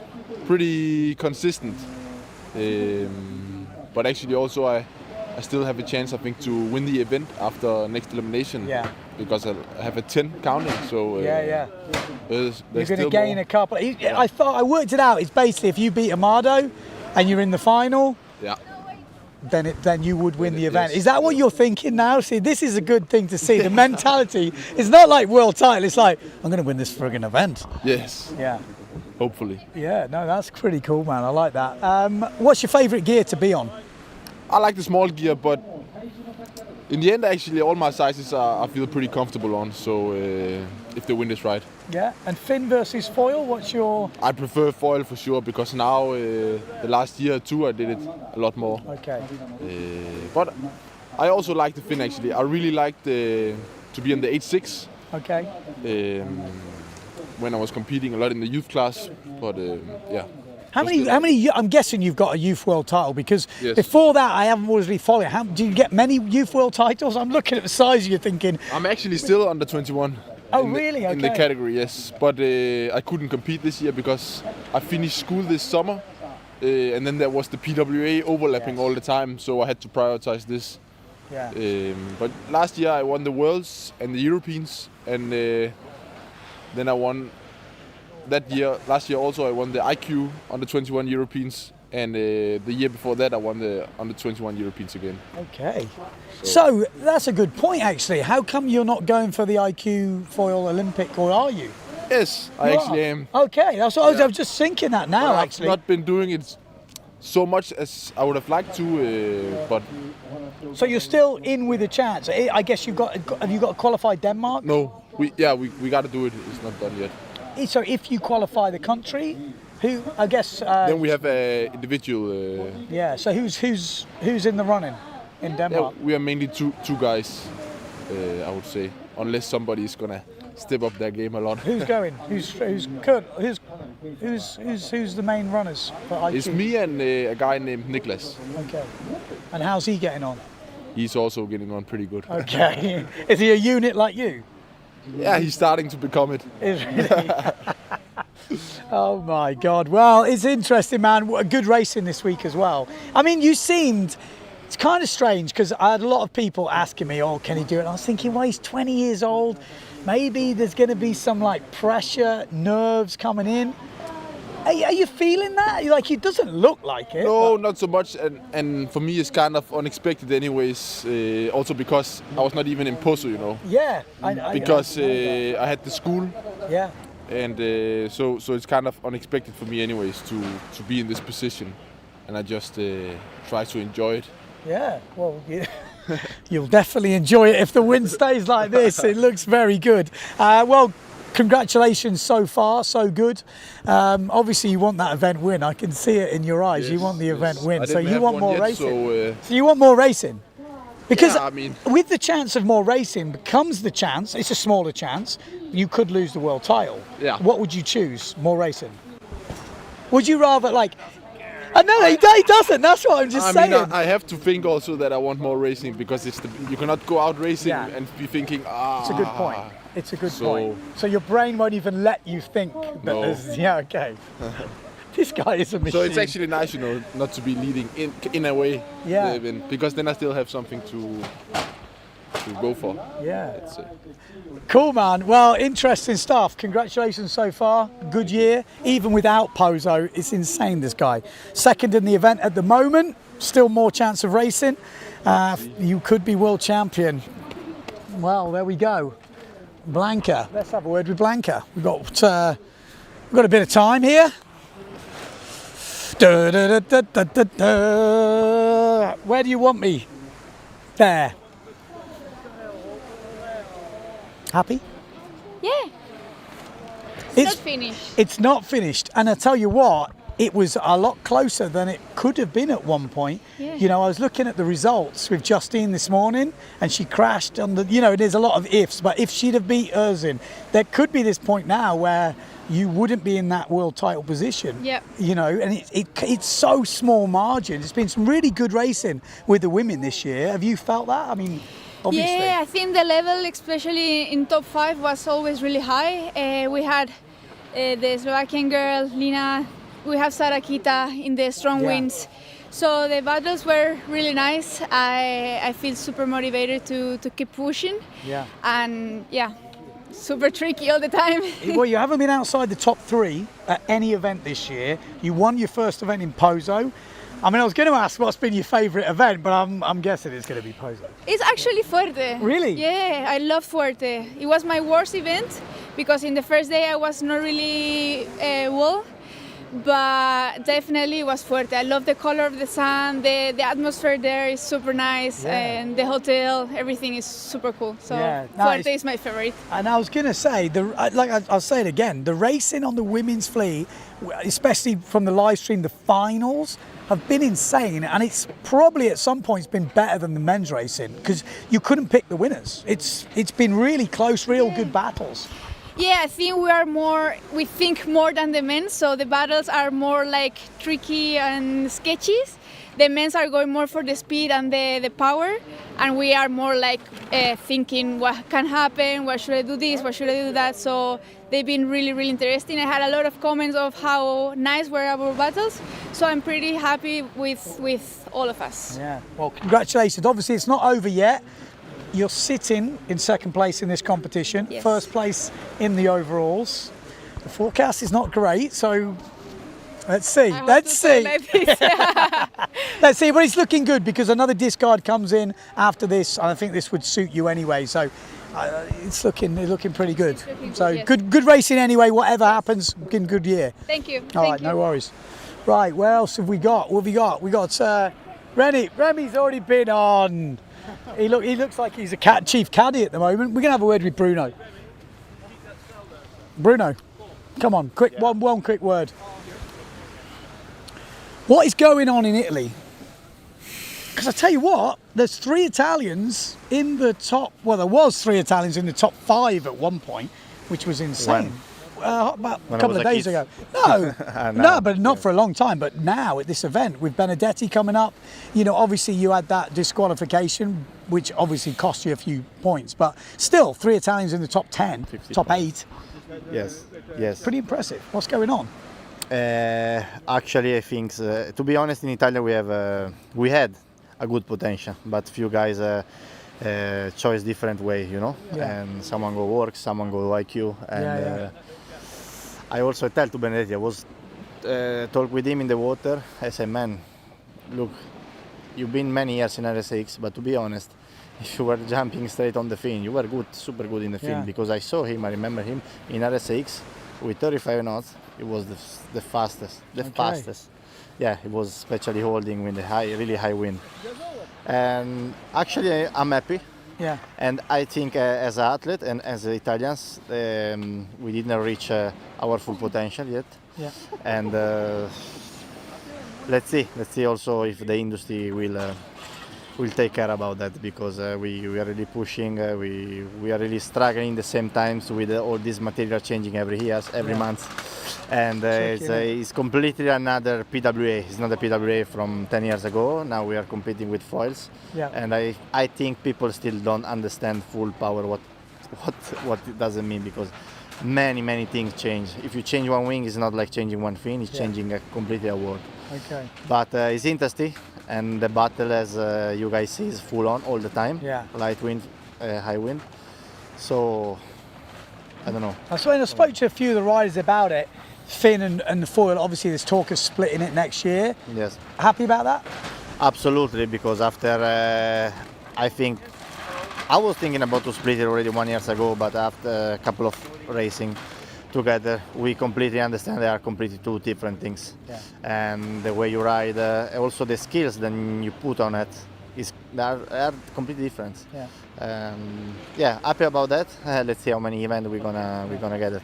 No, I mean, not that you have to make a choice, because you don't, but if you did, if it's like you had to, and you could go on a fin tour or a foil tour. You look at me, you know already the answer. You have to say it.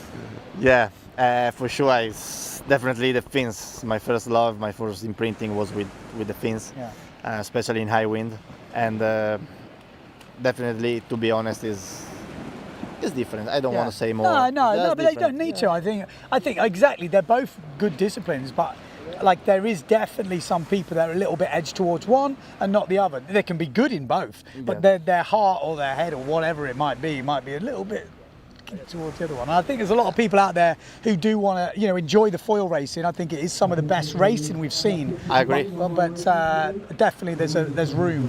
There's room for the fin. Yes. All right, man. I'll let you get packed Thank up. you, All right. Well, I think we're going to go back to the office because I've got no clue what's happening. What I do know is there's no wind. So, yeah, I'll see you.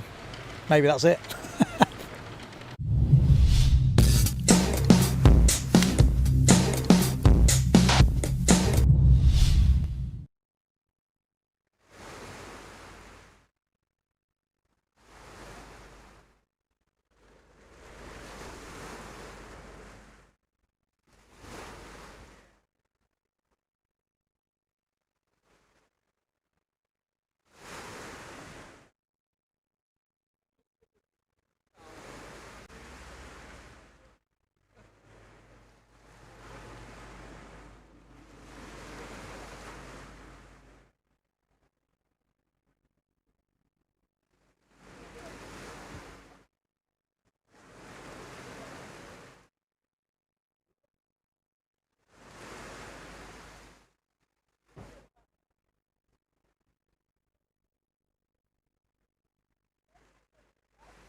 Okay, we've just heard officially it is over for today, and that is it. Amado Vreeswijk is now leading this competition.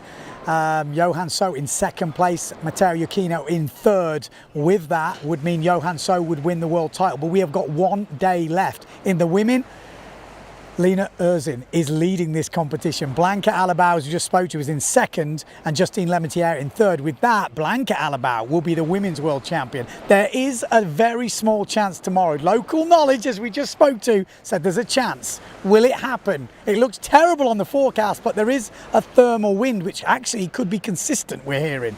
So, join us tomorrow, the last day of this Fly ANA Japanese World Cup, and we'll be here to bring you all the action and crown the champions.